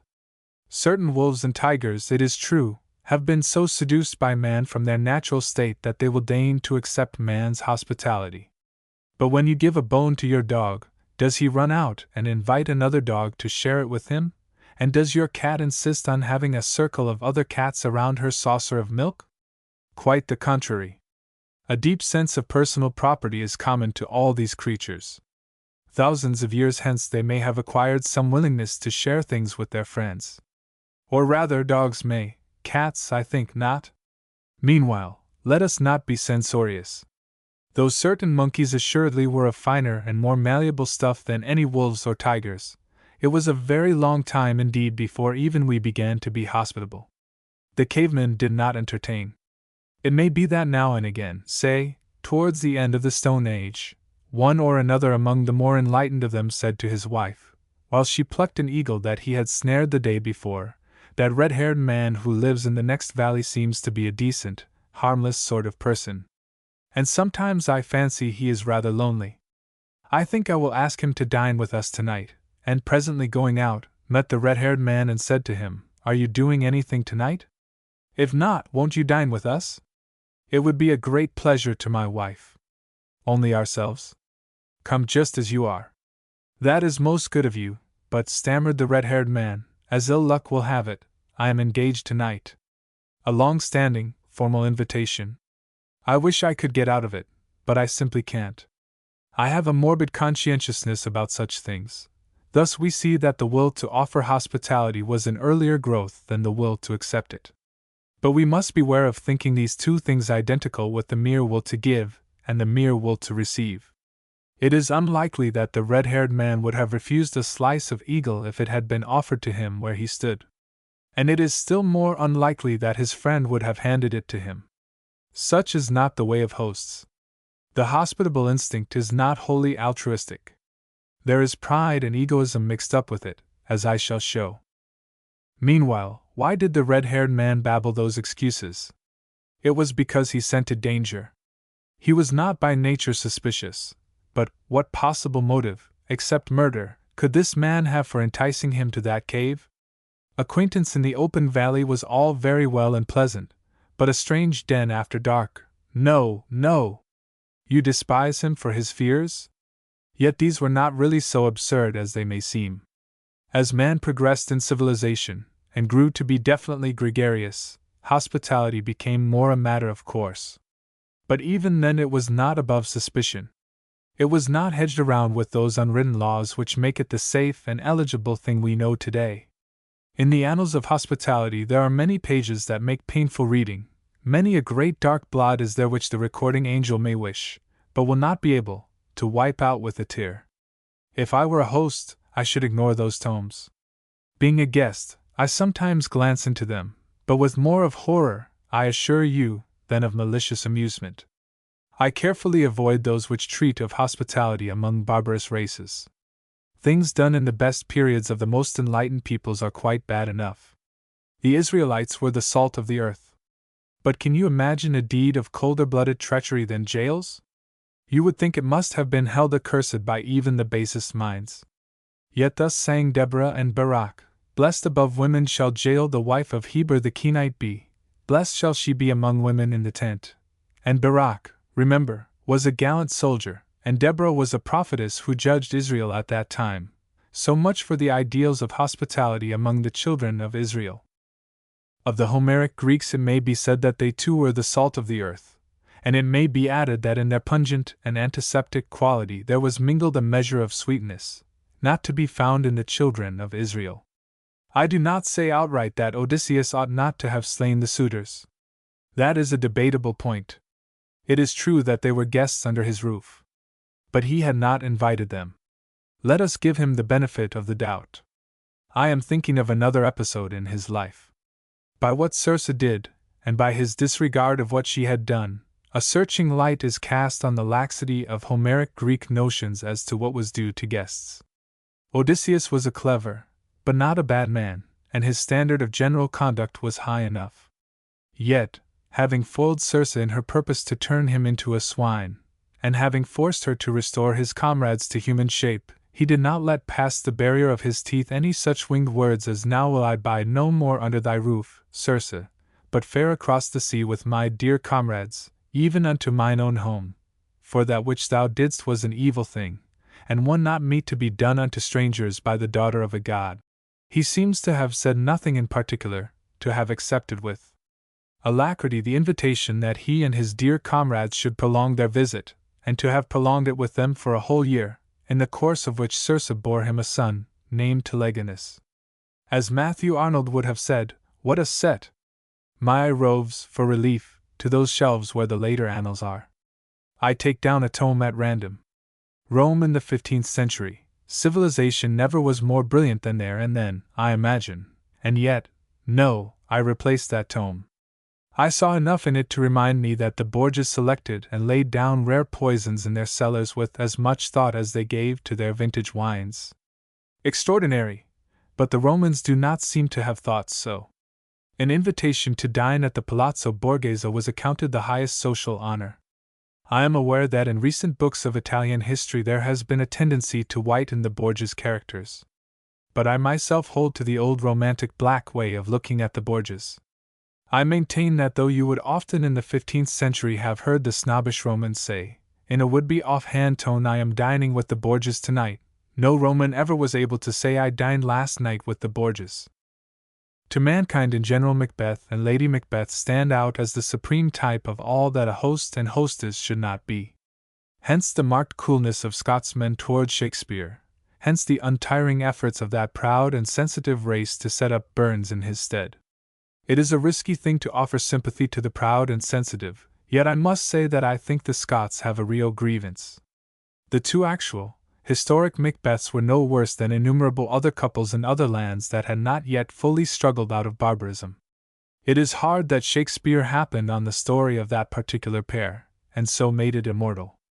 But he meant no harm, and let Scotsmen believe me, did positive good. Scotch hospitality is proverbial. As much in Scotland as in America does the English visitor blush when he thinks how perfunctory and niggard, in comparison, English hospitality is. It was Scotland that first formalized hospitality, made of it an exacting code of honor, with the basic principle that the guest must in all circumstances be respected and at all costs protected. Jacobite history bristles with examples of the heroic sacrifices made by hosts for their guests, sacrifices of their own safety and even of their own political convictions, for fear of infringing, however slightly, that sacred code of theirs. And what was the origin of all this noble pedantry? Shakespeare's Macbeth. Perhaps if England were a bleak and rugged country, like Scotland, or a new country, like America, the foreign visitor would be more overwhelmed with kindness here than he is. The landscapes of our countryside are so charming, London abounds in public monuments so redolent of history, so romantic and engrossing, that we are perhaps too apt to think the foreign visitor would have either time nor inclination to sit dawdling in private dining rooms. Assuredly, there is no lack of hospitable impulse among the English. In what may be called mutual hospitality, they touch a high level. The French, also the Italians, entertain one another far less frequently. In England, the native guest has a very good time indeed, though of course he pays for it, in some measure, by acting as host too, from time to time. In practice, no, there cannot be any absolute division of mankind into my two categories, hosts and guests. But psychologically, a guest does not cease to be a guest when he gives a dinner, nor is a host not a host when he accepts one. The amount of entertaining that a guest need do is a matter wholly for his own conscience. He will soon find that he does not receive less hospitality for offering little, and he would not receive less if he offered none.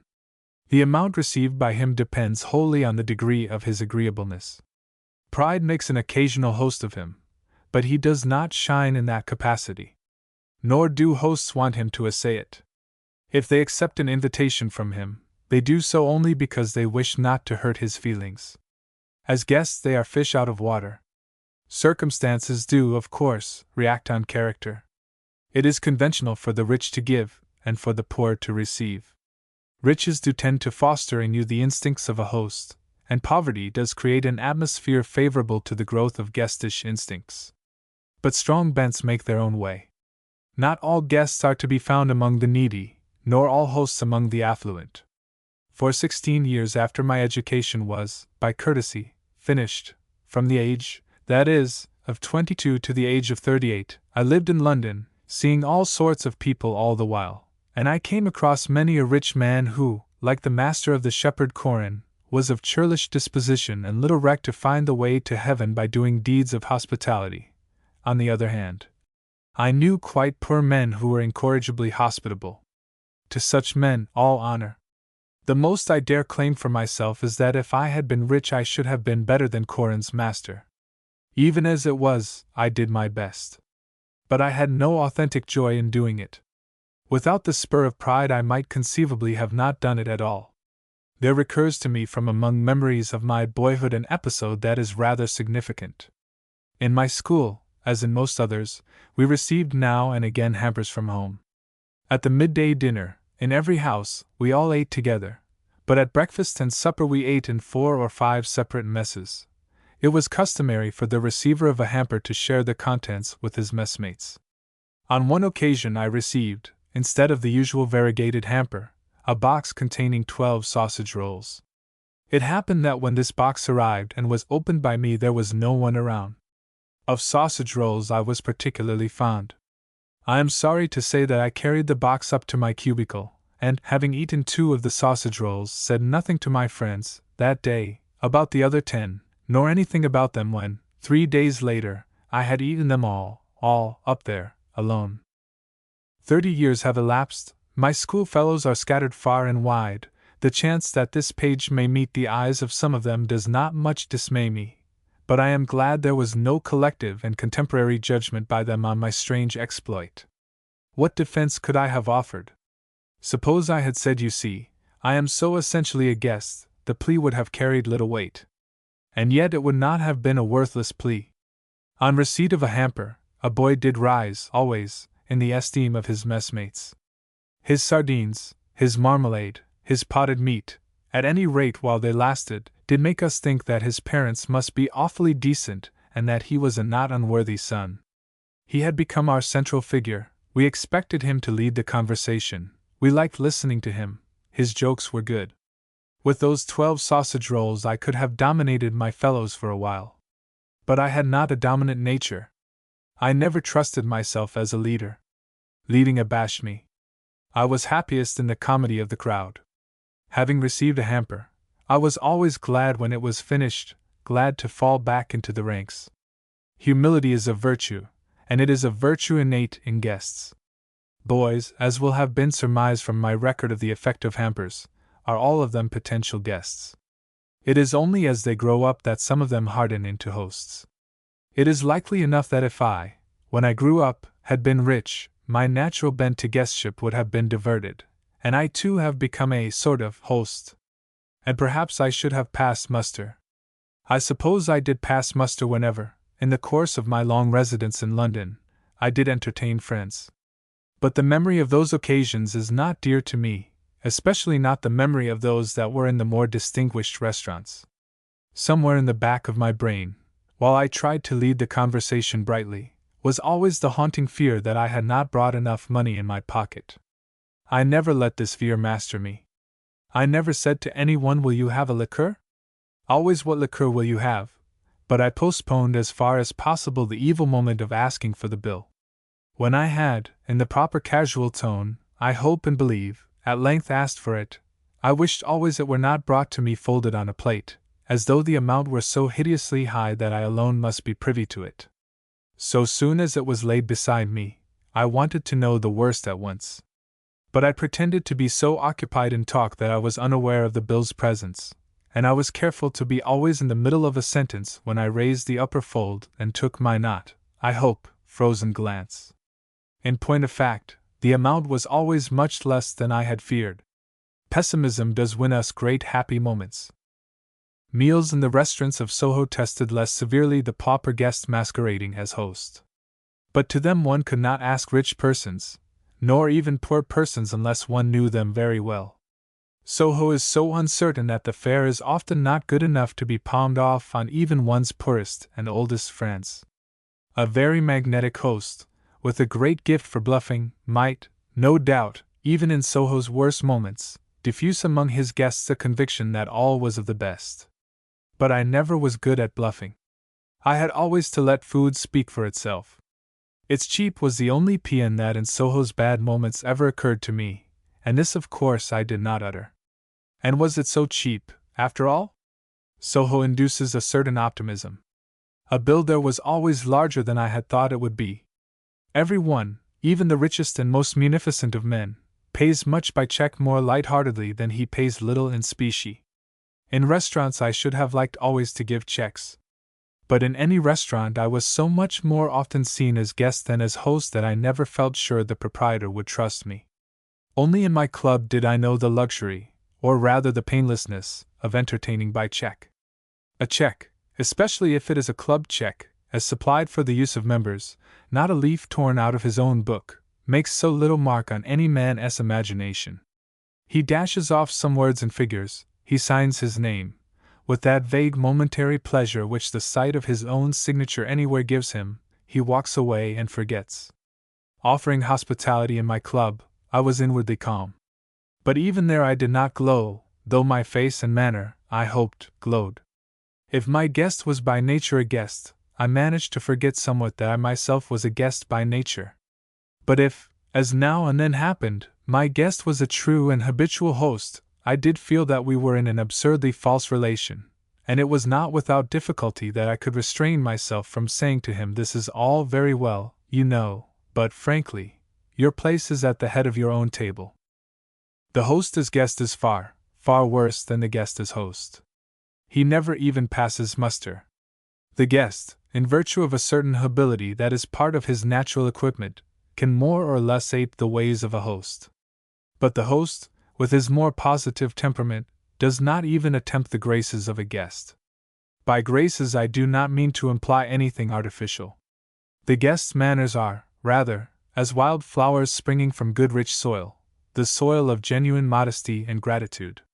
He honorably wishes to please in return for the pleasure he is receiving.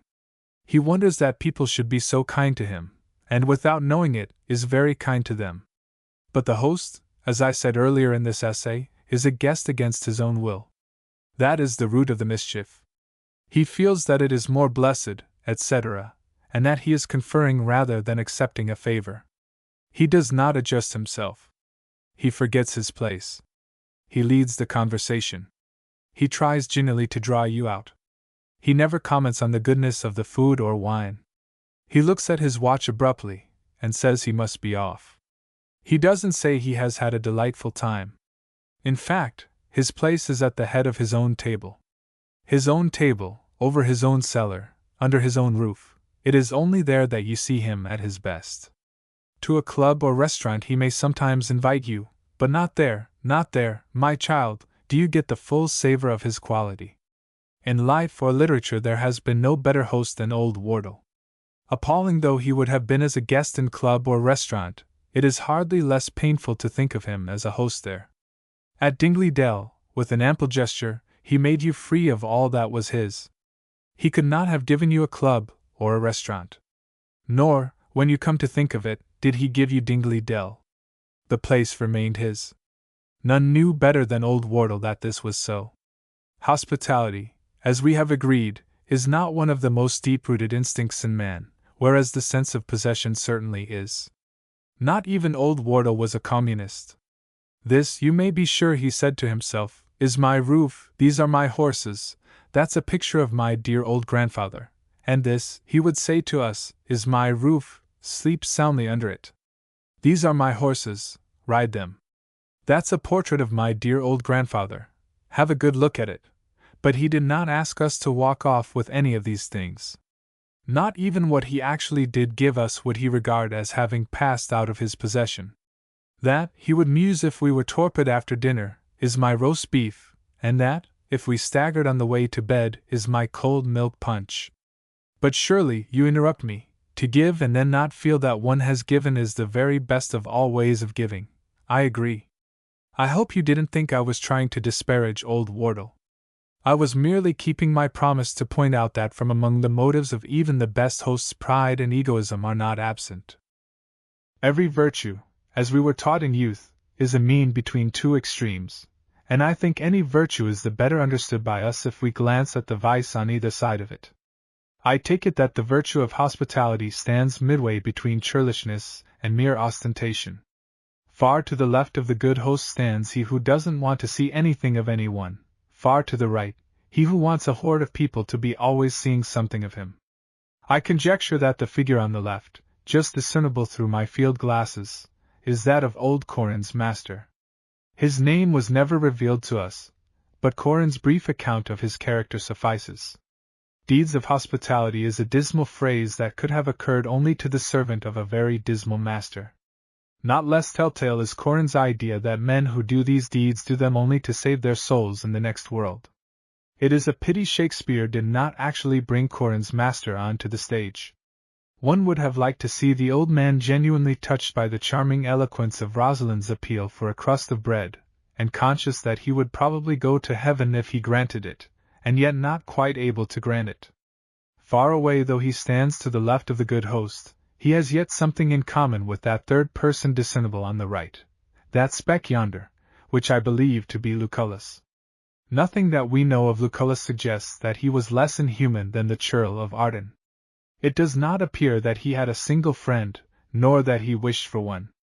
His lavishness was indiscriminate except in that he entertained only the rich. One would have liked to dine with him, but not even in the act of digestion could one have felt that he had a heart. One would have acknowledged that in all the material resources of his art he was a master, and also that he practiced his art for sheer love of it, wishing to be admired for nothing but his mastery, and cocking no eye on any of those ulterior objects but for which some of the most prominent hosts would not entertain at all. But the very fact that he was an artist is repulsive. When hospitality becomes an art it loses its very soul. With this reflection I look away from Lucullus, and, fixing my gaze on the middle ground, am the better able to appreciate the excellence of the figure that stands before me, the figure of old Wardle. Some pride and egoism in that capacious breast, yes, but a great heart full of kindness, and ever a warm spontaneous welcome to the stranger in need, and to all old friends and young. Hark! He is shouting something. He is asking us both down to Dingley Dell.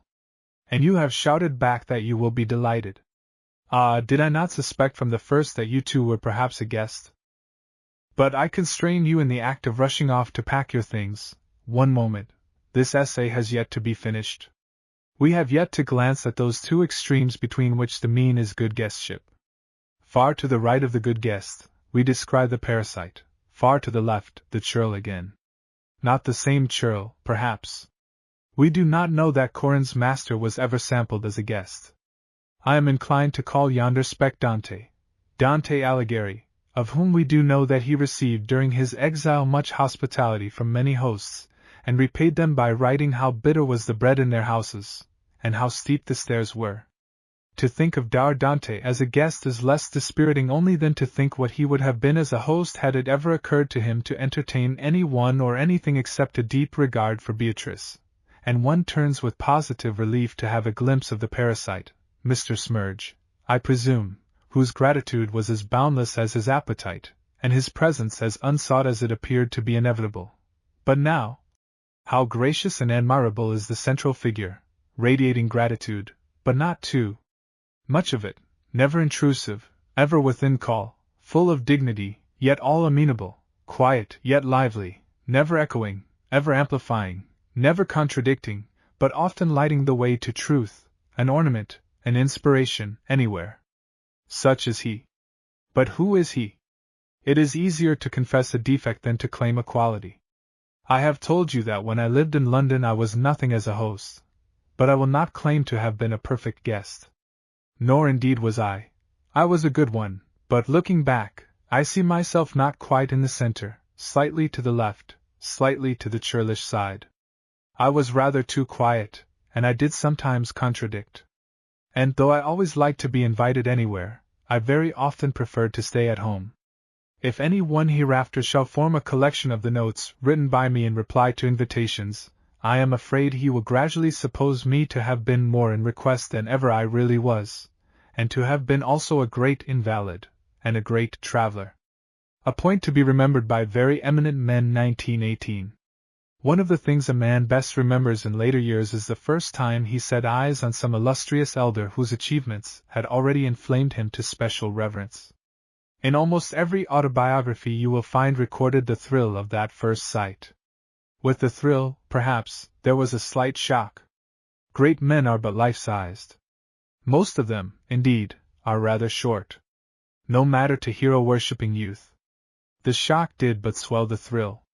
It did but enlarge the wonder that this was the man himself, the man who— I was about to say who had written those inspired books.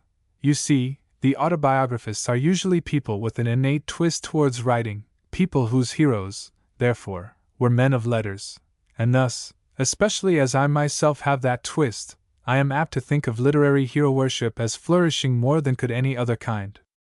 I must try to be less narrow.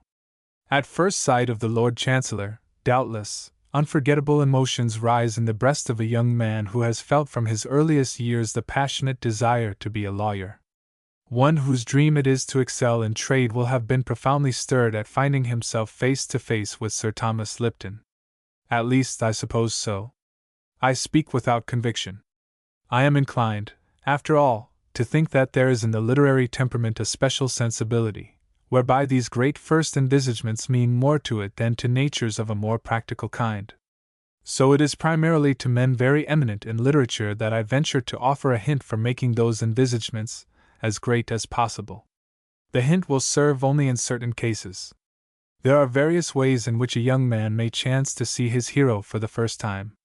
One wintry afternoon, not long after I came to London, the autobiographist will tell you, I happened to be in Cheyne Walk, bent on I know not what errand, when I saw coming slowly along the pavement an old grey-bearded man.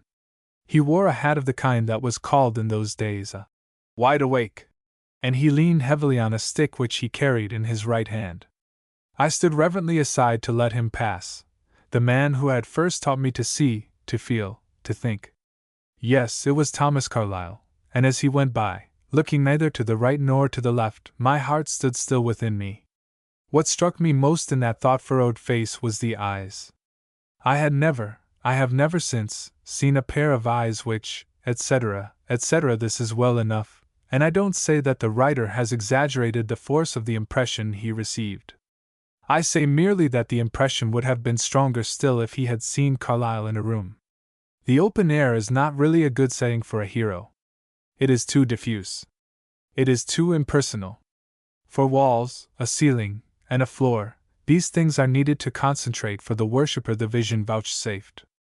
Even if the room be a public one, a waiting room, say, at Clapham Junction, it is very helpful. Far more so if it be a room in a private house, where, besides the vision itself, is thrust on the worshipper the dizzy sense of a personal relationship. Dip with me, for an example, into some other autobiography. Here, shortly after I came to London, it is odd that autobiographists never are born or bred there. One of the houses I found open to me was that of Mrs. T, a woman whom, so it seemed to me when in later years I studied Italian, the word simpatica described exactly, and who, as the phrase is, knew everybody. Calling on her one Sunday afternoon, I noticed among the guests, as I came in, a short, stalwart man with a grey beard. My hostess whispered to me, want you to know Mr. Robert Browning. Everything in the room seemed to swim round me, and I had the sensation of literally sinking through the carpet when presently I found my hand held for a moment. It was only a moment, but it seemed to me an eternity, by the hand that had written Paracelsus. I had a confused impression of something godlike about the man. His brow was magnificent. But the eyes were what stood out. Not that they were prominent eyes, but they seemed to look you through and through, and had a luster, there is no other word for it, which, I maintain, would have been far less dazzling out in the street, just as the world sadness of Carlyle's eyes would have been twice as harrowing in Mrs. T.'s drawing-room. But even neither of those pairs of eyes could have made its fullest effect. The most terrifically gratifying way of seeing one's hero and his eyes for the first time is to see them in his own home. Anywhere else, believe me, something of his essence is forfeit. The rose of roses loses more or less of its beauty in any vase, and rather more than less there in a nosegay of ordinary little blossoms, to which I rather rudely liken Mrs. T.'s other friends. The supreme flower should be first seen growing from its own Sharonian soil. The worshipper should have, therefore, a letter of introduction. Failing that, he should write a letter introducing himself, a fervid and idolatrous letter, not without some excuse for the writing of it, the hero's 70th birthday, for instance, or a desire for light on some obscure point in one of his earlier works. Heroes are very human, most of them, very easily touched by praise. Some of them, however, are bad at answering letters. The worshipper must not scruple to write repeatedly, if need be.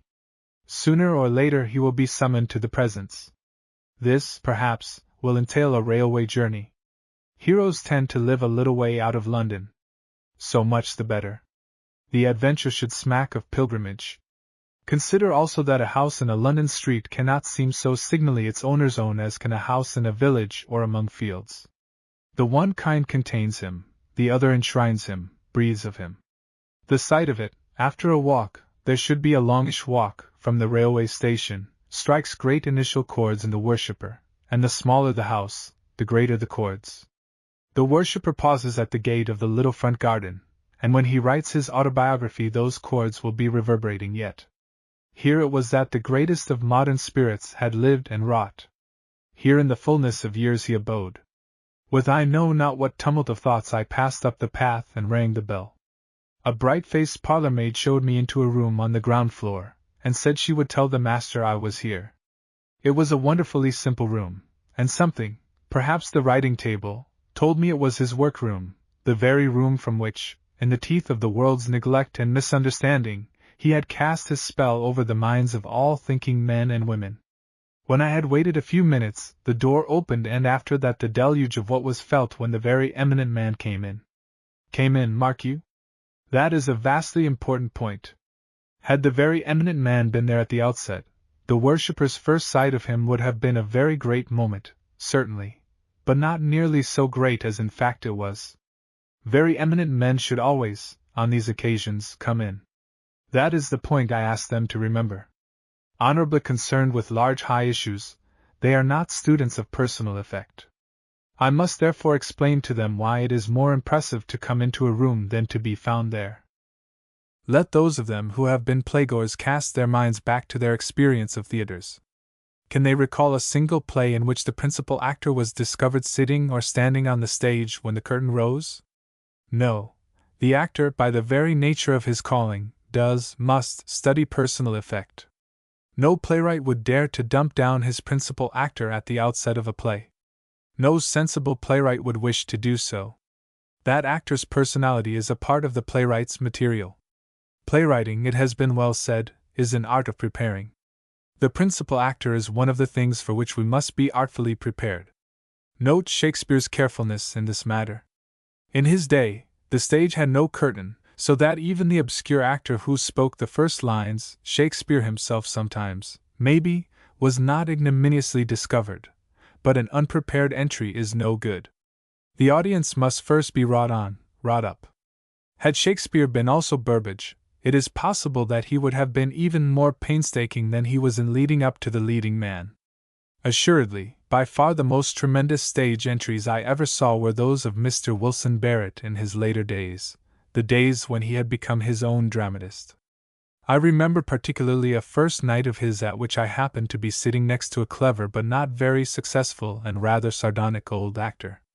I forget just what great historic or mythic personage Mr. Barrett was to represent, but I know that the earlier scenes of the play resounded with rumors of him, accounts of the great deeds he had done, and of the yet greater deeds that were expected of him. And at length there was a procession, white-bearded priests bearing wands, maidens playing upon the sackbut, guards in full armor, a pell-mell of unofficial citizens ever prancing along the edge of the pageant, huzzah-ing and hosanna-ing, mostly looking back over their shoulders and shading their eyes, maidens strewing rose leaves, and at last the orchestra crashing to a climax in the nick of which my neighbor turned to me and, with an assumption of innocent enthusiasm, whispered I shouldn't wonder if this were Barrett. I suppose, Mr. Barrett at that instant amply appearing, I gave way to laughter, but this didn't matter. The applause would have drowned a thunderstorm, and lasted for several minutes. My very eminent reader begins to look uncomfortable. Let him take heart. I do not want him to tamper with the simplicity of his household arrangements. Not even the one bright-faced parlour-maid need precede him with strewn petals. All the necessary preparation will have been done by the bare fact that this is his room, and that he will presently appear. But, he may say, with a toss of his grey beard, I am not going to practice any device whatsoever. I am above devices. I shall be in the room when the young man arrives. I assure him that I am not appealing to his vanity, merely to his good nature. Let him remember that he too was young once, he too thrilled in harmless hero worship. Let him not grudge the young man an utmost emotion. Coming into a room that contains a stranger is a definite performance, a deed of which one is conscious, if one be young, and if that stranger be august. Not to come in awkwardly, not to make a bad impression, is here the paramount concern. The mind of the young man as he comes in is clogged with thoughts of self.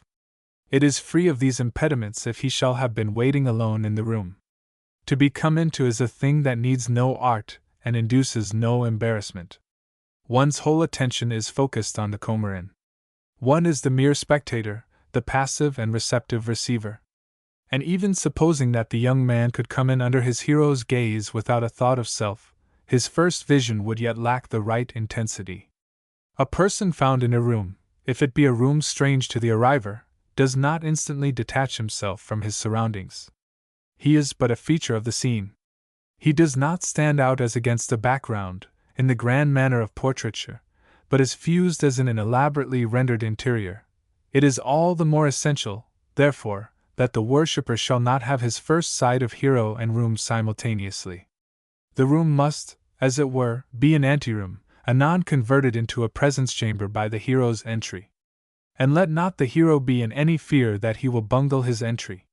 He has but to make it. The effect is automatic. He will stand out by merely coming in. I would but suggest that he must not, be he never so hale and hearty, bounce in. The young man must not be startled. If the mountain had come to Mahomet, it would, we may be sure, have come slowly, that the prophet should have time to realize the grandeur of the miracle. Let the hero remember that his coming, too, will seem supernatural to the young man. Let him be framed for an instant, or so in the doorway, time for his eyes to produce their peculiar effect. And by the way, if he be a wearer of glasses, he should certainly remove these before coming in. He can put them on again almost immediately. It is the first moment that matters. As to how long an interval the hero should let elapse between the young man's arrival and his own entry, I cannot offer any very exact advice. I should say, roughly, that in 10 minutes the young man would be strung up to the right pitch, and that more than 20 minutes would be too much. It is important that expectancy shall have worked on him to the full, but it is still more important that his mood shall not have been chafed to impatience. The danger of overlong delay is well exemplified in the sad case of young Coventry Patmore. In his old age Patmore wrote to Mr. Gosse a description of a visit he had paid, at the age of 18, to Leigh Hunt, and you will find the letter on page 32, volume 1, of Mr. Basil Champney's biography of him. The circumstances had been most propitious. The eager and sensitive spirit of the young man, his intense admiration for the story of Rimini, the letter of introduction from his father to the venerable poet and friend of greater bygone poets, the long walk to Hammersmith, the small house in a square there, all was classically in order. The poet was at home. The visitor as shown in he was destined to tell Mr. Gosse, waited in the little parlor at least 2 hours, when the door was opened and a most picturesque gentleman, with hair flowing nearly or quite to his shoulders, a beautiful velvet coat and a Van Dyck collar of lace about a foot deep, appeared, rubbing his hands and smiling ethereally, and saying, without a word of preface or notice of my having waited so long, "This is a beautiful world, Mr. Patmore." The young man was so taken aback by these words that they eclipsed all memory of what occurred during the remainder of the visit. Yet there was nothing wrong about the words themselves. Indeed, to any one with any sense of character and any knowledge of Leigh Hunt, they must seem to have been exactly, exquisitely, inevitably the right words. But they should have been said sooner. Servants 1918. It is unseemly that a man should let any ancestors of his arise from their graves to wait on his guests at table. The Chinese are a polite race, and those of them who have visited England, and gone to dine in great English houses, will not have made this remark aloud to their hosts. I believe it is only their own ancestors that they worship, so that they will not have felt themselves guilty of impiety in not rising from the table and rushing out into the night. Nevertheless, they must have been shocked. The French Revolution, judged according to the hope it was made in, must be pronounced a failure. It effected no fundamental change in human nature. But it was by no means wholly ineffectual. For example, ladies and gentlemen ceased to powder their hair, because of it, and gentlemen adopted simpler costumes. This was so in England as well as in France. But in England ladies and gentlemen were not so nimble-witted as to be able to conceive the possibility of a world without powder. Powder had been sent down from heaven, and must not vanish from the face of the earth. Said Sir John to his lady, "'Tis a matter easy to settle. Your maid Deborah and the rest of the wenches shall powder their hair henceforth." Whereat his lady exclaimed in wrath, "Lud, Sir John! Have you taken leave of your senses? A parcel of Abigails flaunting about the house in powder, oh, preposterous!" Whereat Sir John exclaimed "Zounds!" and hotly demonstrated that since his wife had given up powder there could be no harm in its assumption by her maids. Whereat his lady screamed and had the vapors and asked how he would like to see his own footmen flaunting about the house in powder. Whereat he, always a reasonable man, despite his hasty temper, went out and told his footmen to wear powder henceforth. And in this they obeyed him. And there arose a lord of the treasury, saying, "Let powder be taxed." And it was so, and the tax was paid, and powder was still worn. And there came the great Reform Bill, and the steam engine, and all manner of queer things, but powder did not end, for custom hath many lives. Nor was there an end of those things which the nobility and gentry had long since shed from their own persons, as laced coats, and velvet breeches and silk hose, forasmuch as without these powder could not aptly be. And it came to pass that there was a great war. And there was also a Russian Revolution, greater than the French one. And it may be that everything will be changed, fundamentally and soon. Or it may be merely that Sir John will say to his lady, "My dear, I have decided that the footmen shall not wear powder, and not wear livery, any more," and that his lady will say, "Oh, all right." Then at length will the 18th century vanish altogether from the face of the earth.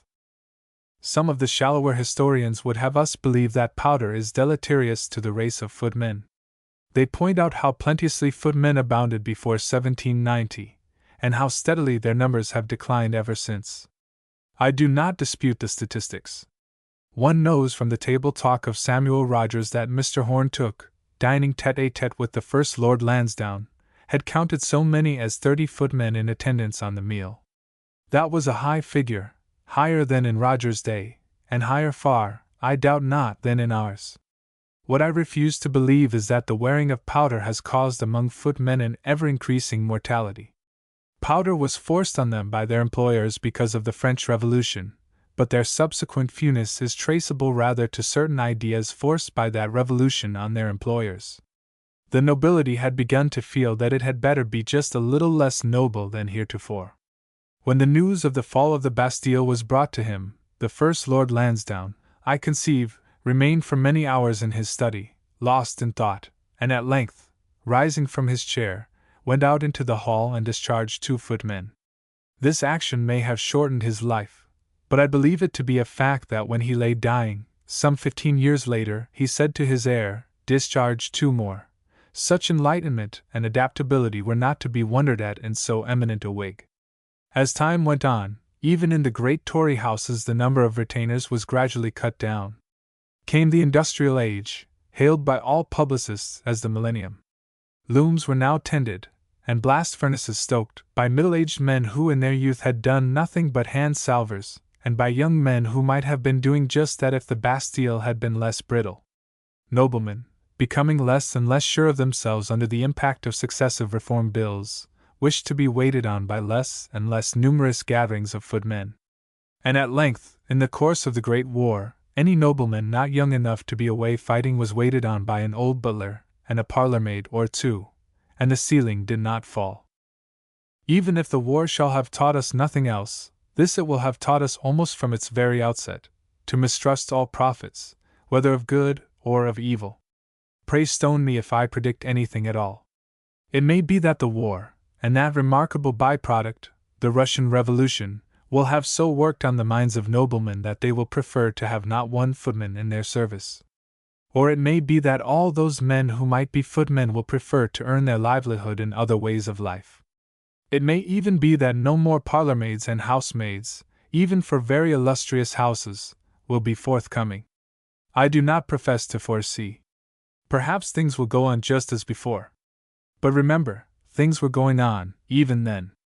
Suppose that in the social organism generally, and in the attitude of servants particularly, the decades after the war shall bring but a gradual evolution of what was previously afoot. Even on this mild supposition must it seem likely that some of us will live to look back on domestic service, or at least on what we now mean by that term, as a curiosity of past days. You have to look rather far behind you for the time when the servant question, as it is called, had not yet begun to arise. To find servants collectively knowing their place, as the phrase not is, but was, you have to look right back to the dawn of Queen Victoria's reign. I am not sure whether even then those Georgian notice boards still stood in the London parks to announce that ladies and gentlemen are requested, and servants are commanded not to do this and that. But the spirit of those boards did still brood over the land. Servants received commands, not requests, and were not obliging but obedient. As for the tasks set them, I dare say the footmen in the great houses had an easy time.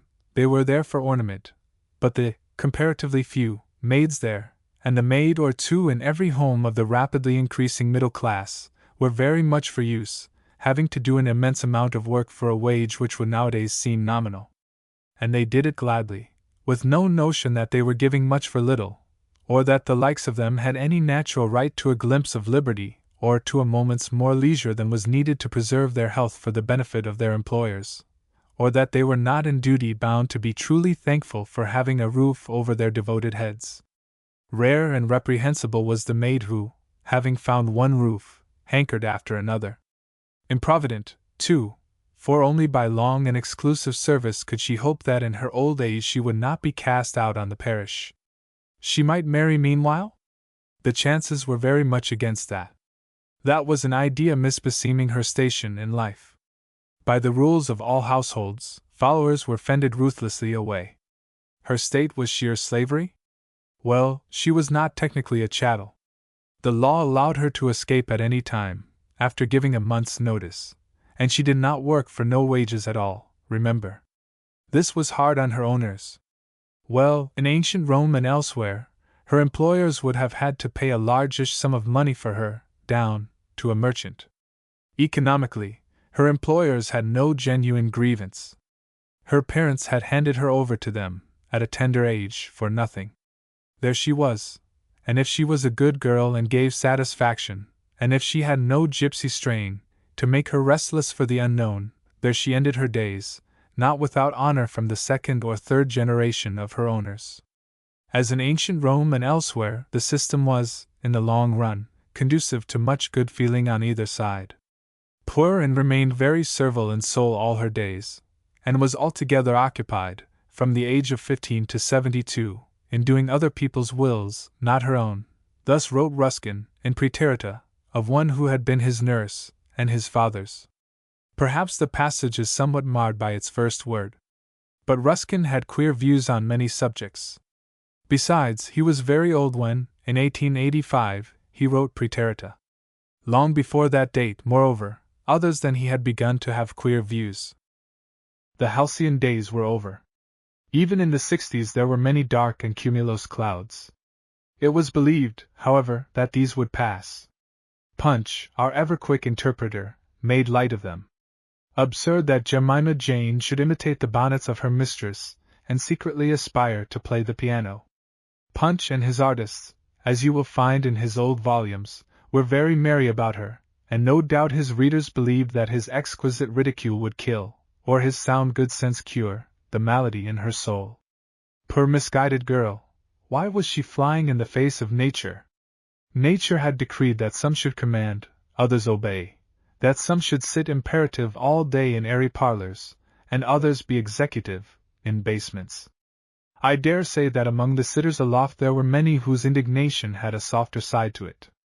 Under the Christian emperors, Roman ladies were really very sorry for their slaves. It is unlikely that no English ladies were so in the 60s. Pity, after all, is in itself a luxury. It is for the sum a measure of the gulf between themselves and the others.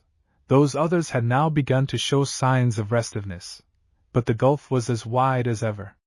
Anthony Trollope was not, like Punch, a mere interpreter of what was upmost in the average English mind. He was a beautifully patient and subtle demonstrator of all that was therein. Reading him, I soon forget that I am reading about fictitious characters and careers. Quite soon do I feel that I am collating intimate memoirs and diaries. For sheer conviction of truth, give me Trollope. You, too, if you know him, must often have uttered this appeal. Very well. Have you been given Orley Farm? And do you remember how Lady Mason felt after confessing to Sir Peregrine Orme that she had forged the will? As she slowly made her way across the hall, she felt that all of evil, all of punishment, had now fallen upon her. There are periods in the lives of some of us, I trust but a few, when with the silent inner voice of suffering, and here, in justice to Trollope, I must interrupt him by saying that he seldom writes like this, and I must also, for a reason which will soon be plain, ask you not to skip a word. We call on the mountains to fall and crush us, and on the earth to gape open and take us in, when with an agony of intensity we wish our mothers had been barren. In these moments the poorest and most desolate are objects to us of envy, for their sufferings can be as nothing to our own. Lady Mason, as she crept silently across the hall, saw a servant girl pass down towards the entrance to the kitchen, and would have given all that she had in the world, to change places with that girl. But no change was possible to her. Neither would the mountains crush her, nor the earth take her in. This was her burden, and she must, etc., etc. You enjoyed the wondrous bathos? Of course. And yet there wasn't any bathos at all, really. At least, there wasn't any in 1862, when Orley Farm was published. Servants really were most desolate in those days, and their sufferings were less acute only than those of gentlewomen who had forged wills. This is an exaggerated view? Well, it was the view held by gentlewomen at large in the 60s. Trust Trollope. Why to a modern gentlewoman would it seem so much more dreadful to be crushed by mountains and swallowed by earthquakes than to be a servant girl passing down towards the entrance to the kitchen? In other words, how is it that servants have so much less unpleasant a time than they were having half a century ago? I should like to think this melioration came through our sense of justice, but I cannot claim that it did. Somehow, our sense of justice never turns in its sleep till long after the sense of injustice in others has been thoroughly aroused, nor is it ever up and doing till those others have begun to make themselves thoroughly disagreeable, and not even then will it be up and doing more than is urgently required of it by our convenience at the moment. For the improvement in their lot, servants must, I am afraid, be allowed to thank themselves rather than their employers. I am not going to trace the stages of that improvement. I will not try to decide in what your servants passed from wistfulness to resentment, or from resentment to exaction. This is not a sociological treatise, it is just an essay, and I claim an essayist's privilege of not groping through the library of the British Museum on the chance of mastering all the details.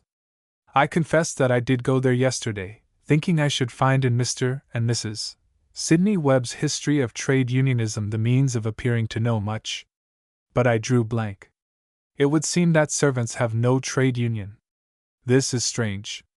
One would not have thought so much could be done without organization. The mere spirit of the time, sneaking down the steps of areas, has worked wonders. There has been no servants' campaign, no strategy, nothing but an infinite series of spontaneous and sporadic little risings in isolated households. Wonders have been worked, yes. But servants are not yet satiated with triumph. More and more, on the contrary, do they glide, long before the war they had begun gliding, away into other forms of employment.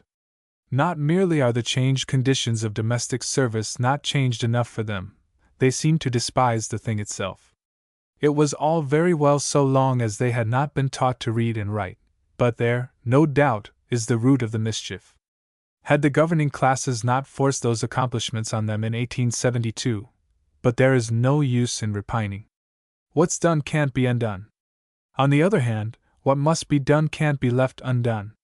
Housework, for example. What concessions by the governing classes, what bribes, will be big enough hereafter to get that done? Perhaps the governing classes will do it for themselves, eventually, and their ceilings not fall. Or perhaps there will be no more governing classes, merely the state and its swarms of neat little overseers, male and female.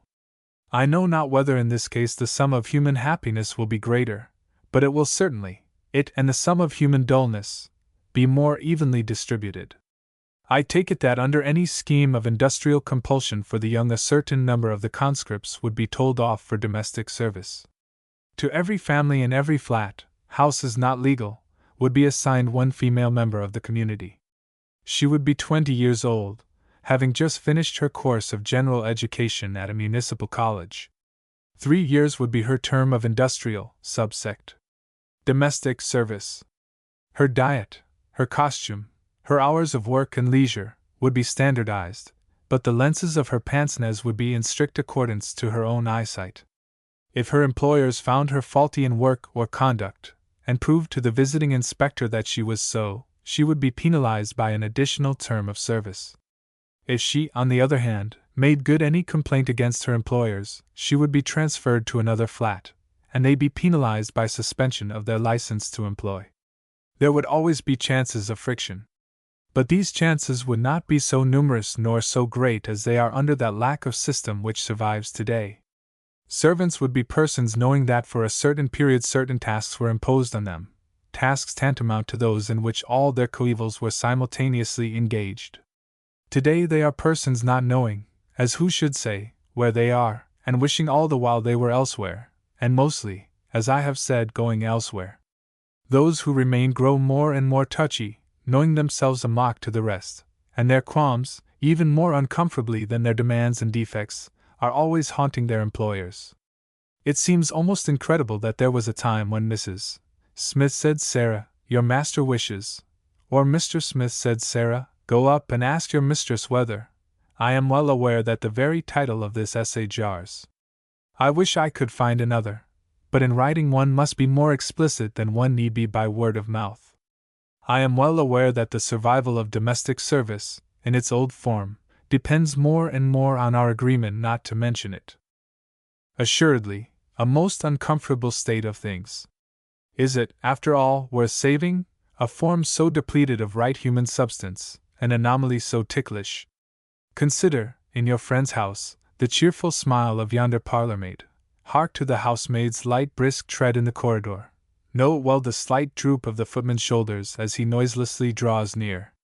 Such things, as being traditional, may pander to your sense of the great past.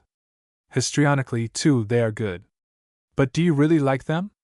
Do they not make your blood run a trifle cold? In the thick of the great past, you would have liked them well enough, no doubt. I myself am old enough to have known 2 or 3 servants of the old school, later editions of Ruskin's N. With them there was no discomfort, for they had no misgiving. They had never wished, heaven help them, for more, and in the process of the long years had acquired, for inspiration of others, a fine mellowness, the peculiar sort of dignity, even of wisdom, that comes only of staying always in the same place, among the same people, doing the same things perpetually. Theirs was the sap that rises only from deep roots, and where they were you had always the sense of standing under great wide branches. One especially would I recall, who, personally I admired the plungingly intimate kind of essayists very much indeed, but I never was of that kind, and it's too late to begin now. For a type of old-world servant I would recall rather some more public worthy, such as that stout old hostler whom, whenever you went up to stay in Hampstead, you would see standing planted outside that stout old hostelry, Jack Straw's Castle. He stands there no more, and the hostelry can never again be to me all that it was of solid comfort. Or perhaps, as he was so entirely an outside figure, I might rather say that Hampstead itself is not what it was. His robust but restful form, topped with that weather-beaten and shin-bearded face, was the hub of the summit of Hampstead. He was as richly local as the pond there, that famous pond which in hot weather is so much waded through by cart-horses and is at all seasons so much barked around by excitable dogs and cruised on by toy boats. He was as essential as it, and the flagstaff and the gorse and the view over the valley away to Highgate. It was always to Highgate that his big blue eyes were looking, and on Highgate that he seemed to be ruminating. Not that I think he wanted to go there. He was Hampstead born and Hampstead bred, and very loyal to that village.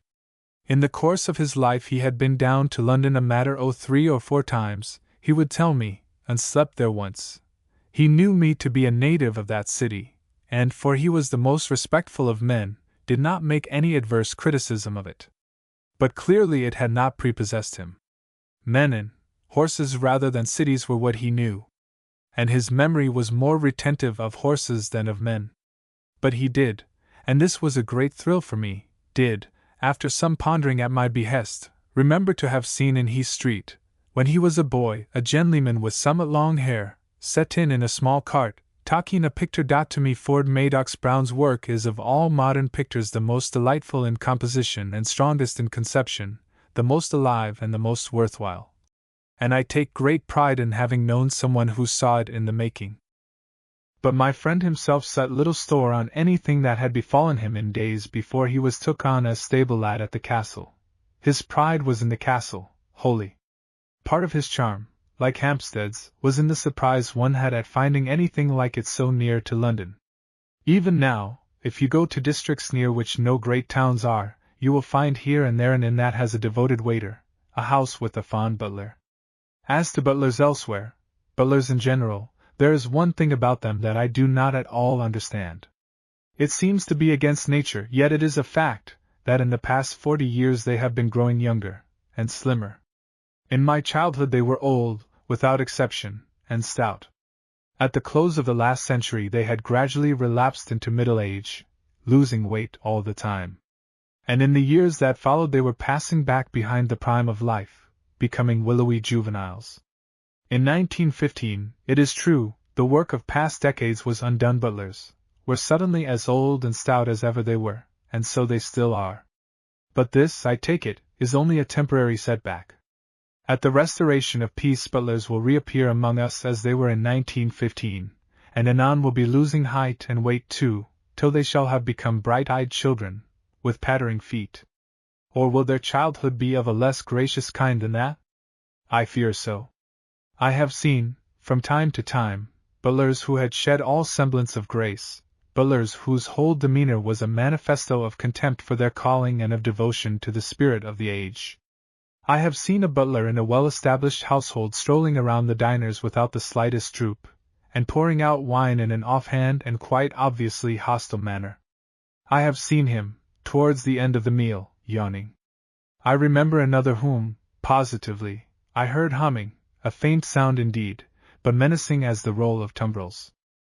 These were exceptional cases, I grant. For the most part, the butlers observed by me have had a manner as correctly smooth and colorless as their very shirt-fronts. Aye, and in 2 or 3 of them, modern though they were in date and aspect, I could have sworn there was a flame of old-world fealty all bright. Were these but the finer comedians? There was one, I will call him Brett, who had an almost dog-like way of watching his master. Was this but a calculated touch in a merely aesthetic whole? Brett was tall and slender, and his movements were those of a greyhound under perfect self-control. Baldness at the temples enhanced the solemnity of his thin, smooth face. It is more than 20 years since first I saw him, and for a long period I saw him often, both in town and in country. Against the background of either house he was impeccable. Many butlers might be that. Brett's supremacy was in the sense he gave one that he was, after all, human, that he had a heart, in which he had taken the liberty to reserve a corner for any true friend of his master and mistress. I remember well the first time he overstepped sheer formality in relation to myself.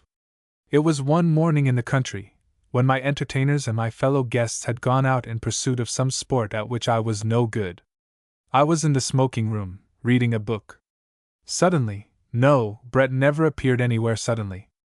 Brett appeared, paused at precisely the right speaking distance, and said in a low voice, "I thought it might interest you to know, sir, that there's a white-tailed magpie out on the lawn. Very rare, as you know, sir. If you look out of the window you will see the little fellow hopping about on the lawn." I thanked him effusively as I darted to the window, and simulated an intense interest in the little fellow. I greatly overdid my part. Exit Brett, having done his to perfection. What worries me is not that I showed so little self-command and so much insincerity, but the doubt whether Brett's flawless technique was the vehicle for an act of true good feeling or was used simply for the pleasure of using it. Similar doubts abide in all my special memories of him. There was an evening when he seemed to lose control over himself, but did he really lose it? There were only 4 people at dinner: my host, his wife, their nephew, a young man famous for drollery, and myself. Towards the end of dinner the conversation had turned on early marriages. "I," said the young man presently, "shall not marry till I am 70. I shall then marry some charming girl of 17. His aunt threw up her hands, exclaiming, "Oh, Tom, what a perfectly horrible idea! Why, she isn't born yet." "No," said the young man, "but I have my eye on her mother." At this, Brett, who was holding a light for his master's cigarette, turned away convulsively, with a sudden dip of the head, and vanished from the room. His breakdown touched and pleased all 4 beholders. But was it a genuine lapse? Or merely a feint to thrill us, the feint of an equilibrist so secure that he can pretend to lose his balance? If I knew why Brett ceased to be butler in that household, I might be in less doubt as to the true inwardness of him. I knew only that he was gone. That was fully 10 years ago. Since then I have had one glimpse of him. This was on a summer night in London. I had gone out late to visit some relatives and assure myself that they were safe and sound, for Zeppelins had just passed over London for the first time. Not so much horror as a very deep disgust was the atmosphere in the populous quiet streets and squares. One square was less quiet than others, because somebody was steadily whistling for a taxi. Anon I saw the whistler silhouetted in the light cast out on a wide doorstep from an open door, and I saw that he was Brett. His attitude, as he bent out into the dark night, was perfect in grace, but eloquent of a great tensity, even of agony. Behind him stood a lady in an elaborate evening cloak. Brett's back must have conveyed to her in every curve his surprise, his shame, that she should be kept waiting. His chivalry in her behalf was such as Burke's for Marie Antoinette. Little had he dreamed that he should have lived to see such disasters fallen upon her in a nation of gallant men, in a nation of men of honor, and of cavaliers. He had thought 10,000 taxis must have leaped from their stands, etc. The whistle that at first sounded merely mechanical and ear-piercing had become heartrending and human when I saw from whom it proceeded, a very heart cry that still haunts me. But was it a heart cry? Is Brett more than a mere virtuoso? He is in any case what employers call a treasure, and to any one who wishes to go forth and hunt for him I will supply a chart showing the way to that doorstep on which last I saw him. But I myself, were I ever so able to pay his wages, should never covet him, no, nor anything like him. Perhaps we are not afraid of menservants if we look out at them from the cradle. None was visible from mine. Only in later years and under external auspices did I come across any of them. And I am as afraid of them as ever. Maidservants frighten me less, but they also, except the 2 or 3 ancients aforesaid, have always struck some degree of terror to my soul. The whole notion of domestic service has never not seemed to me unnatural. I take no credit for enlightenment. Not to have the instinct to command implies a lack of the instinct to obey. The 2 aptitudes are but different facets of one jewel, the sense of order. When I became a schoolboy, I greatly disliked being a monitor's fag. Other fags there were who took pride in the quality of the toast they made for the breakfasts and suppers of their superiors. My own feeling was that I would rather eat it myself, and that if I mightn't eat it myself I would rather it were not very good. Similarly, when I grew to have fags of my own, and by morning and by evening one of them solemnly entered to me bearing a plate on which those 3 traditional pieces of toast were solemnly propped one against another, I cared not at all whether the toast were good or bad, having no relish for it at best, but could have eaten with gusto toasts made by my own hand, not at all understanding why that member should be accounted too august for such employment. Even so in my later life. Loath to obey, loath to command. Convention, for she too frightens me, has made me accept what servants would do for me by rote. But I would liefer have it ill done than ask even the least meddlesome of them to do it better, and far liefer, if they would only be off and not do it at all, do it for myself. In Italy, dear Italy, where I have lived much, servants do still regard service somewhat in the old way, as a sort of privilege, so that with Italian servants I am comparatively at my ease. But oh, the delight when on the afternoon of some local festa there is no servant at all in the little house! Oh, the reaction, the impulse to sing and dance, and the positive quick obedience to that impulse! Convention alone has forced me to be anywhere a master. Ariel and Caliban, had I been Prospero on that island, would have had nothing to do and nothing to complain of, and Man Friday on that other island would have bored me, had I been Crusoe. When I was a king in Babylon, and you were a Christian slave, I promptly freed you. Anarchistic? Yes, and I have no defense to offer, except the rather lame one that I am a Tory anarchist. I should like every one to go about doing just as he pleased, short of altering any of the things to which I have grown accustomed. Domestic service is not one of those things, and I should be glad were there no more of it. Going out for a walk 1918. It is a fact that not once in all my life have I gone out for a walk. I have been taken out for walks. But that is another matter. Even while I trotted prattling by my nurse's side I regretted the good old days when I had, and wasn't, a perambulator. When I grew up it seemed to me that the one advantage of living in London was that nobody ever wanted me to come out for a walk. London's very drawbacks, its endless noise and hustle, its smoky air, the squalor ambushed everywhere in it, assured this one immunity. Whenever I was with friends in the country, I knew that at any moment, unless rain were actually falling, some man might suddenly say come out for a walk, in that sharp imperative tone which he would not dream of using in any other connection. People seem to think there is something inherently noble and virtuous in the desire to go for a walk. Any one thus desirous feels that he has a right to impose his will on whomever he sees comfortably settled in an armchair, reading. It is easy to say simply no to an old friend. In the case of a mere acquaintance one wants some excuse. I wish I could, but nothing ever occurs to me except I have some letters to write. This formula is unsatisfactory in 3 ways. 1. It isn't believed. 2. It compels you to rise from your chair, go to the writing table, and sit improvising a letter to somebody until the walkmonger, just not daring to call you liar and hypocrite, shall have lumbered out of the room. 3. It won't operate on Sunday mornings. There's no post out till this evening clinches the matter, and you may as well go quietly. Walking for walking's sake may be as highly laudable and exemplary a thing as it is held to be by those who practice it. My objection to it is that it stops the brain.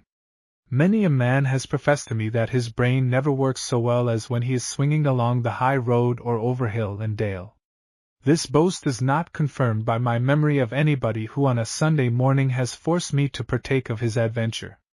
Experience teaches me that whatever a fellow guest may have of power to instruct or to amuse when he is sitting on a chair, or standing on a hearthrug, quickly leaves him when he takes one out for a walk. The ideas that came so thick and fast to him in any room, where are they now?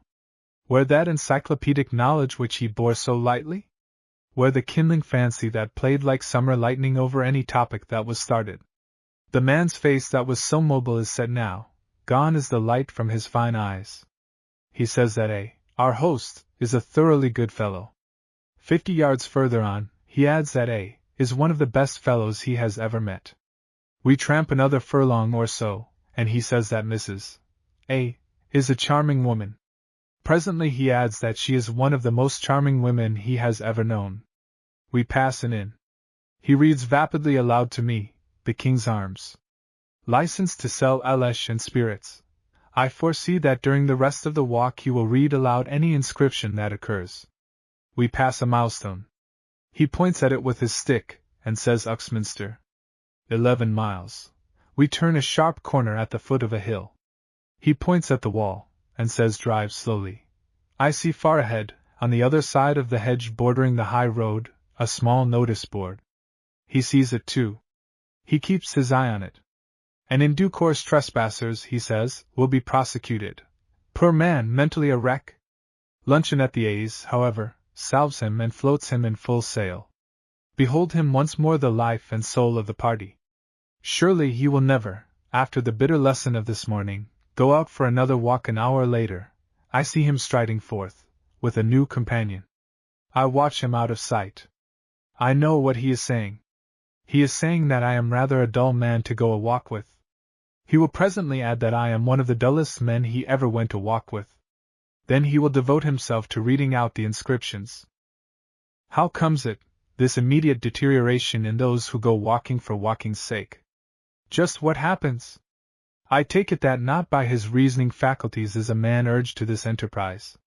He is urged, evidently, by something in him that transcends reason, by his soul, I presume.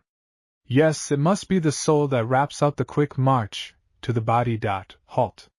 Stand at ease, interposes the brain, and to what destination, it suavely asks the soul, and on what errand, are you sending the body? On no errand whatsoever, the soul makes answer, and to no destination at all. It is just like you to be always on the lookout for some subtle ulterior motive. The body is going out because the mere fact of its doing so is a sure indication of nobility, probity, and rugged grandeur of character. Very well, Vagula, have your own Wayla. But I, says the brain, flatly refuse to be mixed up in this tomfoolery. I shall go to sleep till it is over. The brain then wraps itself up in its own convolutions, and falls into a dreamless slumber from which nothing can rouse it till the body has been safely deposited indoors again. Even if you go to some definite place, for some definite purpose, the brain would rather you took a vehicle, but it does not make a point of this. It will serve you well enough unless you are going for a walk. It won't, while your legs are vying with each other, do any deep thinking for you, nor even any close thinking, but it will do any number of small odd jobs for you willingly, provided that your legs, also, are making themselves useful, not merely bandying you about to gratify the pride of the soul. Such as it is, this essay was composed in the course of a walk, this morning. I am not one of those extremists who must have a vehicle to every destination. I never go out of my way, as it were, to avoid exercise. I take it as it comes, and take it in good part. That valetudinarians are always chattering about it, and indulging in it to excess, is no reason for despising it. I am inclined to think that in moderation it is rather good for one, physically. But pending a time when no people wish me to go and see them, and I have no wish to go and see anyone, and there is nothing whatever for me to do off my own premises, I never will go out for a walk. Quia Imperfectum 1918. I have often wondered that no one has set himself to collect unfinished works of art. There is a peculiar charm for all of us in that which was still in the making when its maker died, or in that which he laid aside because he was tired of it, or didn't see his way to the end of it, or wanted to go on to something else. Mr. Pickwick and the Ancient Mariner are valued friends of ours, but they do not preoccupy us like Edwin Drood or Kubla Khan.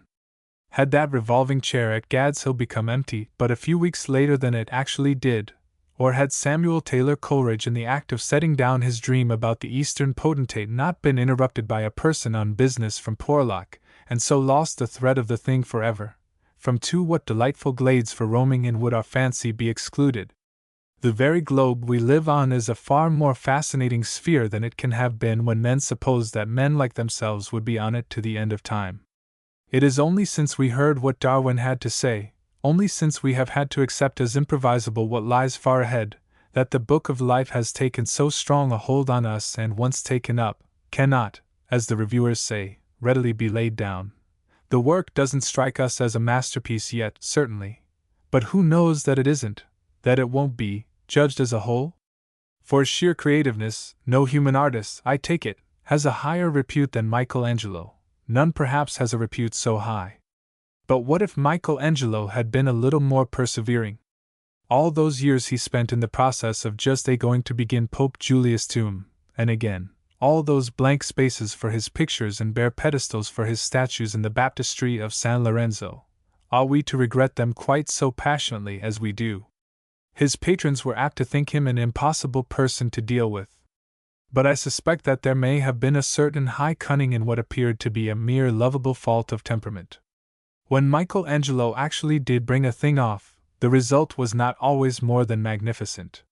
His David is magnificent, but it isn't David.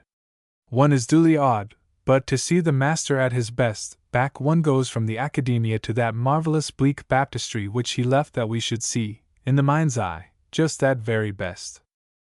It was there, some years ago, as I stood before the half-done marvel of the night and morning, that I first conceived the idea of a museum of incomplete masterpieces. And now I mean to organize the thing on my own account. The baptistry itself, so full of unfulfillment, and with such a wealth, at present, of spare space, will be the ideal setting for my treasures. There be it that the public shall throng to steep itself in the splendor of possibilities, beholding, under glass, and perhaps in excellent preservation, Penelope's web and the original designs for the Tower of Babel, the draft made by Mr. Asquith for a reformed House of Lords, and the notes jotted down by the sometime German Emperor for a proclamation from Versailles to the citizens of Paris. There too shall be the MS. of that fragmentary Iphigenie which Racine laid aside so meekly at the behest of Lee. De Treves, quoque cela fut demande mieux, and there an early score of that one unfinished symphony of Beethoven's. I forget the number of it, but anyhow it is my favorite. Among the pictures, Rossetti's oil painting of Faun must be ruled out, because we know by more than one drawing just what it would have been, and how much less good than those drawings. But Leonardo's St. Sebastian, even if it isn't Leonardo's, shall be there, and Whistler's Miss Connie Gilchrist, and numerous other pictures that I would mention if my mind were not so full of one picture to which, if I can find it and acquire it, a special place of honor shall be given, a certain huge picture in which a life-sized gentleman, draped in a white mantle, sits on a fallen obelisk and surveys the ruined temples of the Campagna Romana. The reader knits his brow. Evidently he has not just been reading Goethe's Travels in Italy. I have. Or rather, I have just been reading a translation of it, published in 1885 by George Bell and Sons. I dare say it isn't a very good translation, for one has always understood that Goethe, despite a resistant medium, wrote well, an accomplishment which this translator hardly wins one to suspect. And I dare say the painting I so want to see and have isn't a very good painting. Wilhelm Tischbein is hardly a name to conjure with, though in his day, as a practitioner in the historical style, and as a rapturous resident in Rome, Tischbein did great things, big things, at any rate. He did crowds of heroes in helmets looked down at by gods on clouds. He did centaurs leaping ravines, Sabine women, sieges of Troy. And he did this portrait of Goethe. At least he began it. Why didn't he finish it? That is a problem as to which one can but hazard guesses, reading between the lines of Goethe's letters. The great point is that it never was finished. By that point, as you read between those lines, you will be amused if you are unkind, and worried if you are humane. Worried, yet also pleased. Goethe has more than once been described as the perfect man. He was assuredly a personage on the great scale, in the grand manner, gloriously balanced, rounded. And it is a fact that he was not made of marble. He started with all the disadvantages of flesh and blood, and retained them to the last. Yet from no angle, as he went his long way, could it be plausibly hinted that he wasn't sublime. Endearing though failure always is, we grudge no man a moderately successful career, and glory itself we will wink at if it befalls some thoroughly good fellow. But a man whose career was glorious without intermission, decade after decade, does sorely try our patience. He, we know, cannot have been a thoroughly good fellow. Of Goethe we are shy for such reasons as that he was never injudicious, never lazy, always in his best form, and always in love with some lady or another just so much as was good for the development of his soul and his art, but never more than that by a tittle. Fate decreed that Sir Willoughby Patterne should cut a ridiculous figure, and so earn our forgiveness. Fate may have had a similar plan for Goethe. If so, it went all eagerly. Yet, in the course of that pageant, his career, there did happen just one humiliation, one thing that needed to be hushed up. There Tischbein's defalcation was, a chip in the marble, a flaw in the crystal, just one thread loose in the great grand tapestry. Men of genius are not quick judges of character. Deep thinking and high imagining blunt that trivial instinct by which you and I size people up. Had you and I been at Goethe's elbow when, in the October of 1786, he entered Rome and was received by the excited Tischbein, no doubt we should have whispered in his ear, "Beware of that man! He will one day fail you." Unassisted Goethe had no misgivings. For some years he had been receiving letters from this Herr Tischbein. They were the letters of a man steeped in the sorrows of Werther, and in all else that Goethe had written. This was a matter of course. But also they were the letters of a man familiar with all the treasures of Rome. All Italy was desirable, but it was especially towards great Rome that the soul of the illustrious poet, the confined state councillor of Weimar, had been ever yearning. So that when came the longed-for day, and the Duke gave leave of absence, and Goethe, closing his official portfolio with a snap and imprinting a fervent but hasty kiss on the hand of Frau von Stein, fared forth on his pilgrimage, Tischbein was a prospect inseparably bound up for him with that of the Seven Hills. Baedeker had not been born. Tischbein would be a great savior of time and trouble. Nor was this hope unfulfilled. Tischbein was assiduous, enthusiastic, indefatigable. In the early letters to Frau von Stein, to Herder and others, his name is always cropping up for commendation. Of Tischbein I have much to say and much to boast. A thorough and original German, he has always been thinking of me, ever providing for my wants. In his society all my enjoyments are more than doubled. He was 35 years old, 2 years younger than Goethe, and one guesses him to have been a stocky little man, with those short thick legs which denote indefatigability. One guesses him blond and rosy, very voluble, very guttural, with a wealth of forceful but not graceful gesture. One is on safer ground in guessing him vastly proud of trotting Goethe round. Such fame throughout Europe had Goethe won by his works that it was necessary for him to travel incognito. Not that his identity wasn't an open secret, nor that he himself would have wished it hid. Great artists are always vain. To say that a man is vain means merely that he is pleased with the effect he produces on other people. A conceited man is satisfied with the effect he produces on himself. Any great artist is far too perceptive and too exigent to be satisfied with that effect, and hence in vanity he seeks solace. Goethe, you may be sure, enjoyed the hero-worshipful gaze focused on him from all the tables of the Café Greco. But not for adulation had he come to Rome. Rome was what he had come for, and the fusses of the coteries must not pester him in his golden preoccupation with the antique world. Tischbein was very useful in warding off the profane throng, fanning away the flies. Let us hope he was actuated solely by zeal in Goethe's interest, not by the desire to swagger as a monopolist. Clear it is, though, that he scented fine opportunities in Goethe's relation to him. Suppose he could rope his illustrious friend in as a collaborator. He had begun a series of paintings on the theme of primeval man. Goethe was much impressed by these. Tischbein suggested a great poem on the theme of primeval man, a volume of engravings after Tischbein, with running poetic commentary by Goethe. Indeed, the frontispiece for such a joint work, writes Goethe in one of his letters, is already designed, pushful Tischbein. But Goethe, though he was the most courteous of men, was not of the stuff of which collaborators are made. During our walks together, and can you not see those two together, pacing up and down the groves of the Villa Pamphili, or around the ruins of the Temple of Jupiter, little Tischbein gesticulating and peering up into Goethe's face, and Goethe with his hands clasped behind him, ever nodding in a noncommittal manner. He has talked with me in the hope of gaining me over to his views, and getting me to enter upon the plan. Goethe admits in another letter that the idea is beautiful, only, he adds, the artist and the poet must be many years together, in order to carry out and execute such a work, and one conceives that he felt a certain lack of beauty in the idea of being with Tischbein for many years. Did I not fear to enter upon any new tasks at present, I might perhaps be tempted. This I take to be but the repetition of a formula often used in the course of those walks. In no letter later than November is the scheme mentioned. Tischbein had evidently ceased to press it. Anon he fell back on a scheme less glorious but likelier to bear fruit. Latterly, writes Goethe, I have observed Tischbein regarding me, and now, note the demure pride, it appears that he has long cherished the idea of painting my portrait, earnest sightseer though he was, and hard at work on various misses in the intervals of sightseeing. It is evident that to sit for his portrait was a new task which he did not fear to enter upon at present, nor need we be surprised. It seems to be a law of nature that no man, unless he has some obvious physical deformity, ever is loath to sit for his portrait.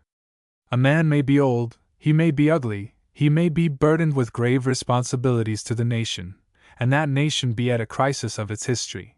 But none of these considerations, nor all of them together, will deter him from sitting for his portrait. Depend on him to arrive at the studio punctually, to surrender himself and sit as still as a mouse, trying to look his best in whatever posture the painter shall have selected as characteristic, and talking, if he have leave to talk, with a touching humility, and with a keen sense of his privilege in being allowed to pick up a few ideas about art. To a dentist or a hairdresser he surrenders himself without enthusiasm, even with resentment. But in the atmosphere of a studio there is something that entrances him. Perhaps it is the smell of turpentine that goes to his head. Or more likely it is the idea of immortality.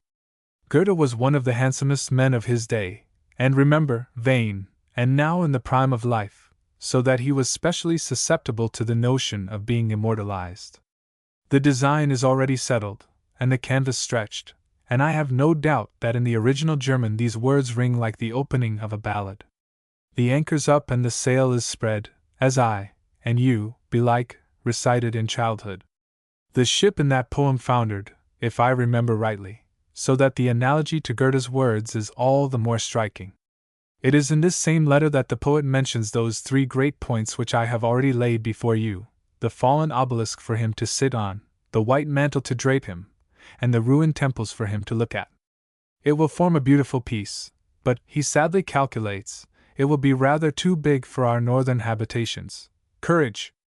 There will be plenty of room for it in the baptistry of San Lorenzo. Meanwhile, the work progressed.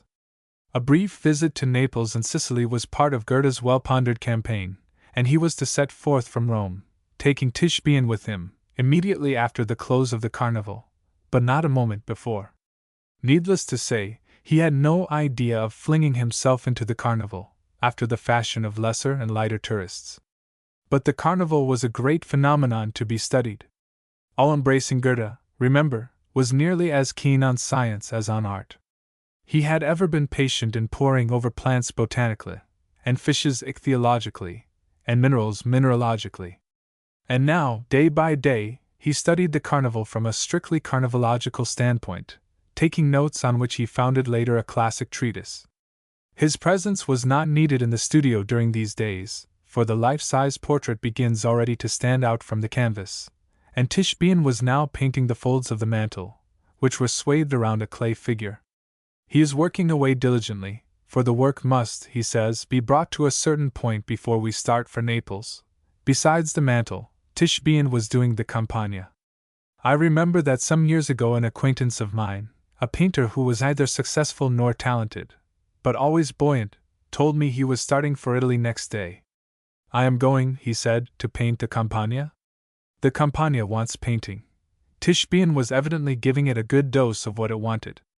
It takes no little time, writes Goethe to Frau von Stein, merely to cover so large a field of canvas with colors.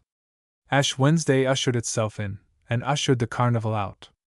The curtain falls, rising a few days later on the Bay of Naples. Re-enter Gerda and Tischbein. Bright blue backcloth. Incidental music of barcarolles, etc. For a while, all goes splendidly well. Sane Quixote and aesthetic Sancho visit the churches, the museums, visit Pompeii, visit our ambassador, Sir William Hamilton, that accomplished man. Vesuvius is visited too, thrice by Gerda, but here, for the first time, we feel a vague uneasiness, only once by Tischbein. To Gerda, as you may well imagine, Vesuvius was strongly attractive. At his every ascent he was very brave, going as near as possible to the crater, which he approached very much as he had approached the carnival, not with any wish to fling himself into it, but as a resolute scientific inquirer. Tischbein, on the other hand, merely disliked and feared Vesuvius. He said it had no aesthetic value, and at his one ascent did not accompany Gerda to the crater's edge. He seems to have regarded Gerda's bravery as rashness. Here, you see, is a rift, ever so slight, but of evil omen, what seismologists call a fault. Gerda was unconscious of its warning. Throughout his sojourn in Naples he seems to have thought that Tischbein in Naples was the same as Tischbein in Rome. Of some persons it is true that change of sky works no change of soul. Oddly enough, Goethe reckoned himself among the changeable. In one of his letters he calls himself quite an altered man, and asserts that he is given over to a sort of intoxicated self-forgetfulness, a condition to which his letters testify not at all. In a later bulletin he is nearer the mark, were I not impelled by the German spirit, and desire to learn and do rather than to enjoy, I should tarry a little longer in this school of a light-hearted and happy life, and try to profit by it still more. A truly priceless passage, this, with a solemnity transcending logic, as who should say, were I not so thoroughly German, I should be thoroughly German. Tischbein was of less stern stuff, and it is clear that Naples fostered in him a lightness which Rome had repressed. Goethe says that he himself puzzled the people in Neapolitan society. Tischbein pleases them far better. This evening he hastily painted some heads of the size of life, and about these they disported themselves as strangely as the New Zealanders at the sight of a ship of war. One feels that but for Goethe's presence Tischbein would have cut New Zealand capers too. A week later he did an utterly astounding thing. He told Goethe that he would not be accompanying him to Sicily. He did not, of course, say the novelty of your greatness has worn off. Your solemnity oppresses me. Be off, and leave me to enjoy myself in Naples on sea. Naples, the queen of watering places. He spoke of work which he had undertaken, and recommended as traveling companion for Goethe a young man of the name of Neep. Goethe, we may be sure, was restrained by pride from any show of wrath. Pride compelled him to make light of the matter in his epistles to the Weimarians. Even Neep he accepted with a good grace, though not without misgivings. He needed a man who would execute for him sketches and paintings of all that in the districts passed through was worthy of record. He had already heard Neep highly spoken of as a clever draftsman, only his industry was not much commended. Our hearts sink. I have tolerably studied his character, and think the ground of this censure arises rather from a want of decision, which may certainly be overcome, if we are long together. Our hearts sink lower. Neep will never do. Neep will play the deuce, we are sure of it. And yet, such is life, Neep turns out very well. Throughout the Sicilian tour Goethe gives the rosiest reports of the young man's cheerful ways and strict attention to the business of sketching. It may be that these reports were colored partly by a desire to set Tischbein down. But there seems to be no doubt that Goethe liked Neep greatly and rejoiced in the quantity and quality of his work. At Palermo, one evening, Goethe sat reading Homer and making an impromptu translation for the benefit of Neep, who had well deserved by his diligent exertions this day some agreeable refreshment over a glass of wine. This is a pleasing little scene, and is typical of the whole tour. In the middle of May, Goethe returned Naples. And lo, Tischbein was not there to receive him. Tischbein, if you please, had skipped back to Rome, bidding his Neapolitan friends look to his great compatriot. Pride again forbade Goethe to show displeasure, and again our reading has to be done between the lines. In the first week of June he was once more in Rome. I can imagine with what high courtesy, as though there were nothing to rebuke, he treated Tischbein. But it is possible that his manner would have been less perfect had the portrait not been unfinished. His sittings were resumed. It seems that Signora Zucchi, better known to the world as Angelica Kaufmann, had also begun to paint him. But great as was Goethe's esteem for the mind of that nice woman, he set no store on this fluttering attempt of hers. Her picture is a pretty fellow, to be sure, but not a trace of me. It was by the large and firm historic mode of Tischbein that he, not exactly in his habit as he lived, but in the white mantle that so well became him, and on the worthy throne of that fallen obelisk, was to be handed down to the gaze of future ages. Was to be, yes. On June 27 he reports that Tischbein's work is succeeding happily. The likeness is striking, and the conception pleases everybody. 3 days later, Tischbein goes to Naples. Incredible! We stare aghast, as in the presence of some great dignitary from behind whom, by a ribald hand, a chair is withdrawn when he is in the act of sitting down. Tischbein had, as it were, withdrawn the obelisk. What was Goethe to do? What can a dignitary, in such case, do? He cannot turn and recriminate. That would but lower him the more. Can he behave as though nothing has happened?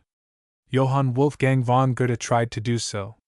And it must have been in support of this attempt that he consented to leave his own quarters and reside a while in the studio of the outgoing Tischbein. That slippery man does, it is true, seem to have given out that he would not be away very long, and the prospect of his return may well have been reckoned in mitigation of his going. Goethe had leave from the Duke of Weimar to prolong his Italian holiday till the spring of next year. It is possible that Tischbein really did mean to come back and finish the picture. Goethe had, at any rate, no reason for not hoping. When you think of me as happy, he directs. And had he not indeed reasons for happiness? He had the most perfect health, he was writing masterpieces, he was in Rome, Rome which no pilgrim had loved with a rapture deeper than his. The wonderful old Rome that lingered on almost to our own day, under the conserving shadow of the temporal power, a Rome in which the emperors kept unquestionably their fallen day about them. No pilgrim had wandered with a richer enthusiasm along those highways and those great storied spaces. It is pleasing to watch in what deep draughts Goethe drank Rome, Indiana. But, I fancy that now in his second year of sojourn he tended to remain within the city walls, caring less than of yore for the Campagna, and I suspect that if ever he did stray out there he averted his eyes from anything in the nature of a ruined temple. Of one thing I am sure. The huge canvas in the studio had its face to the wall. There is never a reference to it by Goethe in any letter after that of June 27, but I surmise that its nearness continually worked on him, and that sometimes, when no one was by, he all unwillingly approached it, he moved it out into a good light, and stepping back, gazed at it for a long time. And I wonder that Tischbein was not shamed, telepathically, to return. What was it that had made Tischbein, not once, but thrice, abandon Goethe? We have no right to suppose he had plotted to avenge himself for the poet's refusal to collaborate with him on the theme of primeval man. A likelier explanation is merely that Goethe, as I have suggested, irked him. 40 years elapsed before Goethe collected his letters from Italy and made a book of them, and in this book he included, "How magnanimous old men are," several letters written to him from Naples by his deserter. These are shallow but vivid documents, the effusions of one for whom the visible world suffices. I take it that Tischbein was an historic painter because no ambitious painter in those days wasn't. In Goethe the historic sense was as innate as the aesthetic. So was the ethical sense, so was the scientific sense, and the three of them, forever cropping up in his discourse, may well be understood to have been too much for the simple Tischbein. But you ask, can mere boredom make a man act so cruelly as this man acted? Well, there may have been another cause, and a more interesting one. I have mentioned that Goethe and Tischbein visited our ambassador in Naples. His Excellency was at that time a widower, but his establishment was already graced by his future wife, Miss Emma Hart, whose beauty is so well known to us all. Tischbein, wrote Goethe a few days afterwards, is engaged in painting her. Later in the year, Tischbein, soon after his return to Naples, sent to Goethe a sketch for a painting he had now done of Miss Hart as Iphigenia at the sacrificial altar. Perhaps he had wondered that she should sacrifice herself to Sir William Hamilton. "I like Hamilton uncommonly" is a phrase culled from one of his letters, and when a man is very hearty about the protector of a very beautiful woman one begins to be suspicious. I do not mean to suggest that Miss Hart, though it is true she had not yet met Nelson, was fascinated by Tichborne. But we have no reason to suppose that Tichborne was less susceptible than Romney. Altogether, it seems likely enough that the future Lady Hamilton's fine eyes were Tichborne's main reason for not going to Sicily, and afterwards for his sudden exodus from Rome. But why, in this case, did he leave Naples, why go back to Rome, when Goethe was in Sicily? I hope he went for the purpose of shaking off his infatuation for Miss Hart. I am loath to think he went merely to wind up his affairs in Rome. I will assume that only after a sharp conflict, in which he fought hard on the side of duty against love, did he relapse to Naples. But I won't pretend to wish he had finished that portrait. If you know where that portrait is, tell me. I want it. I have tried to trace it, vainly. What became of it? I thought I might find this out in George Henry Lewes' Life of Goethe, but Lewes had a hero worship for Goethe. He thought him greater than George Eliot, and in the whole book there is but one cold mention of Tichborne's name. Mr. Oscar Browning, in the Encyclopaedia Britannica, names Tichborne as Goethe's constant companion in the early days at Rome, and says nothing else about him. In fact, the hero worshippers have evidently conspired to hush up the affront to their hero.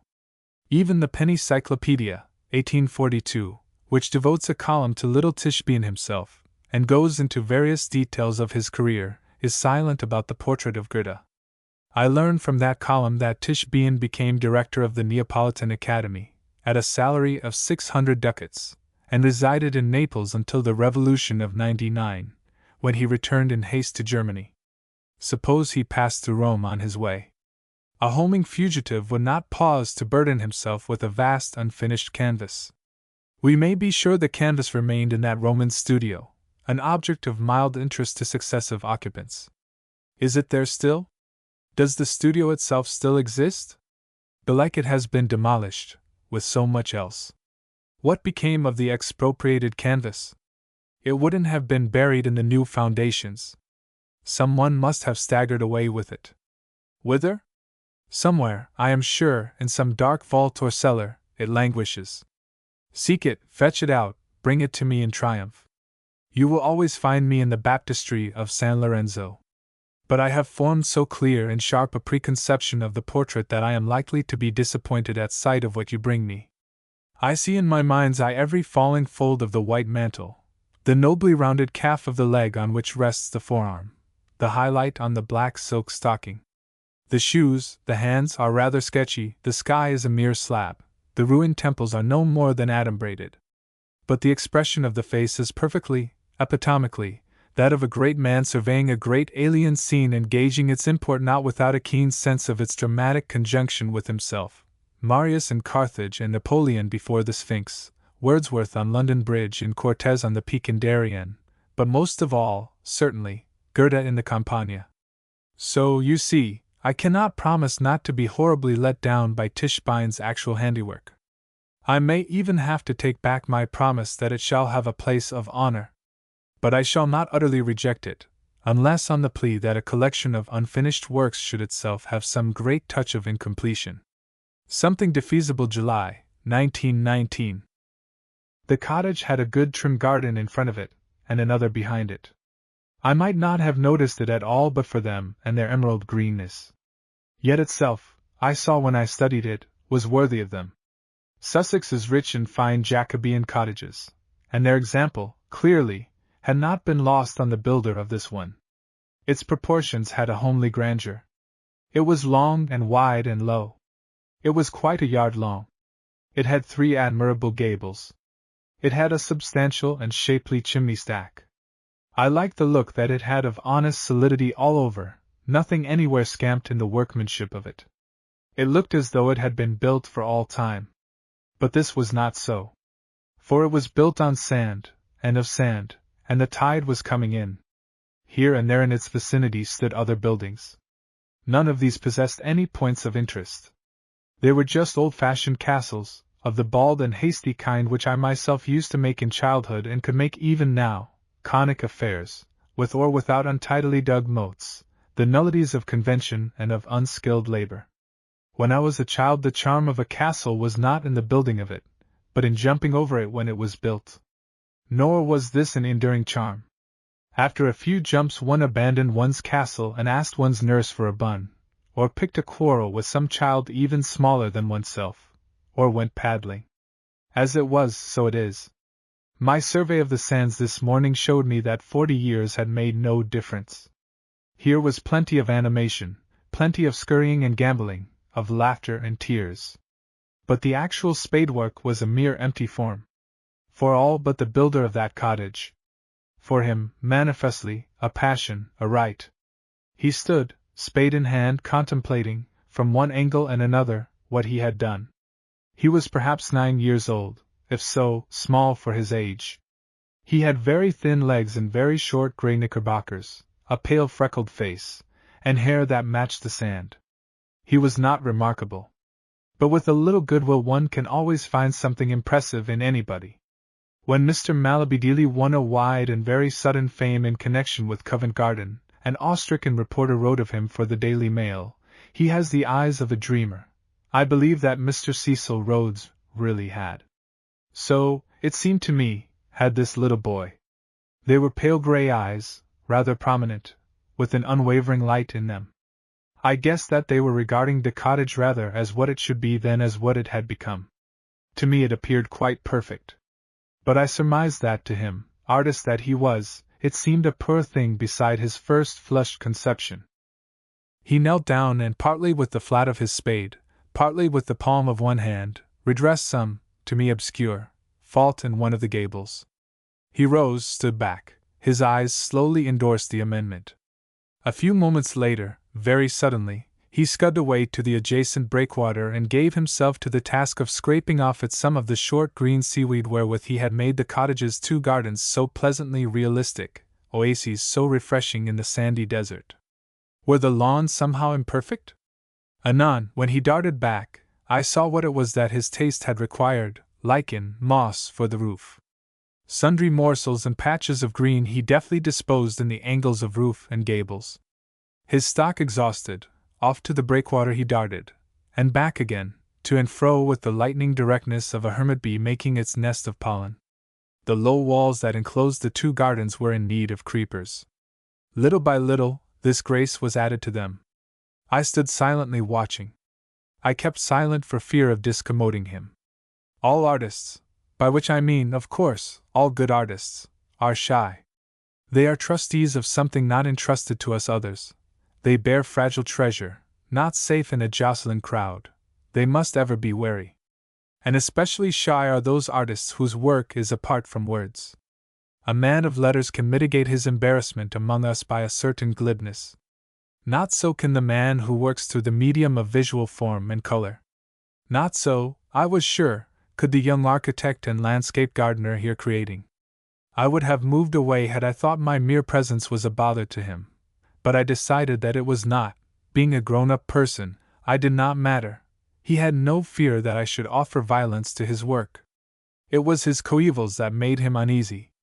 Groups of these would pause in their wild career to stand over him, and watch him in a fidgety manner that hinted mischief. Suppose one of them suddenly jumped on to the cottage. Fragile treasure, this, in a quite literal sense, and how awfully exposed! It was spared, however. There was even legible on the faces of the stolid little boys who viewed it a sort of reluctant approval. Some of the little girls seemed to be forming with their lips the word pretty, but then they exchanged glances with one another, signifying silly. No one of either sex uttered any word of praise. And so, because artists, be they never so agoraphobious, do want praise, I did at length break my silence to this one. "I think it splendid," I said to him. He looked up at me, and down at the cottage. "Do you?" he asked, looking up again. I assured him that I did, and to test my opinion of him I asked whether he didn't think so too. He stood the test well. "I wanted it rather different," he answered. "In what way different?" He searched his vocabulary. "More comfortable," he found. I knew now that he was not merely the architect and builder of the cottage, but also, by courtesy of imagination, its tenant, but I was tactful enough not to let him see that I had guessed this deep and delicate secret.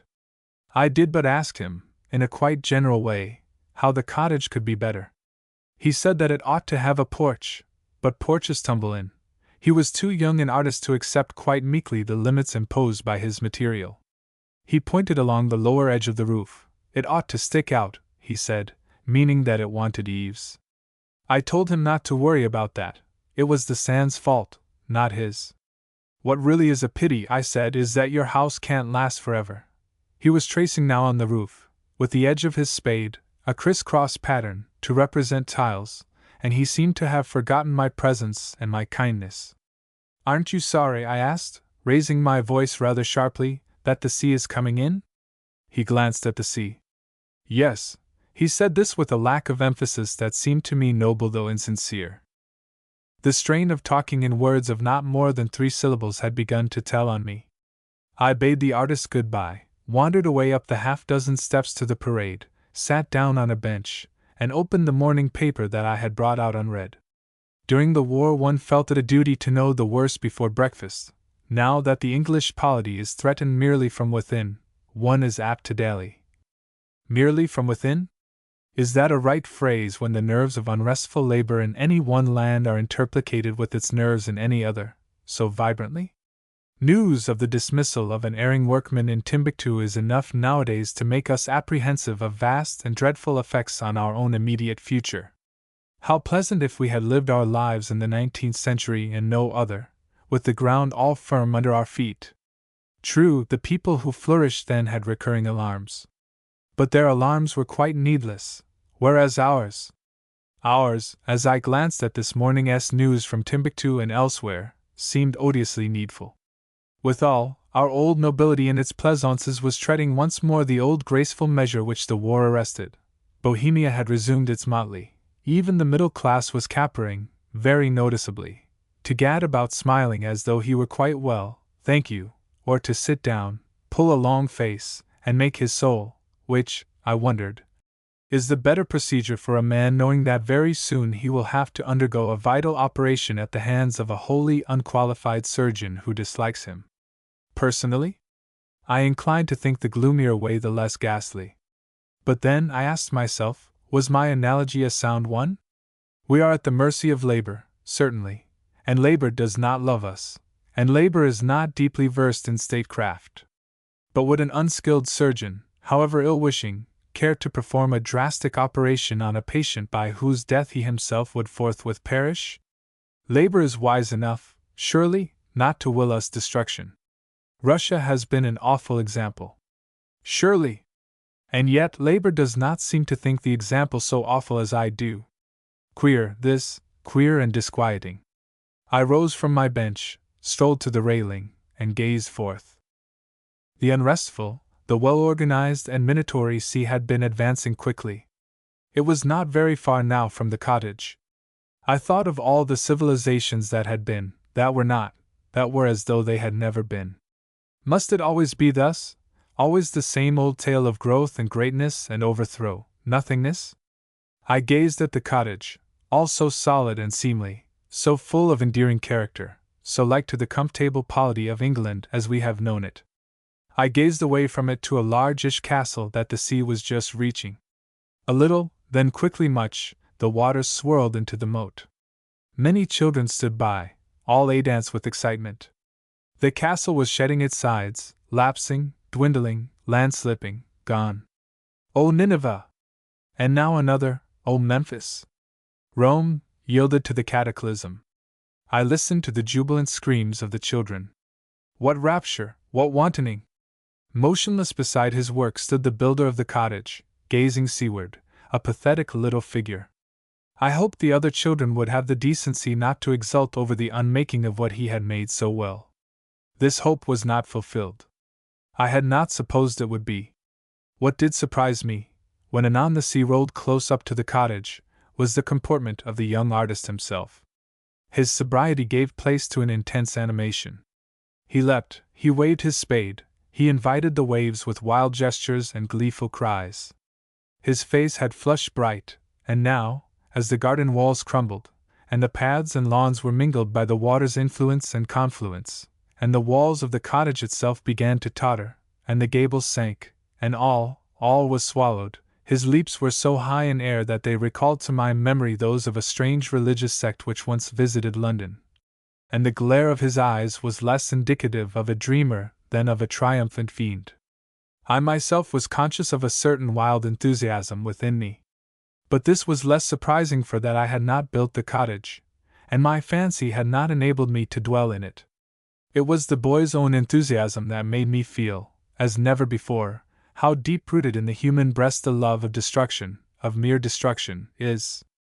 And I began to ask myself, even if England as we know it, the English polity of which that cottage was a symbol to me, were the work of, say, Mr. Robert Smillie's own unaided hands. But I waived the question coming from that hypothesis, and other questions that would have followed, for I wished to be happy while I might. A Clergyman 1918. Fragmentary, pale, momentary, almost nothing, glimpsed and gone, as it were, a faint human hand thrust up, never to reappear, from beneath the rolling waters of time. He forever haunts my memory and solicits my weak imagination. Nothing is told of him but that once, abruptly, he asked a question, and received an answer. This was on the afternoon of April 7, 1778, at Streatham, in the well-appointed house of Mr. Thrale. Johnson, on the morning of that day, had entertained Boswell at breakfast in Bolt Court, and invited him to dine at Thrale Hall. The two took coach and arrived early. It seems that Sir John Pringle had asked Boswell to ask Johnson what were the best English sermons for style, in the interval before dinner. Accordingly, Boswell reeled off the names of several divines whose prose might or might not win commendation. Atterbury, he suggested. Johnson, yes, sir, one of the best. Boswell, Tillotson? Johnson, why, not now. I should not advise any one to imitate Tillotson's style, though I don't know. I should be cautious of censuring anything that has been applauded by so many suffrages. South is one of the best, if you accept his peculiarities, and his violence, and sometimes coarseness of language. Seed has a very fine style, but he is not very theological. Jortin's sermons are very elegant. Sherlock's style, too, is very elegant, though he has not made it his principal study. And you may add Smalridge. Boswell, I like Ogden's sermons on prayer very much, both for neatness of style and subtlety of reasoning. Johnson, I should like to read all that Ogden has written. Boswell, what I want to know is, what sermons afford the best specimen of English pulpit eloquence? Johnson, we have no sermons addressed to the passions, that are good for anything, if you mean that kind of eloquence. A clergyman, whose name I do not recollect, were not Dodd's sermons addressed to the passions? Johnson, they were nothing, sir, be they addressed to what they may. The suddenness of it. Bang! And the rabbit that had popped from its burrow was no more. I know not which is the more startling, the debut of the unfortunate clergyman, or the instantaneousness of his end. Why hadn't Boswell told us there was a clergyman present? Well, we may be sure that so careful and acute an artist had some good reason. And I suppose the clergyman was left to take us unawares because just so did he take the company. Had we been told he was there, we might have expected that sooner or later he would join in the conversation. He would have had a place in our minds. We may assume that in the minds of the company around Johnson he had no place. He sat forgotten, overlooked, so that his self-assertion startled every one just as on Boswell's page it startles us. In Johnson's massive and magnetic presence only some very remarkable man, such as Mr. Burke, was sharply distinguishable from the rest. Others might, if they had something in them, stand out slightly. This unfortunate clergyman may have had something in him, but I judge that he lacked the gift of seeming as if he had. That deficiency, however, does not account for the horrid fate that befell him. One of Johnson's strongest and most inveterate feelings was his veneration for the cloth. To any one in holy orders he habitually listened with a grave and charming deference. Today, moreover, he was in excellent good humor. He was at the Thrales', where he so loved to be, the day was fine, a fine dinner was in close prospect, and he had had what he always declared to be the sum of human felicity, a ride in a coach. Nor was there in the question put by the clergyman anything likely to enrage him. Dodd was one whom Johnson had befriended in adversity, and it had always been agreed that Dodd in his pulpit was very emotional. What drew the blasting flash must have been not the question itself, but the manner in which it was asked. And I think we can guess what that manner was. Say the words aloud. Were not Dodd's sermons addressed to the passions? They are words which, if you have any dramatic and histrionic sense, cannot be said except in a high, thin voice. You may, from sheer perversity, utter them in a rich and sonorous baritone or bass. But if you do so, they sound utterly unnatural. To make them carry the conviction of human utterance, you have no choice, you must pipe them. Remember, now, Johnson was very deaf. Even the people whom he knew well, the people to whose voices he was accustomed, had to address him very loudly. It is probable that this unregarded, young, shy clergyman, when at length he suddenly mustered courage to cut in, let his high, thin voice soar too high, insomuch that it was a kind of scream. On no other hypothesis can we account for the ferocity with which Johnson turned and rend him. Johnson didn't, we may be sure, mean to be cruel. The old lion, startled, just struck out blindly. But the force of paw and claws was not the less lethal. We have endless testimony to the strength of Johnson's voice, and the very cadence of those words, they were nothing, sir, be they addressed to what they may, convinces me that the old lion's jaws never gave forth a louder roar. Boswell does not record that there was any further conversation before the announcement of dinner. Perhaps the whole company had been temporarily deafened. But I am not bothering about them. My heart goes out to the poor dear clergyman exclusively. I said a moment ago that he was young and shy, and I admit that I slipped those epithets in without having justified them to you by due process of induction. Your quick mind will have already supplied what I omitted. A man with a high, thin voice, and without power to impress any one with a sense of his importance, a man so null in effect that even the retentive mind of Boswell did not retain his very name, would assuredly not be a self-confident man. Even if he were not naturally shy, social courage would soon have been sapped in him, and would in time have been destroyed, by experience. That he had not yet given himself up as a bad job, that he still had faint wild hopes, is proved by the fact that he did snatch the opportunity for asking that question. He must, accordingly, have been young. Was he the curate of the neighboring church? I think so. It would account for his having been invited. I see him as he sits there listening to the great doctor's pronouncement on Atterbury, and those others. He sits on the edge of a chair in the background. He has colorless eyes, fixed earnestly, and a face almost as pale as the clerical bands beneath his somewhat receding chin. His forehead is high and narrow, his hair mouse-colored. His hands are clasped tight before him, the knuckles standing out sharply. This constriction does not mean that he is steeling himself to speak. He has no positive intention of speaking. Very much, nevertheless, is he wishing in the back of his mind that he could say something whereat the great doctor would turn on him and say, after a pause for thought, "Why, yes, sir. That is most justly observed, or sir, this has never occurred to me. I thank you," thereby fixing the observer forever high in the esteem of all. And now in a flash the chance presents itself. We have, shouts Johnson, no sermons addressed to the passions, that are good for anything. I see the curate's frame quiver with sudden impulse, and his mouth fly open, and, no, I can't bear it, I shut my eyes and ears. But audible, even so, is something shrill, followed by something thunderous. Presently I reopen my eyes.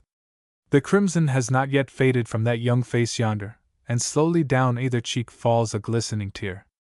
Shades of Atterbury and Tillotson. Such weakness shames the established church. What would Jortin and Smallridge have said, what Seed and South? And, by the way, who were they, these worthies? It is a solemn thought that so little is conveyed to us by names which to the Paleo-Georgians conveyed so much.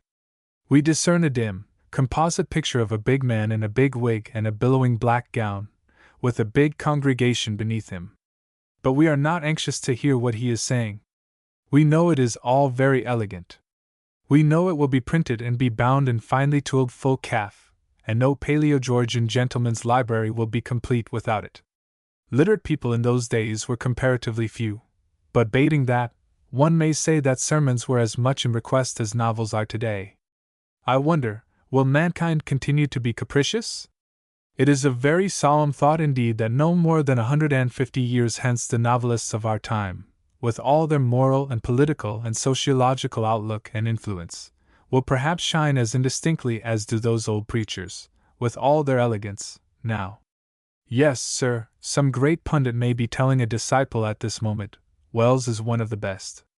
Galsworthy is one of the best, if you accept his concern for delicacy of style. Mrs. Ward has a very firm grasp of problems, but is not very creational. Cain's books are very edifying. I should like to read all that Cain has written. Miss Corelli, too, is very edifying. And you may add Upton Sinclair. What I want to know, says the disciple, is what English novels may be selected as specially enthralling. The pundit answers, we have no novels addressed to the passions that are good for anything, if you mean that kind of enthralment. And here some poor wretch, whose name the disciple will not remember, inquires, are not Mrs. Glyn's novels addressed to the passions, and is in due form annihilated? Can it be that a time will come when readers of this passage in our pundit's life will take more interest in the poor nameless wretch than in all the bearers of those great names put together, being no more able or anxious to discriminate between, say, Mrs. Ward and Mr. Sinclair than we are to set Ogden above Sherlock, or Sherlock above Ogden? It seems impossible. But we must remember that things are not always what they seem. Every man illustrious in his day, however much he may be gratified by his fame, looks with an eager eye to posterity for a continuance of past favors, and would even live the remainder of his life in obscurity if by so doing he could ensure that future generations would preserve a correct attitude towards him forever. This is very natural and human, but, like so many very natural and human things, very silly. Tillotson and the rest need not, after all, be pitied for our neglect of them. They either know nothing about it, or are above such terrene trifles. Let us keep our pity for the seething mass of divines who were not elegantly verbose, and had no fun or glory while they lasted. And let us keep a specially large portion for one whose lot was so much worse than merely undistinguished. If that nameless curate had not been at the Thrales that day, or, being there, had kept the silence that so well became him, his life would have been drab enough, in all conscience. But at any rate an unpromising career would not have been nipped in the bud. And that is what in fact happened, I'm sure of it. A robust man might have rallied under the blow. Not so our friend. Those who knew him in infancy had not expected that he would be reared. Better for him had they been right. It is well to grow up and be ordained, but not if you are delicate and very sensitive, and shall happen to annoy the greatest, the most stentorian and roughest of contemporary personages. A clergyman never held up his head or smiled again after the brief encounter recorded for us by Boswell. He sank into a rapid decline. Before the next blossoming of Thrale Hall's almond trees he was no more. I like to think that he died forgiving Dr. Johnson. The Crime 1920. On a bleak wet stormy afternoon at the outset of last year's spring, I was in a cottage, all alone, and knowing that I must be all alone till evening. It was a remote cottage, in a remote county, and had been let furnished by its owner. My spirits are easily affected by weather, and I hate solitude. And I dislike to be master of things that are not mine. Be careful not to break us, say the glass and china. You'd better not spill ink on me, growls the carpet. None of your dog's earring, thumb-marking, back-breaking tricks here, snarl the books. The books in this cottage looked particularly disagreeable, horrid little upstarts of this and that scarlet or cerulean series of standard authors. Having gloomily surveyed them, I turned my back on them, and watched the rain streaming down the lattice window, whose panes seemed likely to be shattered at any moment by the wind. I have known men who constantly visit the Central Criminal Court, visit also the scenes where famous crimes were committed, form their own theories of those crimes, collect souvenirs of those crimes, and call themselves criminologists. As for me, my interest in crime is, alas, merely morbid. I did not know, as those others would doubtless have known, that the situation in which I found myself was precisely of the kind most conducive to the darkest deeds. I did but bemoan it, and think of Lear in the hovel on the heath. The wind howled in the chimney, and the rain had begun to sputter right down it, so that the fire was beginning to hiss in a very sinister manner. Suppose the fire went out? It looked as if it meant to. I snatched a pair of bellows that hung beside it. I plied them vigorously. Now mind, not too vigorously. We aren't yours, they wheezed. I handled them more gently. But I did not release them till they had secured me a steady blaze. I sat down before that blaze. Despair had been warded off. Gloom, however, remained, and gloom grew.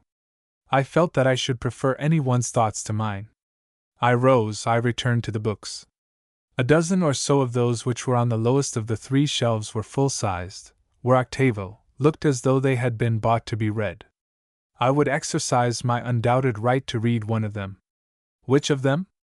I gradually decided on a novel by a well-known writer whose works, though I had several times had the honor of meeting her, were known to me only by repute. I knew nothing of them that was not good. The lady's output had not been at all huge, and it was agreed that her level was high. I had always gathered that the chief characteristic of her work was its great vitality. The book in my hand was a 3rd edition of her latest novel, and at the end of it were numerous press notices, at which I glanced for confirmation. Immense vitality, yes, said one critic. Full, said another, of an intense vitality. A book that will live, said a third. How on earth did he know that? I was, however, very willing to believe in the vitality of this writer for all present purposes. Vitality was a thing in which she herself, her talk, her glance, her gestures, abounded. She and they had been, I remembered, rather too much for me.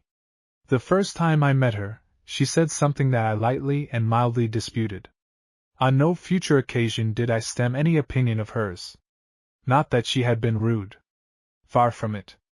She had, but in a sisterly, brotherly way, and yet in a way that was filially eager to, asked me to explain my point. I did my best. She was all attention. But I was conscious that my best, under her eye, was not good. She was quick to help me. She said for me just what I had tried to say, and proceeded to show me just why it was wrong. I smiled the gallant smile of a man who regards women as all the more adorable because logic is not their strong point. Bless them. She asked, not aggressively, but strenuously, as one who dearly loves a joke, what I was smiling at. Altogether, a chastening encounter, and my memory of it was tinged with a feeble resentment. How she had scored! No man likes to be worsted in argument by a woman. And I fancy that to be vanquished by a feminine writer is the kind of defeat least of all agreeable to a man who writes. A sex war, we are often told, is to be one of the features of the world's future, women demanding the right to do men's work, and men refusing, resisting, counterattacking. It seems likely enough. One can believe anything of the world's future. Yet one conceives that not all men, if this particular evil come to pass, will stand packed shoulder to shoulder against all women. One does not feel that the dockers will be very bitter against such women as want to be miners, or the plumbers frown much upon the would-be steeplejills. I myself have never had my sense of fitness jarred, nor a spark of animosity roused in me, by a woman practicing any of the fine arts, except the art of writing.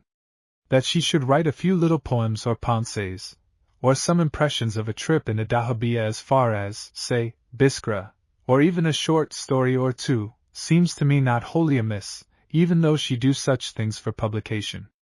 But that she should be an habitual, professional author, with a passion for her art, and a fountain pen and an agent, and sums down in advance of royalties on sales in Canada and Australia, and a profound knowledge of human character, and an essentially sane outlook, is somehow incongruous with my notions, my mistaken notions, if you will, of what she ought to be. Has a profound knowledge of human character, and an essentially sane outlook, said one of the critics quoted at the end of the book that I had chosen. The wind and the rain in the chimney had not abated, but the fire was bearing up bravely. So would I. I would read cheerfully and without prejudice. I poked the fire and, pushing my chair slightly back, lest the heat should warp the book's covers, began Chapter 1.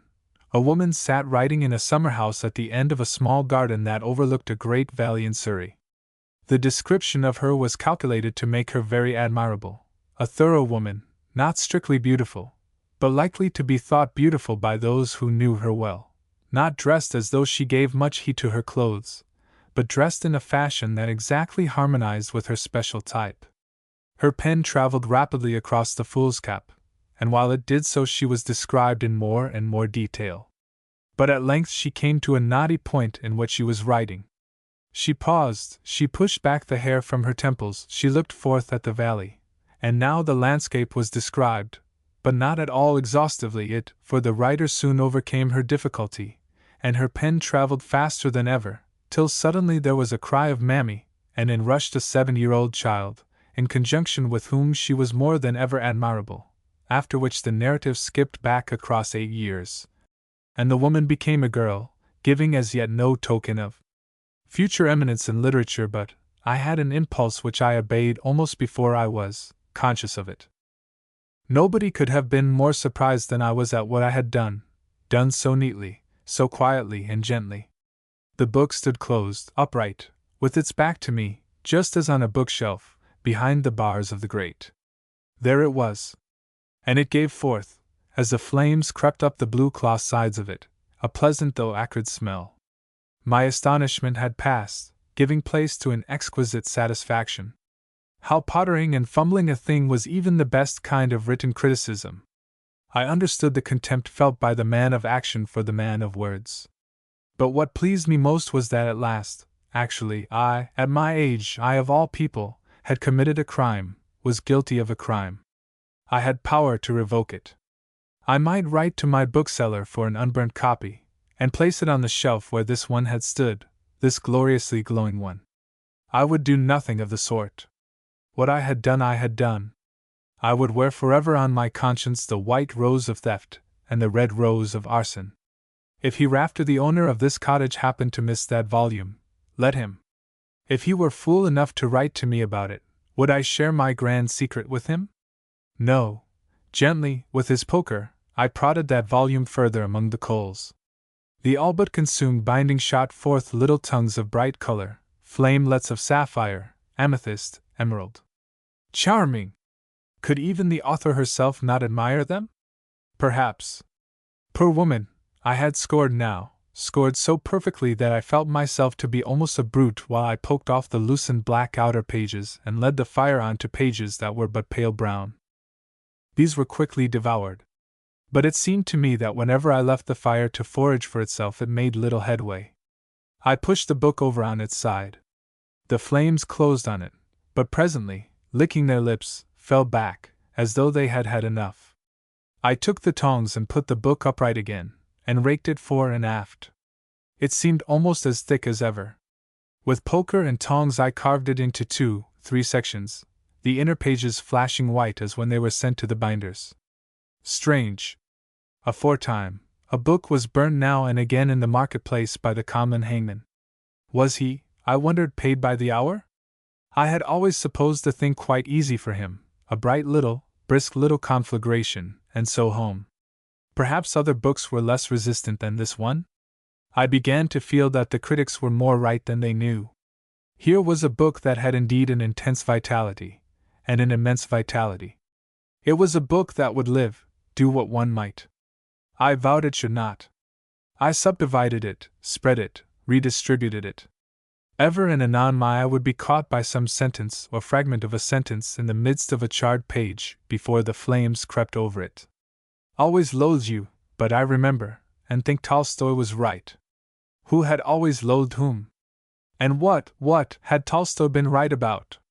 I had an absurd but genuine desire to know. Too late. Confound the woman, she was scoring again. I furiously drove her pages into the yawning crimson jaws of the coals. Those jaws had lately been golden. Soon, to my horror, they seemed to be growing gray. They seemed to be closing on nothing.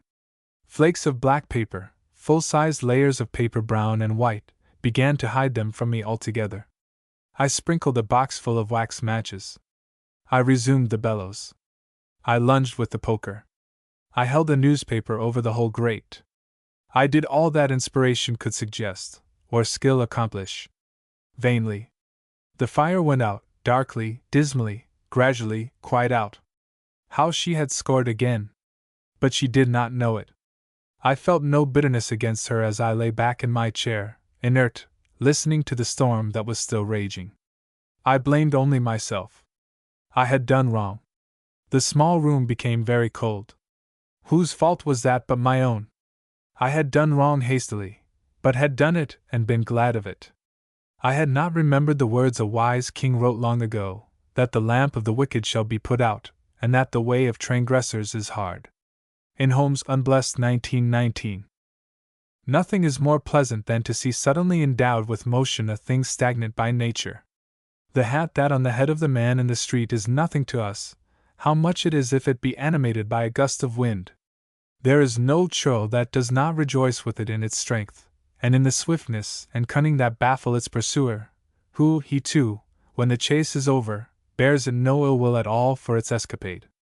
I know families that have sat for hours after bedtime, mute, in a dim light, pressing a table with their fingertips, and ever bringing to bear the full force of their minds on it, in the unconquerable hope that it would move.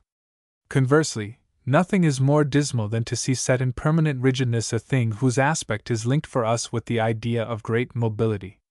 Even the blithest of us and least easily depressed would make a long detour to avoid a stuffed squirrel, or a case of pinned butterflies. And you can well imagine with what a sinking of the heart I beheld, this morning, on a road near the coast of Norfolk, a railway car without wheels. Without wheels though it was, it had motion, of a kind worse than actual stagnation. Mounted on a very long steam lorry that groaned and panted, it very slowly passed me. I noted that 2 of its compartments were marked first, the rest third. And in some of them, I noted you might smoke. But of this opportunity you were not availing yourself. All the compartments, the cheap and the dear alike, were vacant. They were transporting air only, and this, I conceived, abominable. The sun slanted fiercely down on the old iron roof, the old wooden walls, the dingy shut windows. The fume and grime of 1,000 familiar tunnels, of year after year of journeys by night, journeys by day, from time immemorial, seemed to have invested the whole structure with a character that shrank from the sun's scrutiny and from the nearness of sea and fields. Fuliginous, monstrous, slowly, shamefully, the thing went by, to what final goal, in the lovely weather? There attended it, besides the driver of the lorry, a straggling retinue of 6 men on foot, handy-looking mechanics, very dusty. I should have liked to question one or another of these as to their mission, but I was afraid to do so. There is an art of talking acceptably to people who do not regard themselves as members of one's own class, and I have never acquired it. I suppose the first step is to forget that any art is needed, to forget that one must not be so wildly cordial for fear of seeming to condescend, nor be more than a trifle saturnine, either, for the same motive. Or am I wrong? The whole thing is a mystery to me. All I know is that if I had asked those mechanics what they were doing with that railway car, they would have seemed to suspect me of meaning that it was my property, and that they had stolen it. Or perhaps they would have seemed merely to resent my idle curiosity. If so, why not? When I walk abroad with a sheaf of manuscript in my hand, mechanics do not stop me to ask what's that? What's it about? Who's going to publish it? Nor is this because, times having changed so, they are afraid of seeming to condescend. They always did mind their own business. And now that their own business is so much more lucrative than mine, they still follow that golden rule. I stood gazing back at the procession till it disappeared round a bend of the road. Its bequest of dust and smoke was quickly spent by a prodigal young breeze. Landscape and seascape were re-endued with their full amenities. Ruskin would have been pleased. So indeed was I. But that railway car, in which, it romantically struck me, I myself might frequently, have travelled, was still upmost in my brooding mind. To what manner of wretched end was it destined? No end would have seemed bad enough for it to Ruskin. But I was born late enough to acquiesce in railways and in all that pertains to them. And now, since the success of motor cars, those far greater, because unrestricted bores railways have taken on for me some such charm as the memory of the posting coaches had for the greybeards of my boyhood, some such charm as aeroplanes may in the fullness of time foist down for us on motor cars. But I rove, like Sir Thomas More. And I seem to think that a cheap literary allusion will make you excuse that vice. To resume my breathless narrative, I decided that I would slowly follow the tracks of the lorry. I supposed that these were leading me to some great scrapping place filled with the remains of other railway cars foully scrapped for some fell industrial purpose. But this was a bad guess. The tracks led me at last through a lane and thence into sight of a little bay, on whose waters were perceptible the deck heads of sundry human beings, and on its sands the full lengths of sundry other human beings in bathrobes, reading novels or merely basking. There was nowhere any sign of industrialism. More than ever was I intrigued as to the fate of the old railway car that I had been stalking. It and its lorry had halted on the flat grassy land that fringed the sands. This land was dominated by a crescent of queer little garish tenements, the like of which I had never seen, nor would wish to see again. They did not stand on the ground, but on stakes of wood and shafts of brick, 6 feet or so above the ground's level, and were led up to by flights of wooden steps that tried not to look like ladders. They displeased me much. They had little railed platforms round them, and things hanging out to dry on the railings, and their walls vied unneighborly with one another in lawless color schemes. One tenement was salmon pink with wide bands of scarlet, another sky blue with a key pattern in orange, and so on around the whole little horrid array.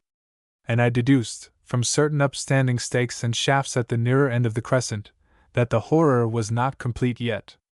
A suspicion dawned in me, and became, while I gazed again at the crescent's facades, a glaring certainty, in the light of which I saw that I had been wrong about the old railway car. Defunct, it was not to die. It was to have a new function. I had once heard that disused railway cars were convertible into seaside cottages. But the news had not fired my imagination nor protruded in my memory. Today, as an eyewitness of the accomplished fact, I was impressed, sharply enough, and I went nearer to the crescent, drawn by a sort of dreadful fascination. I found that the cottages all had names. One cottage was Mermaid's Rock, another, which had fluttering window curtains of Stuart tartan, spray o' the sea, another, The Nest, another, Briny Nook, and yet another had been named, with less fitness, but in an ampler and to me more interesting spirit, Petworth. I looked from them to the not yet converted railway car. It had a wonderful dignity. In its austere and monumental way, it was very beautiful. It was a noble work of man, and nature smiled on it. I wondered with what colors it was to be bejezebeled, and what name, Bolton Abbey, Glad Eye, Gay Gehenna, it would have to bear, and what manner of man or woman was going to rent it. It was on this last point that I mused especially. The housing problem is hard, doubtless, but nobody, my mind protested as I surveyed the crescent, nobody is driven to so desperate a solution of it as this. There are tents, there are caves, there are hollow trees, and there are people who prefer this. Yes, this is a positive taste, not a necessity at all. I swept the bay with a searching eye, but heads on the surface of water tell nothing to the sociologist, and in bathrobes even full lengths on the sand give him no clue.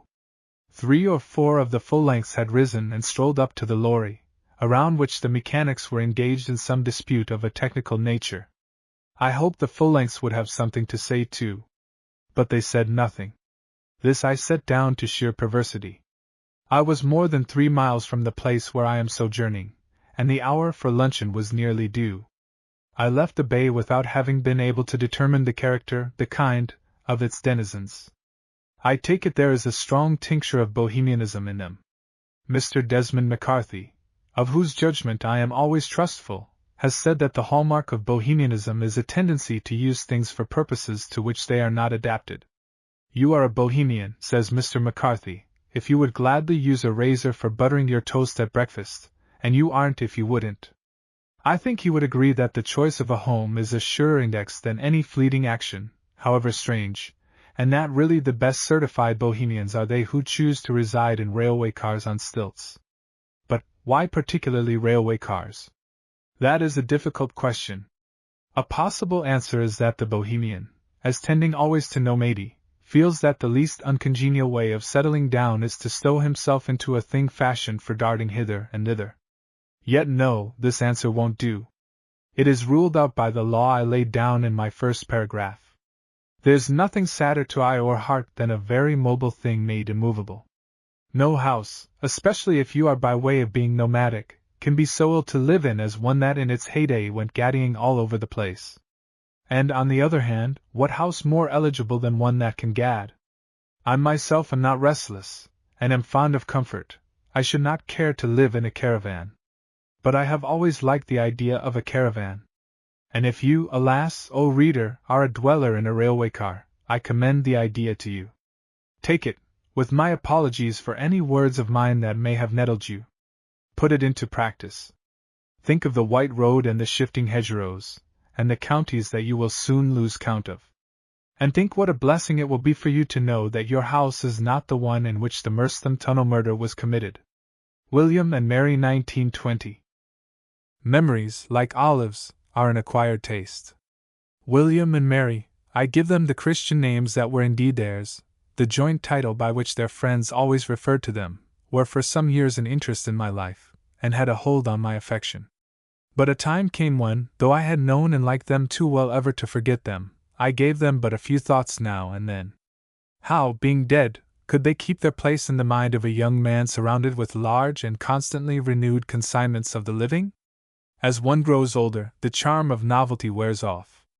One finds that there is no such thing as novelty, or, at any rate, that one has lost the faculty for perceiving it. One sees every newcomer not as something strange and special, but as a ticketed specimen of this or that very familiar genus. The world has ceased to be remarkable, and one tends to think more and more often of the days when it was so very remarkable indeed. I suppose that had I been 30 years older when first I knew him, William would have seemed to me little worthier of attention than a twopenny postage stamp seems today. Yet, no, William really had some oddities that would have caught even an oldster's eye. In himself he was commonplace enough, as I, coeval though I was with him, soon saw. But in details of surface he was unusual. In them he happened to be rather ahead of his time. He was a socialist, for example. In 1890 there was only one other socialist in Oxford, and he not at all an undergraduate, but a retired chimney sweep, named Hines, who made speeches, to which nobody, except perhaps William, listened, near the Martyrs' Memorial. And William wore a flannel shirt, and rode a bicycle, very strange habits in those days, and very horrible. He was said to be, though he was short-sighted and wore glasses, a first-rate back at football. But, as football was a thing frowned on by the rowing men, and coldly ignored by the bloods, his talent for it did not help him. He was one of the principal pariahs of our college, and it was rather in a spirit of bravado, and to show how sure of myself I was, that I began, in my second year, to cultivate his acquaintance. We had little in common. I could not think political economy the most exciting thing in the world, as he used to call it. Nor could I without yawning listen to more than a few lines of Mr. William Morris' interminable smooth Icelandic sagas, which my friend, pious young socialist that he was, thought glorious. He had begun to write an Icelandic saga himself, and had already achieved some hundreds of verses. None of these pleased him, though to me they seemed very like his master's. I can see him now, standing on his hearthrug, holding his MS, close to his short-sighted eyes, declaiming the verses and trying, with many angular gestures of his left hand, to animate them, a tall, broad, raw-boned fellow, with long brown hair flung back from his forehead, and a very shabby suit of clothes. Because of his clothes and his socialism, and his habit of offering beer to a guest, I had at first supposed him quite poor, and I was surprised when he told me that he had from his guardian, his parents being dead, an allowance of £350, and that when he came of age he would have an income of £400. All out of dividends, he would groan.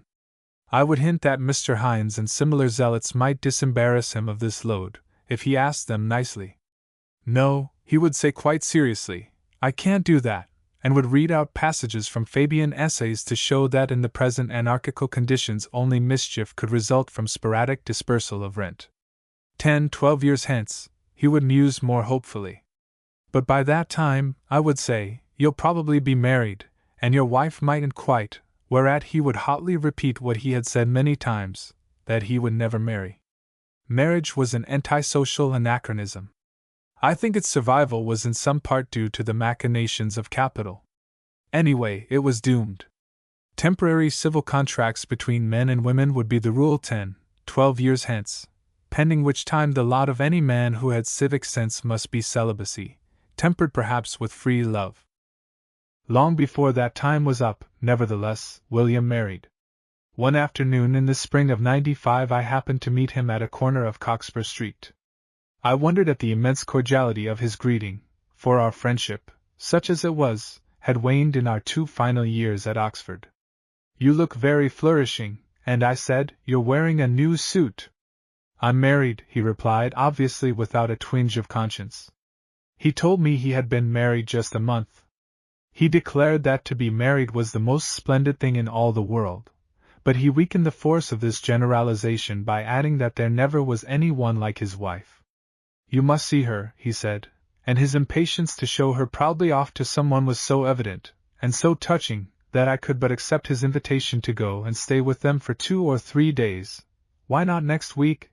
They had taken and furnished a sort of cottage in Shire, and this was their home. He had run up for the day, on business, journalism, and was now on his way to Charing Cross. "I know you'll like my wife," he said at parting. She's glorious." As this was the epithet he had erst applied to Beowulf, and to Sigurd the Volsung, it raised no high hopes. And indeed, as I was soon to find, he had again misused it. There was nothing glorious about his bride. Some people might even have not thought her pretty. I myself did not, in the flash of first sight. Neat, insignificant, pleasing, was what she appeared to me, rather than pretty, and far rather than glorious. In an age of fringes, her brow was severely bare. She looked practical. But an instant later, when she smiled, I saw that she was pretty, too. And presently I thought her delightful. William had met me in a governess cart, and we went to see him unharness the pony. He did this in a fumbling, experimental way, confusing the reins with the traces, and profiting so little by his wife's directions that she began to laugh. And her laugh was a lovely thing, quite a small sound, but exquisitely clear and gay, coming in a sequence of notes that neither rose nor fell, that were quite even, a trill of notes, and then another, and another, as though she were pulling repeatedly a little silver bell. As I describe it, perhaps the sound may be imagined irritating.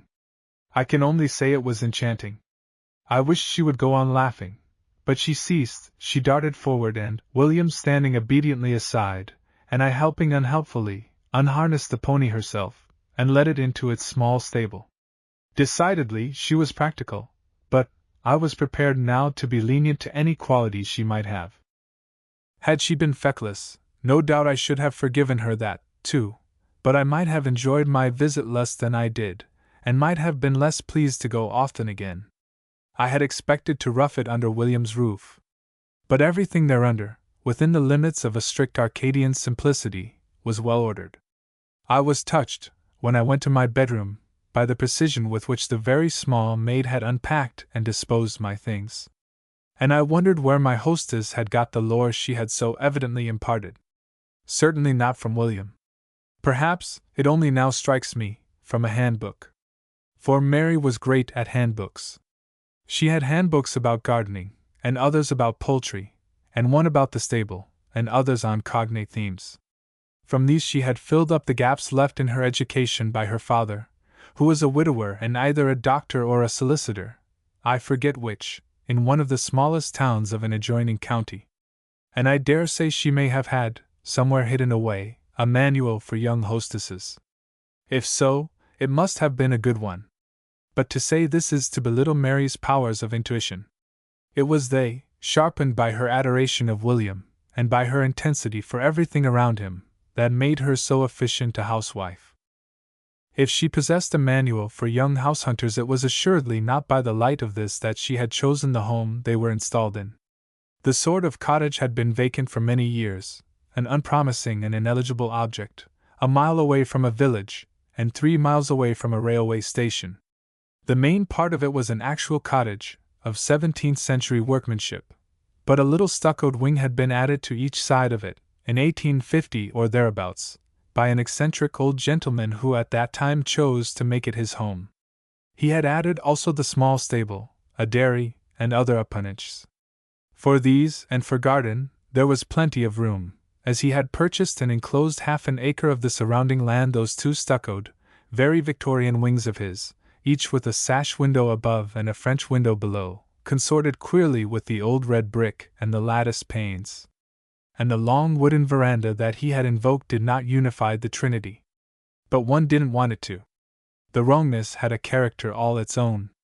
The wrongness was right, at any rate after Mary had hit on it for William. As a spinster she would, I think, have been happiest in a trim modern villa. But it was a belief of hers that she had married a man of strange genius. She had married him for himself, not for his genius, but this added grace in him was a thing to be reckoned with, ever so much, a thing she must coddle to the utmost in a proper setting. She was a year older than he, though, being so small and slight, she looked several years younger, and in her devotion the maternal instinct played a great part. William, as I have already conveyed to you, was not greatly gifted. Mary's instinct, in this one matter, was at fault. But endearingly, rightly at fault. And, as William was outwardly odd, wasn't it well that his home should be so, too? On the inside, comfort was what Mary always aimed at for him, and achieved. The ground floor had all been made one room, into which you stepped straight from the open air. Quite a long big room, or so it seemed, from the lowness of the ceiling, and well freshened in its antiquity, with rush mats here and there on the irregular red tiles, and very white whitewash on the plaster between the rafters. This was the dining room, drawing room, and general focus throughout the day, and was called simply the room. William had a den on the ground floor of the left wing, and there, in the mornings, he used to write a great deal. Mary had no special place of her own. Her place was wherever her duties needed her. William wrote reviews of books for the Daily. He did also creative work. The vein of poetry in him had worked itself out, or rather, it expressed itself for him in Mary. For technical purposes, the influence of Ibsen had superseded that of Morris. At the time of my first visit, he was writing an extraordinarily gloomy play about an extraordinarily unhappy marriage. In subsequent seasons, Ibsen's disc having been somehow eclipsed for him by George Gissing's, he was usually writing novels in which every one, or do I exaggerate, had made a disastrous match. I think Mary's belief in his genius had made him less diffident than he was at Oxford. He was always emerging from his den, with fresh pages of MS, into the room. "You don't mind," he would say, waving his pages, and then would shout Mary. She was always promptly forthcoming, sometimes from the direction of the kitchen, in a white apron, sometimes from the garden, in a blue one. She never looked at him while he read. To do so would have been lacking in respect for his work. It was on this that she must concentrate her whole mind, privileged auditor that she was. She sat looking straight before her, with her lips slightly compressed, and her hands folded on her lap. I used to wonder that there had been that first moment when I did not think her pretty. Her eyes were of a very light hazel, seeming all the lighter because her hair was of so dark a brown, and they were beautifully set in a face of that pinched oval kind which is rather rare in England. Mary as listener would have atoned to me for any defects there may have been in dear old William's work. Nevertheless, I sometimes wished this work had some comic relief in it.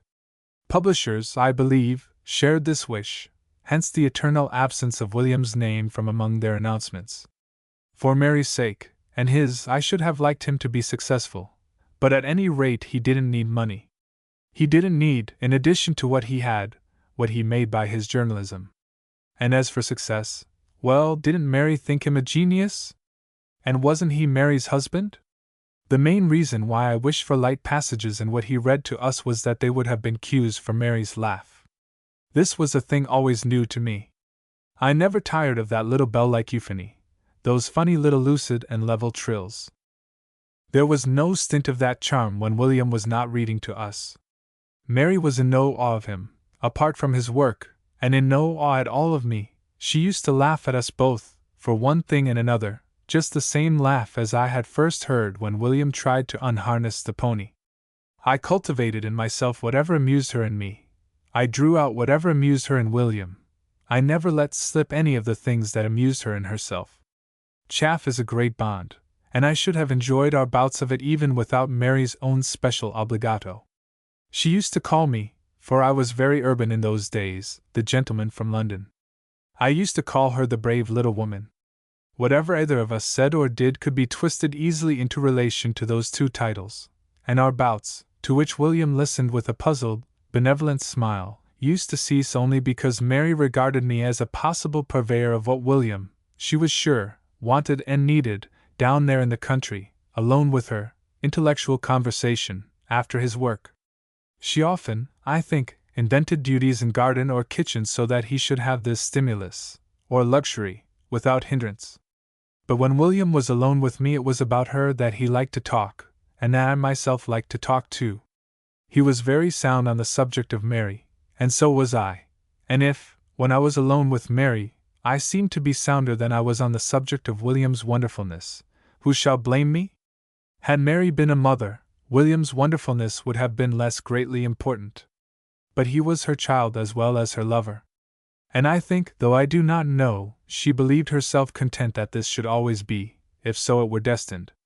It was not destined so.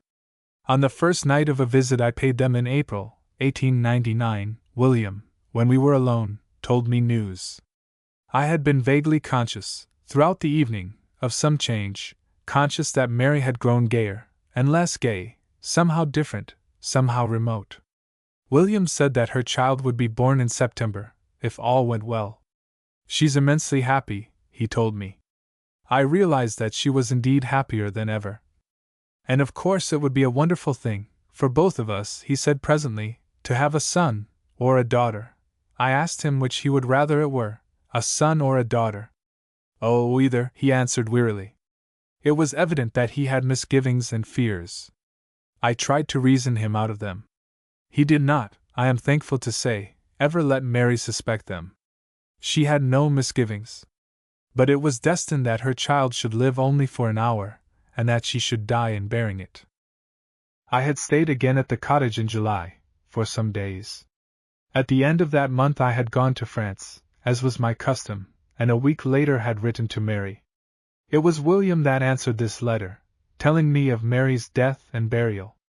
I returned to England next day. William and I wrote to each other several times. He had not left his home. He stayed there, trying, as he said in a grotesque and heartrending phrase, to finish a novel. I saw him in the following January. He wrote to me from the Charing Cross Hotel, asking me to lunch with him there. After our first greetings, there was a silence. He wanted to talk of what he could not talk of.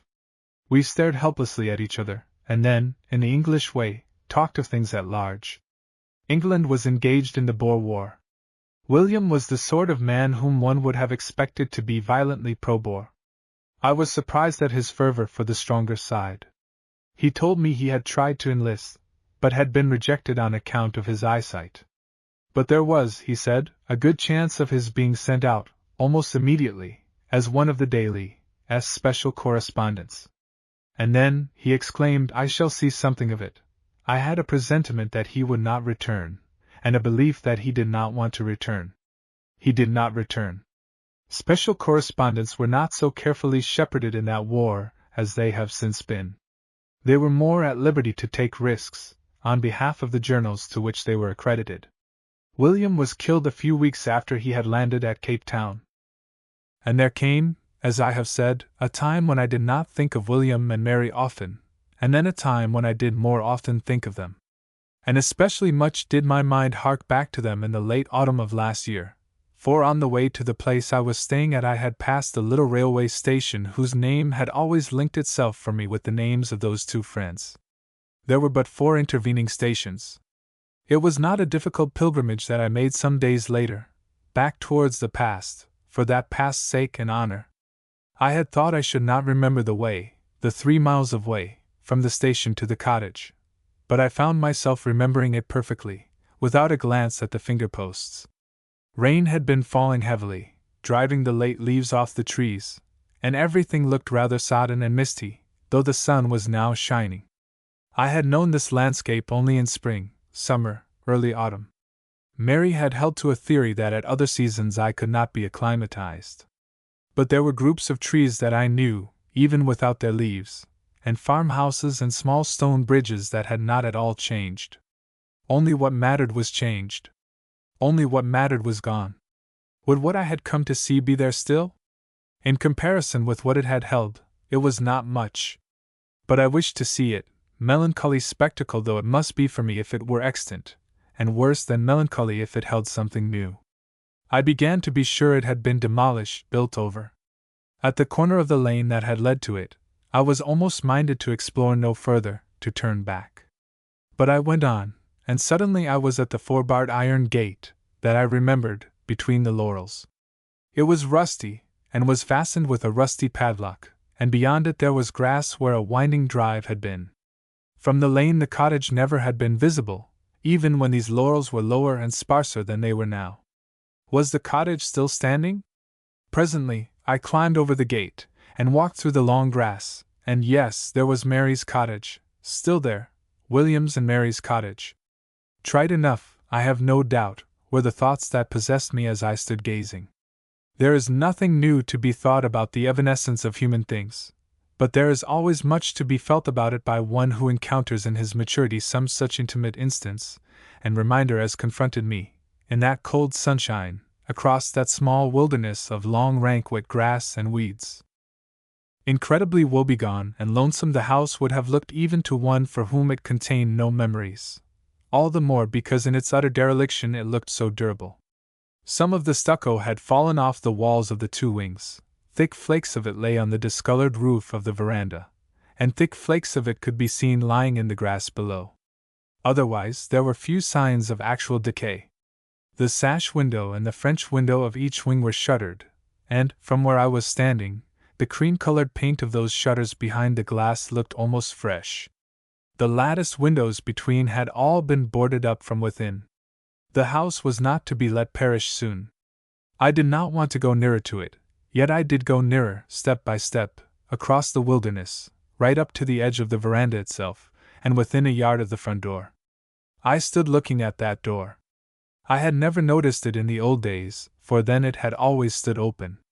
But it asserted itself now, master of the threshold.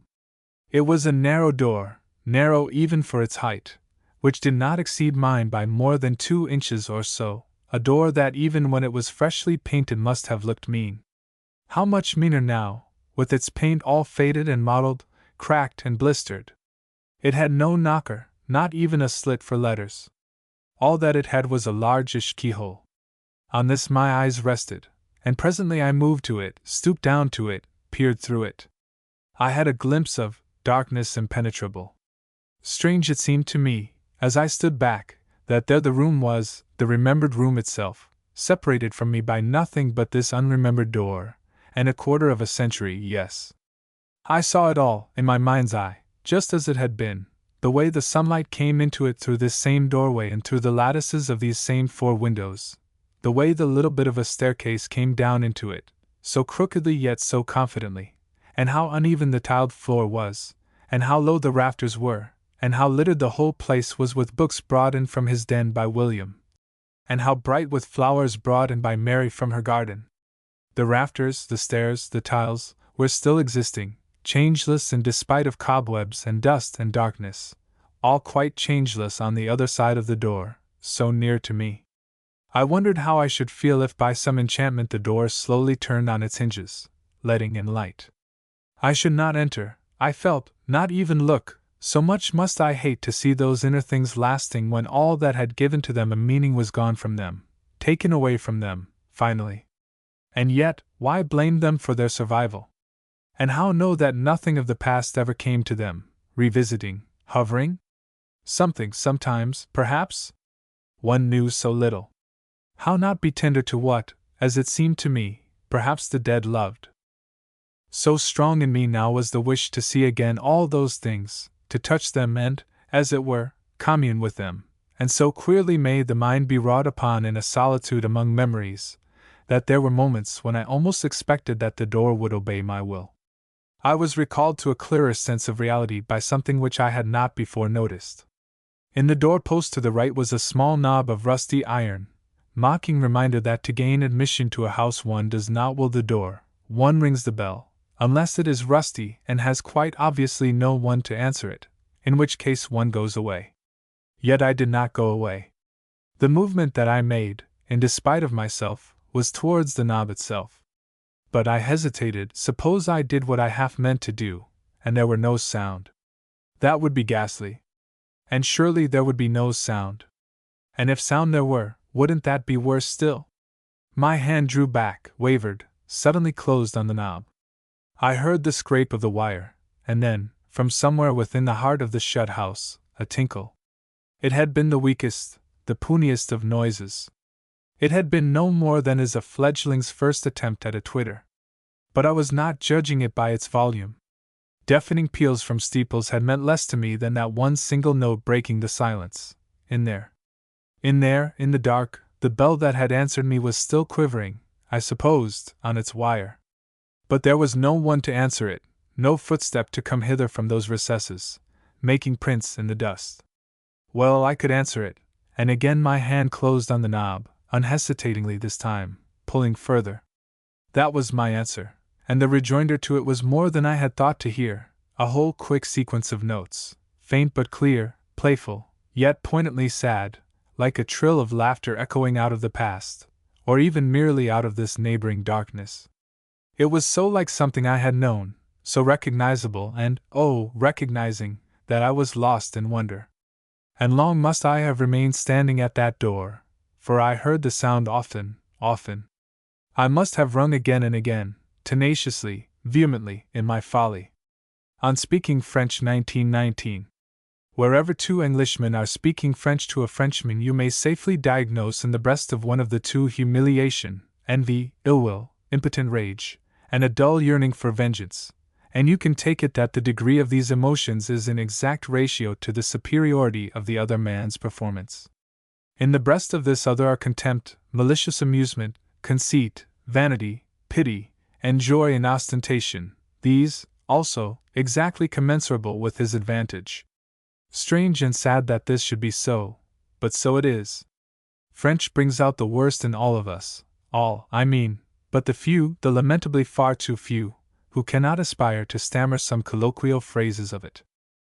Even in Victorian days, when England was more than geographically, was psychologically an island, French made mischief among us, and was one of the devil's favorite ways of setting brother against brother. But in those days the bitterness of the weaker brother was a little sweetened with disapproval of the stronger. To speak French fluently and idiomatically and with a good accent, or with an idiom and accent which to other rough islanders seemed good, was a rather suspect accomplishment, being somehow deemed incompatible with civic worth. Thus the weaker ones had not to drain the last lees of their shame, and the stronger could not wholly rejoice in their strength.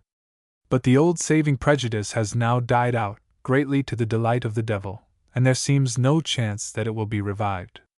Of other languages no harm comes. None of us, none, at any rate, outside the diplomatic service, has a feeling that he ought to be master of them.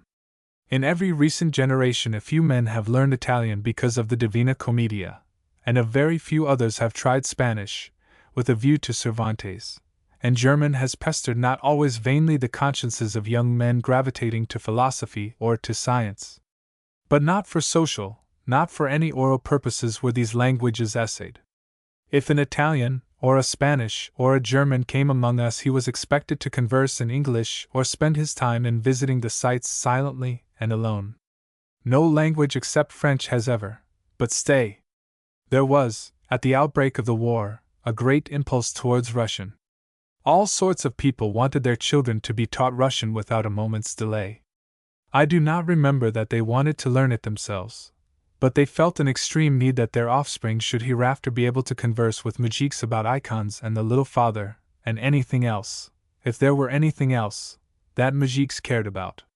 This need, however, is not felt now. When, so soon after his debut in high politics, M. Kerensky was superseded by M. Lenin, Russian was forthwith deemed a not quite nice language, even for children. Russia's alphabet was withdrawn from the nurseries as abruptly as it had been brought in, and Le Chapeau de la Cuisine du Jardinier was re-endued with its old importance. I doubt whether Russian would for more than a little while have seemed to be a likely rival of French, even if M. Kerensky had been the strong man we hoped he was. The language that succeeded to Latin as the official mode of intercourse between nations, and as the usual means of talk between the well-educated people of any one land and those of any other, had an initial advantage not quite counterbalanced by the fact that there are in Russia myriads of people who speak Russian, and a few who can also read and write it. Russian may, for aught I know, be a very beautiful language. It may be as lucid and firm in its constructions as French is, and as musical in sound. I know nothing at all about it. Nor do I claim for French that it was by its own virtues predestined to the primacy that it holds in Europe. Had Italy, not France, been an united and powerful nation when Latin became dissuete, that primacy would of course have been taken by Italian. And I cannot help wishing that this had happened. Italian, though less elegant, is, for the purpose of writing, a richer language than French, and an even subtler, and the sound of it spoken is as superior to the sound of French as a violin's is to a flute's. Still, French does, by reason of its exquisite concision and clarity, fill its post of honor very worthily, and will not in any near future, I think, be thrust down. Many people, having regard to the very numerous population of the British Empire and the United States, cherish a belief that English will presently be cock of the world's walk, but we have to consider that English is an immensely odd and irregular language, that it is accounted very difficult by even the best foreign linguists, and that even among native writers there are few who can so wield it as to make their meaning clear without prolixity, and among these few none who has not been well grounded in Latin. By its very looseness, by its way of evoking rather than defining, suggesting rather than saying, English is a magnificent vehicle for emotional poetry. But foreigners don't much want to say beautiful haunting things to us. They want to be told what limits there are, if any, to the power of the Lord Mayor, and our rambling endeavors to explain do but bemuse and annoy them. They find that the rewards of learning English are as slight as its difficulties are great, and they warn their fellows to this effect. Nor does the oral sound of English allay the prejudice thus created. Soothing and dear and charming that sound is to English ears. But no nation can judge the sound of its own language. This can be judged only from without, only by ears to which it is unfamiliar. And alas, much as we like listening to French or Italian, for example, Italians and Frenchmen, if we insist on having their opinion, will confess that English has for them a rather harsh sound. Altogether, it seems to me unlikely that the world will let English supplant French for international purposes, and likely that French will be ousted only when the world shall have been so internationalized that the children of every land will have to learn, besides their own traditional language, some kind of horrible universal lingo begotten on Volapük by a congress of the world's worst pedants. Almost I could wish I had been postponed to that era, so much have I suffered through speaking French to Frenchmen in the presence of Englishmen. Left alone with a Frenchman, I can stumble along, slowly indeed, but still along, and without acute sense of ignominy. Especially is this so if I am in France. There is in the atmosphere something that braces one for the language. I don't say I am not sorry, even so, for my Frenchman. But I am sorrier for him in England. And if any Englishman be included in the scene, my sympathy with him is like to be lost in my agony for myself. Would that I had made some such confession years ago. Oh, folly of pride! I liked the delusion that I spoke French well, a delusion common enough among those who had never heard me. Somehow I seemed likely to possess that accomplishment. I cannot charge myself with having ever claimed to possess it, but I am afraid that when anyone said to me, "I suppose you speak French perfectly," I allowed the tone of my denial to carry with it a hint of mock modesty. Oh no, I would say, my French is wretched, rather as though I meant that a member of the French Academy would detect lapses from pure classicism in it. Or no, mine is French pour rire, to imply that I was practically bilingual. Thus, during the years when I lived in London, I very often received letters from hostesses asking me to dine on the night when Madame Chose or M. Tell was coming. And always I excused myself, not on the plea that I should be useless. This method of mine would have been well enough, from any but the moral standpoint, had not Nemesis, taking her stand on that point, sometimes ordained that a gall should be sprung on me. It was not well with me then. It was downfall and disaster. Strange, how one will trifle with even the most imminent doom. On being presented to the Gaul, I always hastened to say that I spoke his or her language only en tout petit peu, knowing well that this poor spark of slang would kindle within the breast of M. Tell or the bosom of Madame. Chose hopes that must so quickly be quenched in the puddle of my incompetence. I offer no excuse for so foolish a proceeding. I do but say it is characteristic of all who are duffers at speaking a foreign tongue. Great is the pride they all take in airing some little bit of idiom. I recall, among many other pathetic exemplifiers of the foible, an elderly and rather eminent Greek, who, when I was introduced to him, said, "I am jolly glad to meet you, sir," and having said that, had nothing whatever else to say, and was moreover unable to grasp the meaning of anything said by me, though I said the simplest things, and said them very slowly and clearly. It is to my credit that in speaking English to a foreigner I do always try to be helpful. I bear witness against Madame Chose and M. Tell that for me they have never made a like effort in their French. It is said that French people do not really speak faster than we, and that their seeming to do so is merely because of their lighter stress on syllables. If this is true, I wish that for my sake they would stress their syllables a little more heavily. By their omission of this kindness I am so often baffled as to their meaning. To be shamed as a talker is bad enough, it is even worse to be shamed in the humble refuge of listener. To listen and from time to time murmur c'est vrai may seem safe enough, yet there is danger even here. I wish I could forget a certain luncheon in the course of which Madame Chose, that brilliant woman, leaned suddenly across the table to me, and with great animation, amidst a general hush, launched at me a particularly swift flight of winged words. With pensively narrowed eyes, I uttered my formula when she ceased. This formula she repeated, in a tone even more pensive than mine.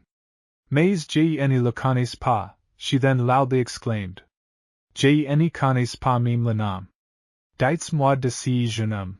She had, as it presently turned out, been asking me which of the younger French novelists was most highly thought of by English critics, so that her surprise at never having heard of the gifted young Sevre was natural enough. We all, but no, I must not say that we all have painful memories of this kind. Some of us can understand every word that flies from the lips of Madame Chose or from the mouth of M.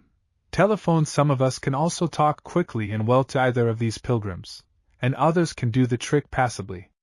But the duffers are in a great grim majority, and the mischief that French causes among us is mainly manifest, not, I would say, by weaker brethren hating the stronger, but by weak ones hating the less weak. As French is a subject on which we all feel so keenly, a point of honor on which we are all so sensitive, how comes it that our general achievement is so slight? There was no lack of hopes, of plans, that we should excel. In many cases time was taken for us by the forelock, and a French nurse installed. But alas! Little children are waxed to receive and to retain. They will be charmingly fluent speakers of French within 6 weeks of Mariette's arrival, and will have forgotten every word of it within as brief an interval after her departure. Later, their minds become more retentive, though less absorbent, and then, by all means, let French be taught. Taught it is. At the school where I was reared there were 4 French masters. 4. But to what purpose? Their classrooms were scenes of eternal and incredible pandemonium, filled with whoops and catcalls, with devil's tattoos on desks, and shrill inquiries for the exact date of the Battle of Waterloo. Nor was the lot of those 4 men exceptional in its horror.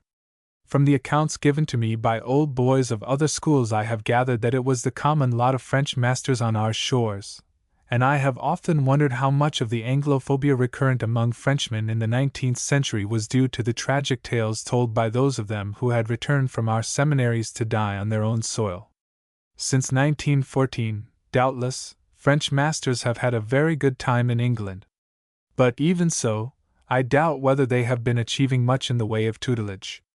With the best will in the world, a boy will profit but little by 3 or 4 lessons a week, which are the utmost that our system allows him. What he wants, or at any rate will want, is to be able to cope with Madame Chose. A smattering of the irregular verbs will not much avail him in that emprise. Not in the dark byways of conjugation, but on the sunny field of frank social intercourse, must he prove his knighthood.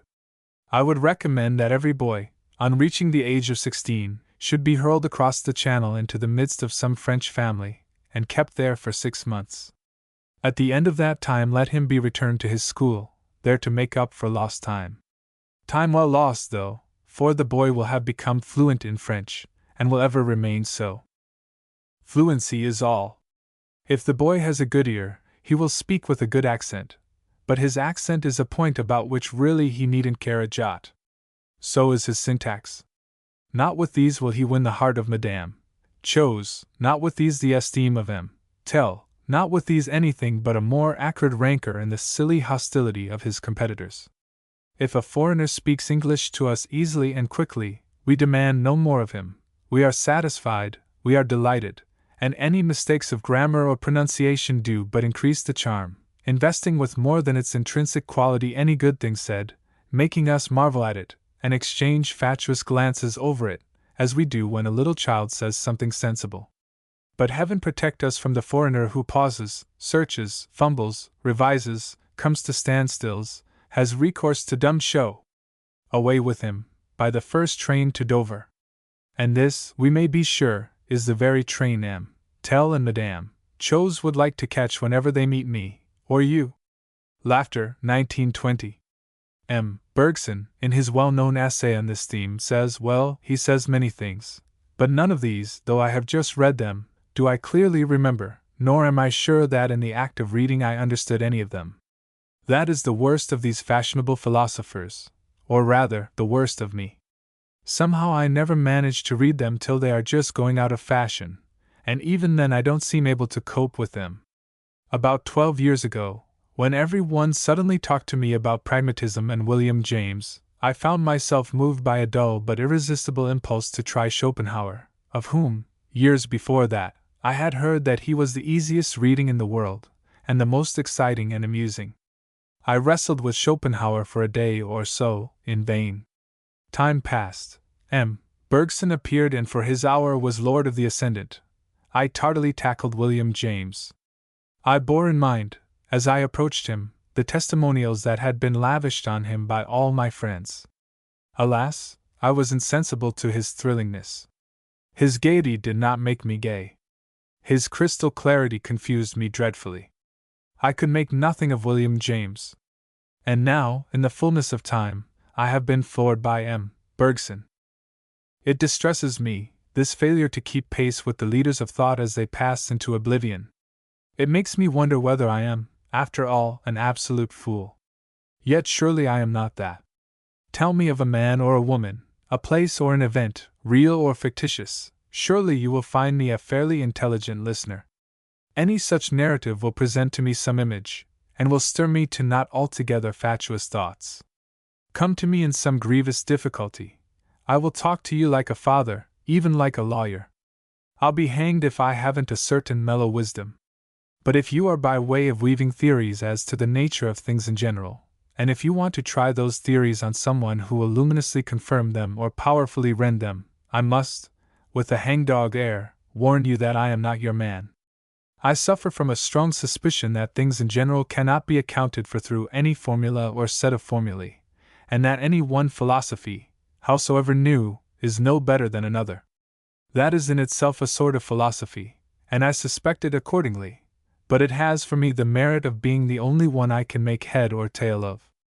If you try to expound any other philosophic system to me, you will find not merely that I can detect no flaw in it, except the one great flaw just suggested, but also that I haven't, after a minute or two, the vaguest notion of what you are driving at. Very well, you say, instead of trying to explain all things all at once, I will explain some little, simple, single thing. It was for sake of such shorn lambs as myself, doubtless, that M. Bergson sat down and wrote about laughter. But I have profited by his kindness no more than if he had been treating of the cosmos. I cannot tread even a limited space of air. I have a gross satisfaction in the crude fact of being on hard ground again, and I utter a coarse peal of laughter. At least I say I do so. In point of fact, I have merely smiled.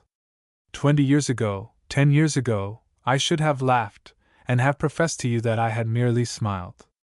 A very young man is not content to be very young, nor even a young man to be young. He wants to share the dignity of his elders. There is no dignity in laughter, there is much of it in smiles. Laughter is but a joyous surrender, smiles give token of mature criticism. It may be that in the early ages of this world there was far more laughter than is to be heard now, and that eons hence laughter will be obsolete, and smiles universal, every one, always, mildly, slightly, smiling. But it is less useful to speculate as to mankind's past and future than to observe men. And you will have observed with me in the clubroom that young men at most times look solemn, whereas old men or men of middle age mostly smile, and also that those young men do often laugh loud and long among themselves, while we others, the gayest and best of us in the most favorable circumstances, seldom achieve more than our habitual act of smiling. Does the sound of that laughter jar on us? Do we liken it to the crackling of thorns under a pot? Let us do so. There is no cheerier sound. But let us not assume it to be the laughter of fools because we sit quiet. It is absurd to disapprove of what one envies, or to wish a good thing were no more because it has passed out of our possession. But it seems that I must begin every paragraph by questioning the sincerity of what I have just said. Has the gift of laughter been withdrawn from me? I protest that I do still, at the age of 47, laugh often and loud and long. But not, I believe, so long and loud and often as in my less smiling youth. And I am proud, nowadays, of laughing, and grateful to any one who makes me laugh. That is a bad sign. I no longer take laughter as a matter of course. I realize, even after reading M. Bergson on it, how good a thing it is. I am qualified to praise it. As to what is most precious among the accessories to the world we live in, different men hold different opinions. There are people whom the sea depresses, whom mountains exhilarate. Personally, I want the sea always, some not populous edge of it for choice, and with its sunshine, and wine, and a little music. My friend on the mountain yonder is of tougher fiber and sterner outlook, disapproves of the sea's laxity and instability, has no ear for music and no palate for the grape, and regards the sun as a rather enervating institution, like central heating in a house. What he likes is a grey day and the wind in his face, crags at a great altitude, and a flask of whiskey. Yet I think that even he, if we were trying to determine from what inner sources mankind derives the greatest pleasure in life, would agree with me that only the emotion of love takes higher rank than the emotion of laughter. Both these emotions are partly mental, partly physical. It is said that the mental symptoms of love are wholly physical in origin. They are not the less ethereal for that. The physical sensations of laughter, on the other hand, are reached by a process whose starting point is in the mind. They are not the less gloriously of our clay. There is laughter that goes so far as to lose all touch with its motive, and to exist only, grossly, in itself. This is laughter at its best. A man to whom such laughter has often been granted may happen to die in a workhouse. No matter. I will not admit that he has failed in life. Another man, who has never laughed thus, may be buried in Westminster Abbey, leaving more than £1 million overhead. What then? I regard him as a failure. Nor does it seem to me to matter one jot how such laughter is achieved. Humor may rollick on high planes of fantasy, or in depths of silliness. To many people it appeals only from those depths. If it appealed to them irresistibly, they are more enviable than those who are sensitive only to the finer kind of joke and not so sensitive as to be mastered and dissolved by it. Laughter is a thing to be rated according to its own intensity. Many years ago I wrote an essay in which I poured scorn on the fun purveyed by the music halls, and on the great public for which that fun was quite good enough. I take that callow scorn back. I fancy that the fun itself was better than it seemed to me, and might not have displeased me if it had been wafted to me in private, in presence of a few friends. A public crowd, because of a lack of broad impersonal humanity in me, rather insulates than absorbs me. Amidst the guffaws of 1,000 strangers I become unnaturally grave. If these people were the entertainment, and I the audience, I should be sympathetic enough. But to be one of them is a position that drives me spiritually aloof. Also, there is to me something rather dreary in the notion of going anywhere for the specific purpose of being amused. I prefer that laughter shall take me unawares. Only so can it master and dissolve me. And in this respect, at any rate, I am not peculiar. In music halls and such places, you may hear loud laughter, but not see silent laughter, not see strong men weak, helpless, suffering, gradually convalescent, dangerously relapsing. Laughter at its greatest and best is not there. To such laughter nothing is more propitious than an occasion that demands gravity. To have good reason for not laughing is one of the surest aids.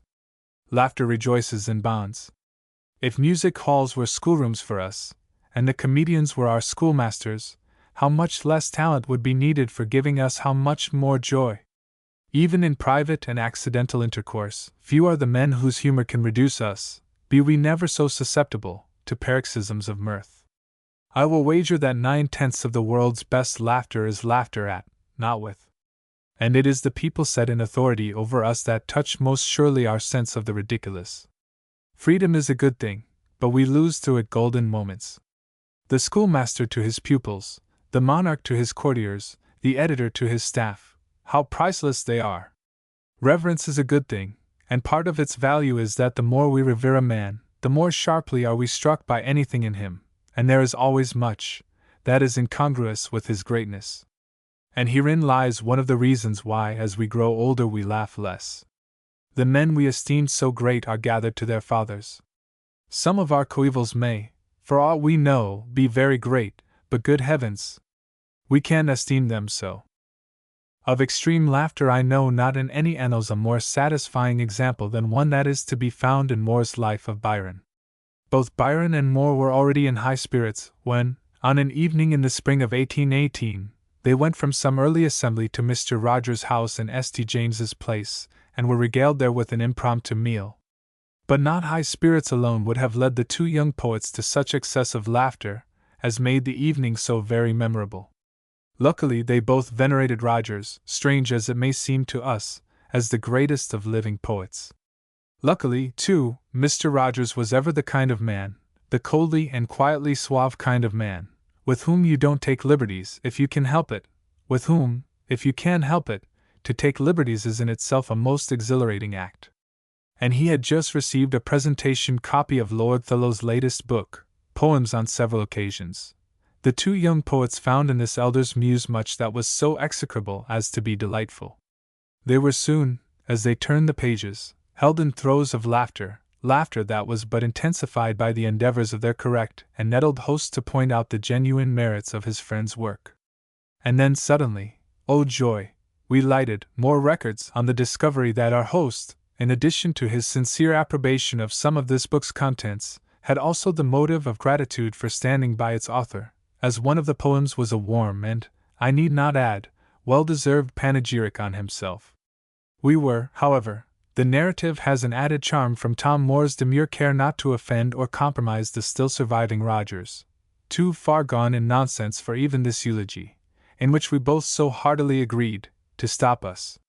The opening line of the poem was, as well as I can recollect, when Rogers o'er this labor bent, and Lord Byron undertook to read it aloud, but he found it impossible to get beyond the first two words.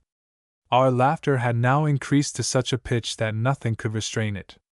2 or 3 times he began, but no sooner had the words, when Rogers, passed his lips, than our fit burst out afresh, till even Mr. Rogers himself, with all his feeling of our injustice, found it impossible not to join us, and we were, at last, all three in such a state of inextinguishable laughter that, had the author himself been of our party, I question much whether he could have resisted the infection. The final fall and dissolution of Rogers behaving as badly as either of them, is all that was needed to give perfection to this heart-warming scene. I like to think that on a certain night in spring, year after year, 3 ghosts revisit that old room and without, I hope, inconvenience to Lord Northcliffe, who may happen to be there, sit rocking and writhing in the grip of that old shared rapture. Uncanny?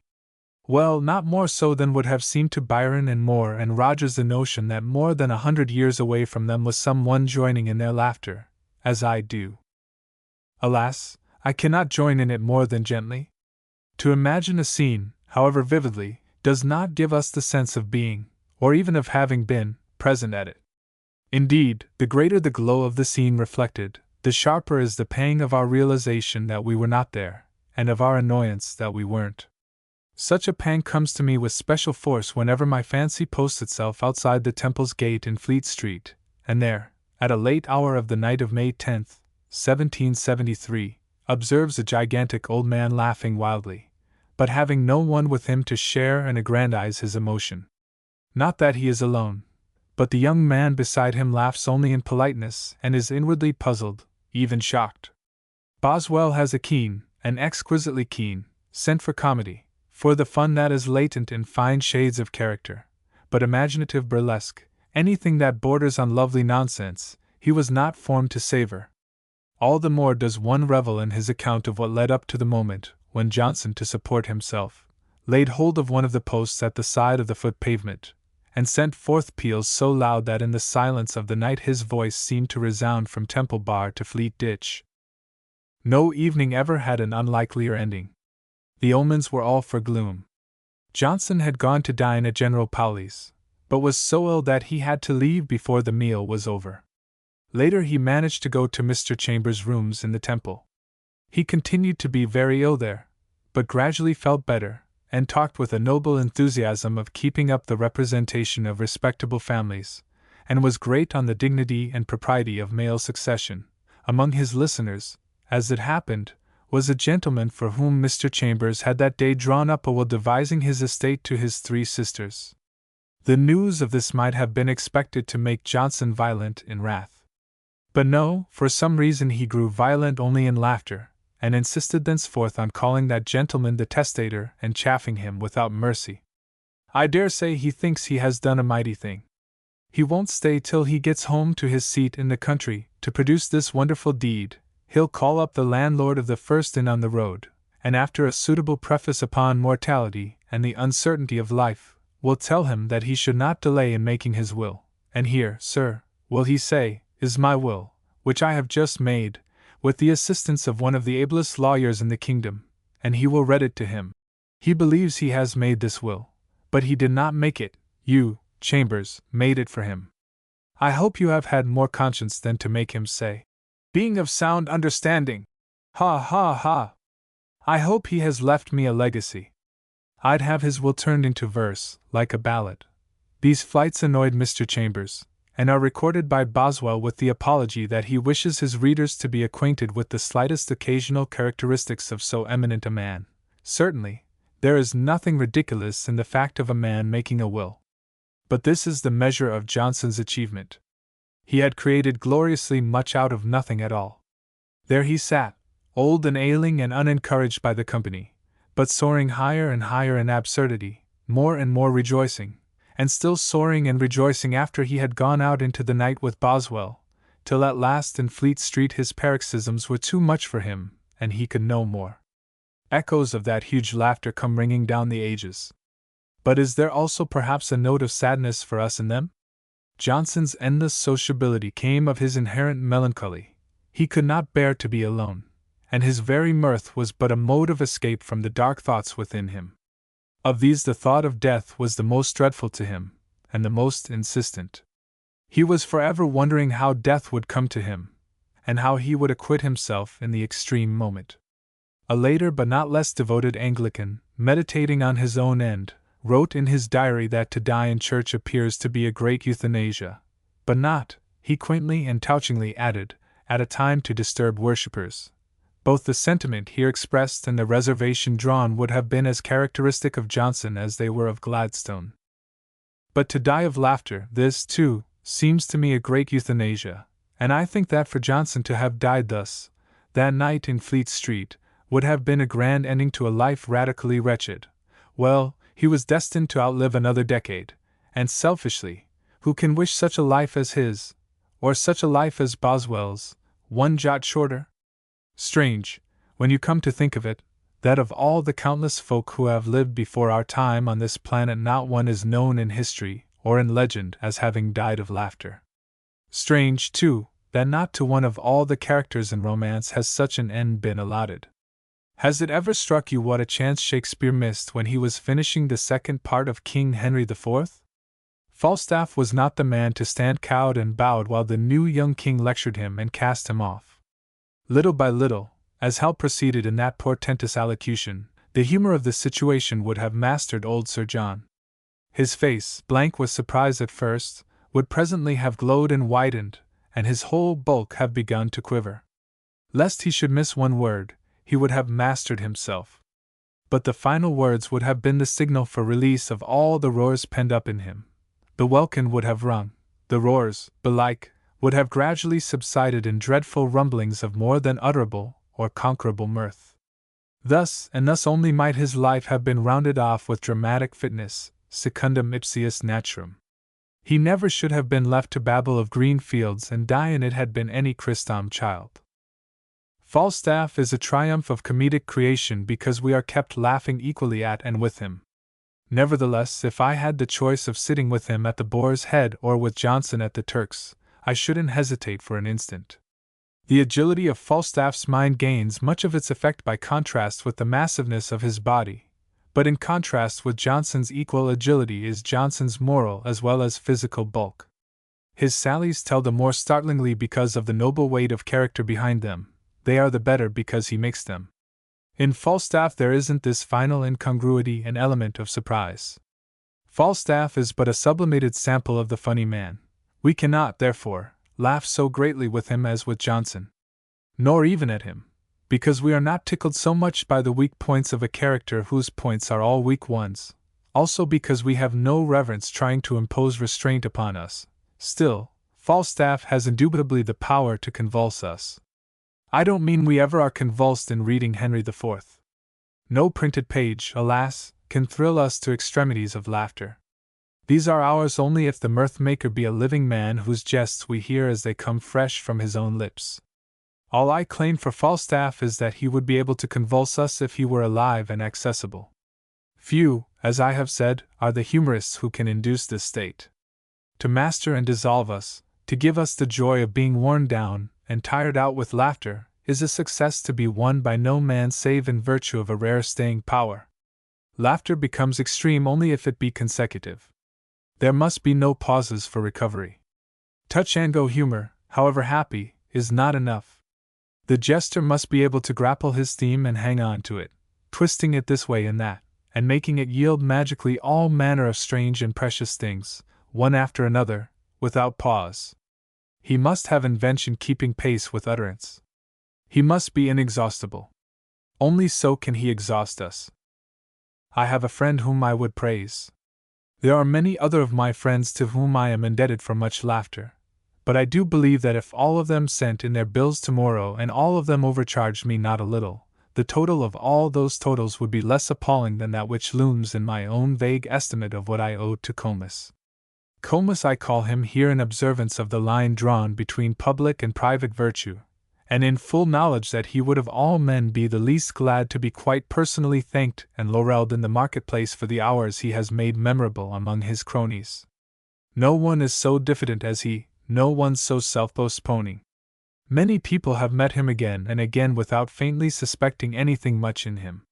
Many of his acquaintances, friends too, relatives even, have lived and died in the belief that he was quite ordinary. Thus is he the more greatly valued by his cronies. Thus do we pride ourselves on possessing some curious right quality to which alone he is responsive. But it would seem that either this asset of ours or its effect on him is intermittent.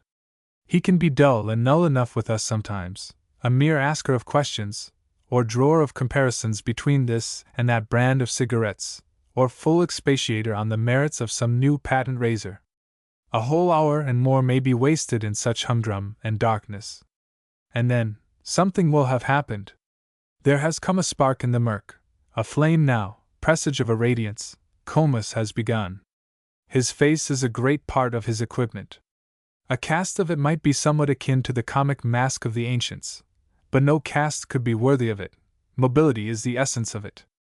It flickers and shifts in accord to the matter of his discourse. It contracts and it expands.